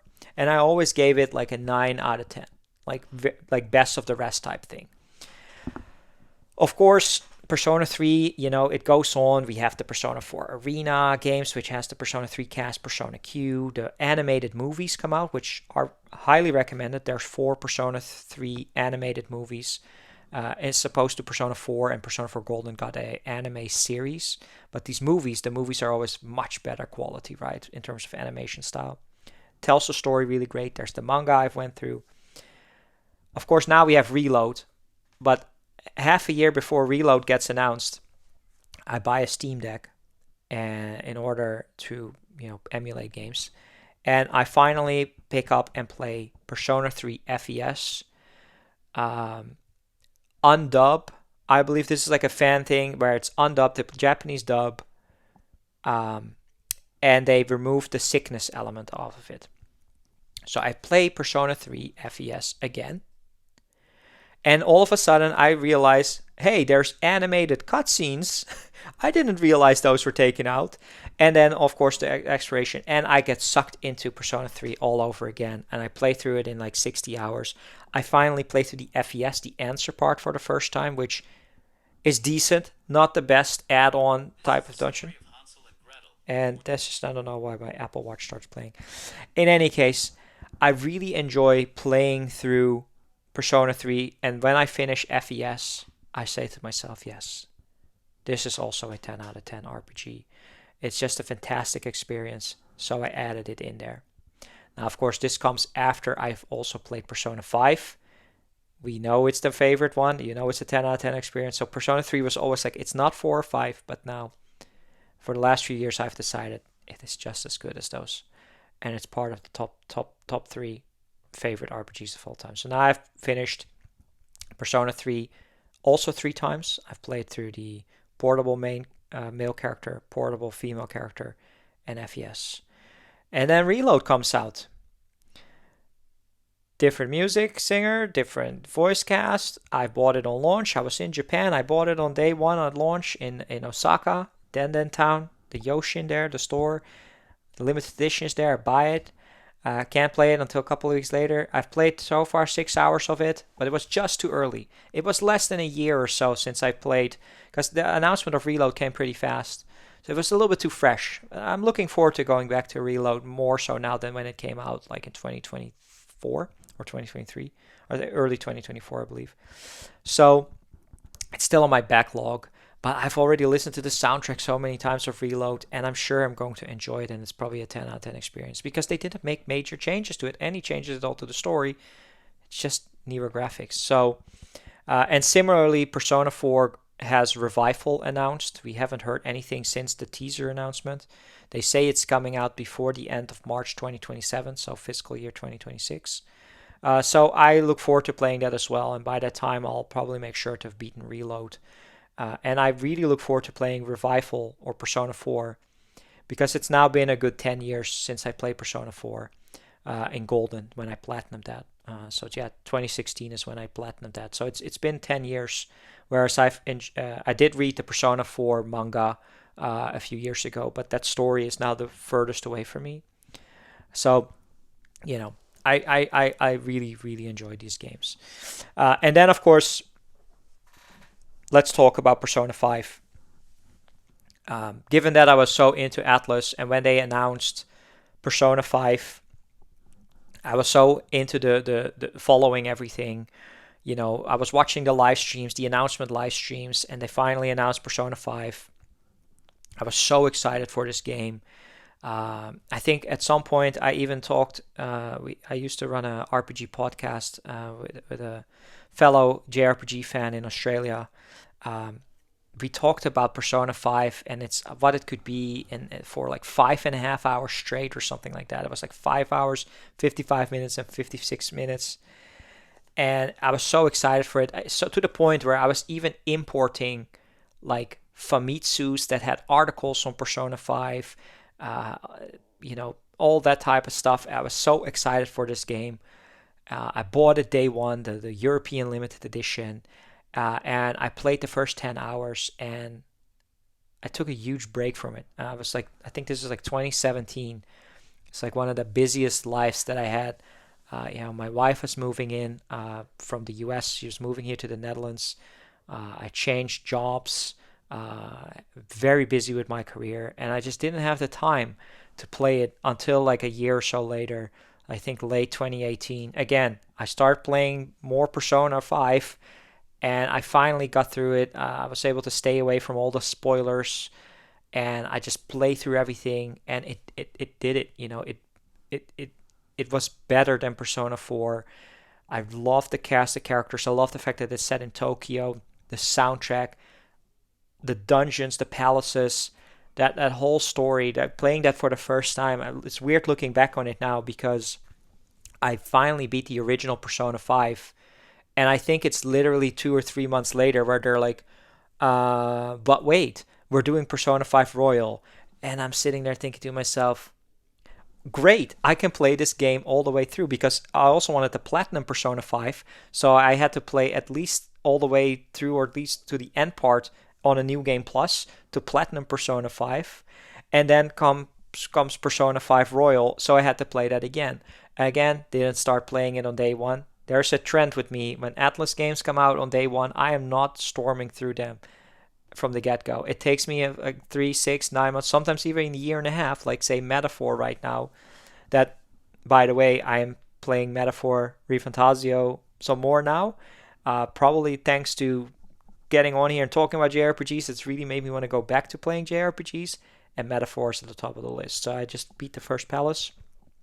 More to come on that. Maybe it will break into the top 50. In any case, Persona 5 Royal, I played it again all the way through, platinum it. I loved it. Persona 5 Royal comes out on the PS5, not the PS4, the PS5. I want to platinum it again. I go ahead and I go do that again. So I've played it all the way through twice now on the PS4, the vanilla version. Played through the Persona 4 Royal on the PS4. Played through Persona 5 Royal on platinum to it. And I also, by the way, I played it on the Switch again all the way through to the November arc, and I will probably go back into that in the next 12 months or so and try to finish that up. Then I'll have finished it on all the systems except for Steam and Xbox. And who knows, maybe in the future I will actually want to beat them all and I'll go back and play it again. But oh, by the way, I've played all the Persona 5 spin-off games. We talked about Q2. We talked about Strikers. I've played through Tactica. I've watched the anime. I keep buying the manga, new volumes that are coming out there right now, again in the November arcs. Persona 5 dancing games. I play Phantom X, this sort of reimagining or sort of semi-alternate side game of Persona 5.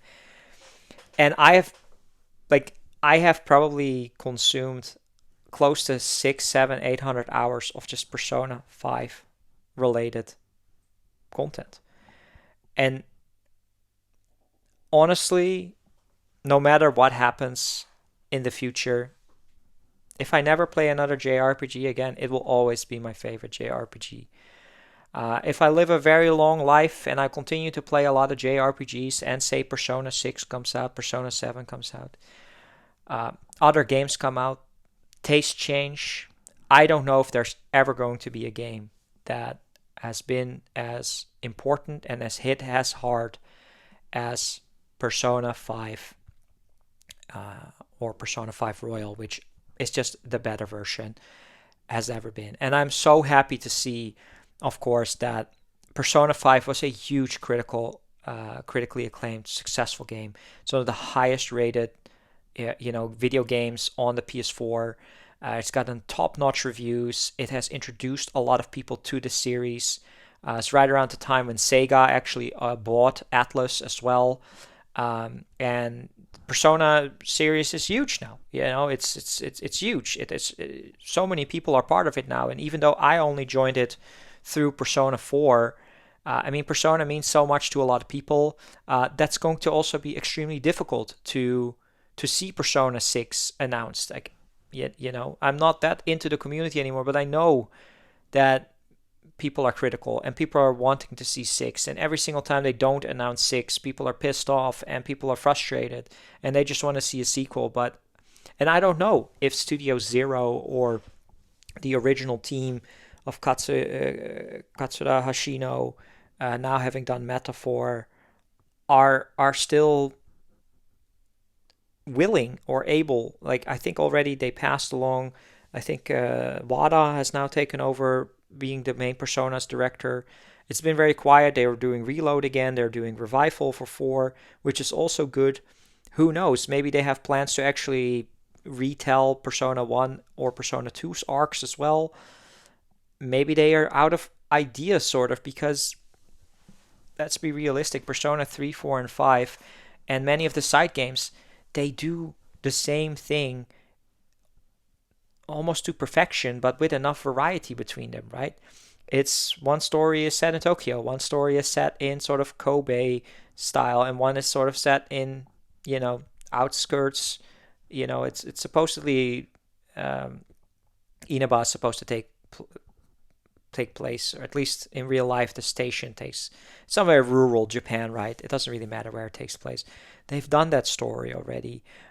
They've done all these different sort of archetype characters of your best friend character, your girls that you romance. And there's only so much they can do. Where until what point is it like, oh yeah, I kind of already.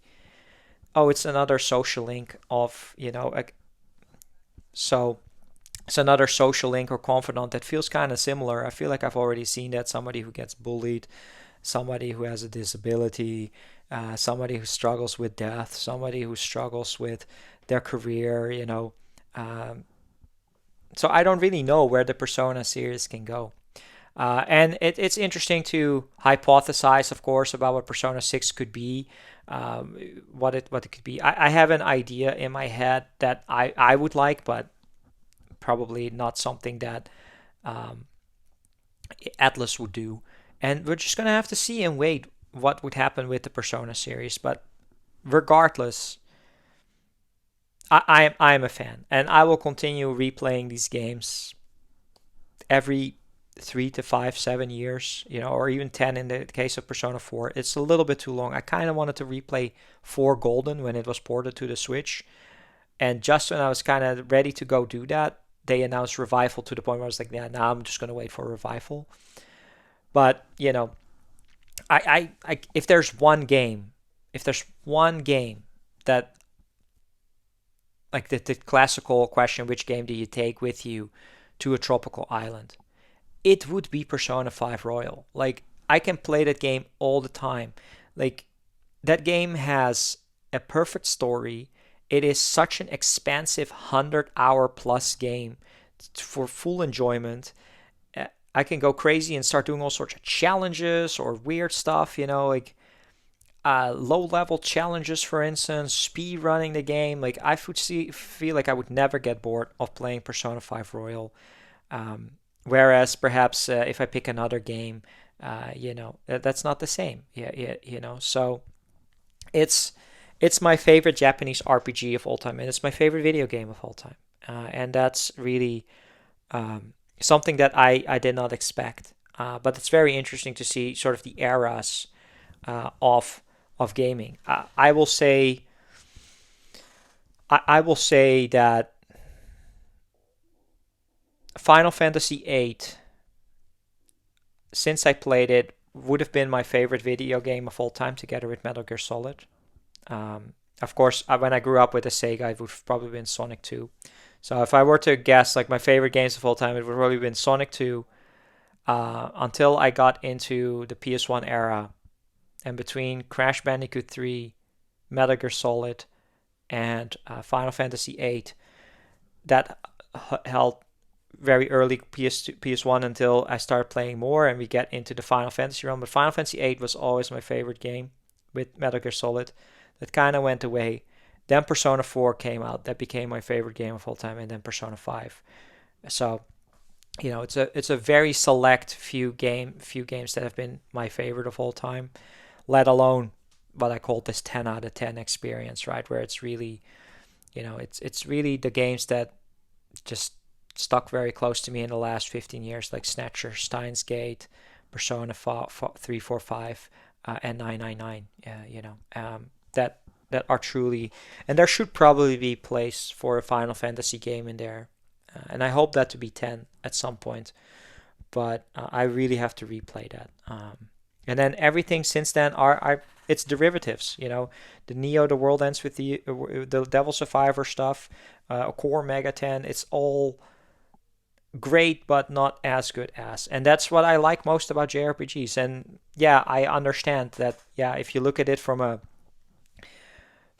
style perspective, it is very similar that I like. And perhaps you're more of a JRPG fan that really likes the fantasy style much more, or the medieval style, or action RPG style differently, or that type of stuff. And then your favorites look like that. And yeah, so I'm starting to ramble. That's really what we're going to be ending this video on. It's like, this is my top 50 JRPGs. It's diverse, but on the other hand, it's also not very diverse. I mean, we have a lot of Final Fantasy games. We have a lot of Like a Dragon games, a lot of Pokemon games. We have many Megami Tensei games and Persona games in here, with a sprinkling of The World Ends With You, Suikoden, random Tales of Vesperia, Yokai Watch, what else? Judgment, Kingdom Hearts is in here with two games. We have Etrian Odyssey, Fire Emblem, Earthbound and Mother 3, Trails in the Sky, Chrono Trigger, Dragon Quest 4, Ni no Kuni.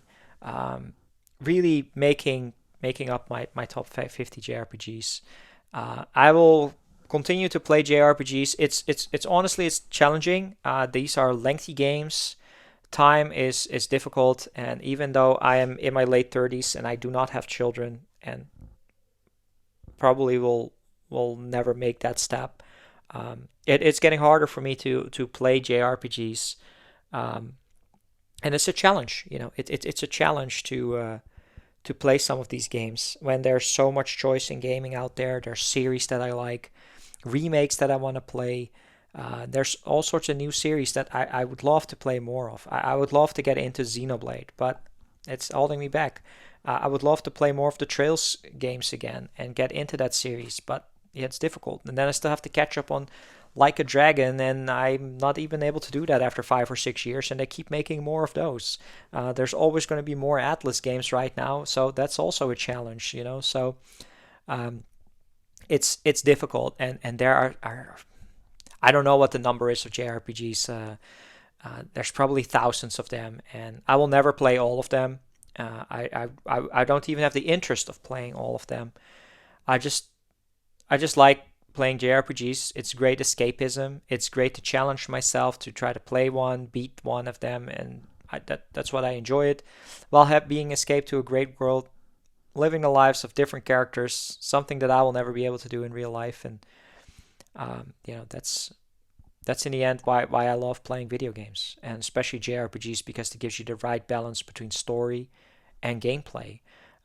As much as I like visual novels from time to time, and as difficult as it is to really focus and sit down and play a difficult, challenging JRPG and make it through it, I mean, I would have loved to just click the play button and have Metaphor just make it to the end. But that's what visual novels are for, and I enjoy that genre. It's probably my second favorite genre, but I love the fact that we have something challenging and rewarding when you play through it. So, with that being said, I think we're coming up on probably the 2.5 hour mark of this video, if not the straight up 3 hour mark. I just sit here, I hit record, and I start talking about it, and that's where we are. And I hope this was enjoyable for you to watch. If you made it all the way to the end, I highly appreciate it. If you've watched both videos, you've watched 5 hours of me rambling about Japanese RPGs, and that is, humbling, knowing that I'm just a guy living in the Netherlands, just a fan of games, and hopefully I passed down some great stories, reminiscing about my past of pretty much a year out of my life playing them. And the reason I make this video is the hope that you listen to some of these recommendations and you play them. And if you play them, that's not important. The fact is that you will enjoy and like them as well, and that you're like, hey, this was a great experience. And if I was part of recommending it to you or putting you over the edge of taking a look at a certain game or a certain series, that's the reason I do this. That's the only reason I'm doing this here on YouTube, is to recommend these types of games and some of my favorites to you. So that said, thank you very much for watching. It's always great to talk about this, and let me know what your favorite JRPGs are. If I missed anything, if I said anything weird or controversial, let me know. Just be respectful. It's just my personal list. That's all I can say about that. But yeah, thank you, and I will see you all next time. All right, so you made it to the end of a 4.5 hours, close to 4.5 hours, rambling, which I recorded in April, late April. So it's been 4 months since I recorded this. It was my intention to kind of release this as part of sort of my YouTube anniversary, which is always at the end of April. But life got in the way, and I just didn't come back to it until now. I'm still glad that I just pushed myself to get this out there and put it on YouTube, because for the last 5 years, there have been many times where I sat down, I just started rambling, created a bunch of content, sometimes on camera, sometimes off camera, just audio only. And I just didn't release it, just didn't upload it, didn't edit it. And it's kind of a shame. It's kind of a shame to not get that out there. And that's something that I've been struggling with, with not being really part of this community anymore, or not really feeling that your voice truly matters. What does it matter? It's a drop in the bucket out there online, right? I've been struggling with that for a very long time. So, but I'm glad, like I said, I pushed myself to get this out there. So I hope for the few out there who ended up sitting there listening to this, I hope it was educational, entertaining. I hope you were multitasking, maybe grinding some levels in a JRPG as usual. That's what we always used to say back when some of these lengthy videos came out, or the RPG podcast that we used to do 15 years ago. That said, as much as I love JRPGs, in the last 4 months I haven't really played a lot of them. I have been playing some games, and maybe we'll go over that, but not necessarily JRPGs. Still no progress on sort of the big RPGs that are in my backlog: Metaphor, Persona 3 Reload, and also Final Fantasy VII Rebirth. I should probably jump on. I've been playing Pokemon here or there, Pokemon Violet, just the Terra Ray battles. But I did play Pokemon Crystal recently, because since they announced that Pokemon Bank was shutting down, I had Pokemon Crystal on my 3DS. That has always been my most nostalgic, most favorite one. I had that on a Game Boy back in the day. I played that a lot. I think I got around 220 Pokemon. To be honest, I don't even know if Pokemon Crystal made it in the top 50. I think it should. And replaying it, yes, it's a Gen 2 early Game Boy Pokemon game, and it has some archaic quality of life issues, especially when it comes to getting some legendary beasts. I was able to finally succeed at that today, catching the third and final one, Entei. But Pokemon has become so easy these days. But Yeah, it took me around 10 hours to beat the Elite Four, and I think about 18 hours in total to just play through the game, get all the badges, beat all the champions, and collect all the legendaries. So the beasts, Lugia, Ho-Oh, and Celebi, of course, which was unique on the 3DS Virtual Console. That's something that I was never able to do back in the day. So we kind of full circle and moved all of that stuff into the Pokemon Home. So yeah, I don't know when I'll get back into the JRPGs. Of course, I definitely don't want to end up with a situation where Persona 3 Reload and Persona 4 Revival are in my backlog when that comes out in February. So hopefully Persona 3 Reload sometime.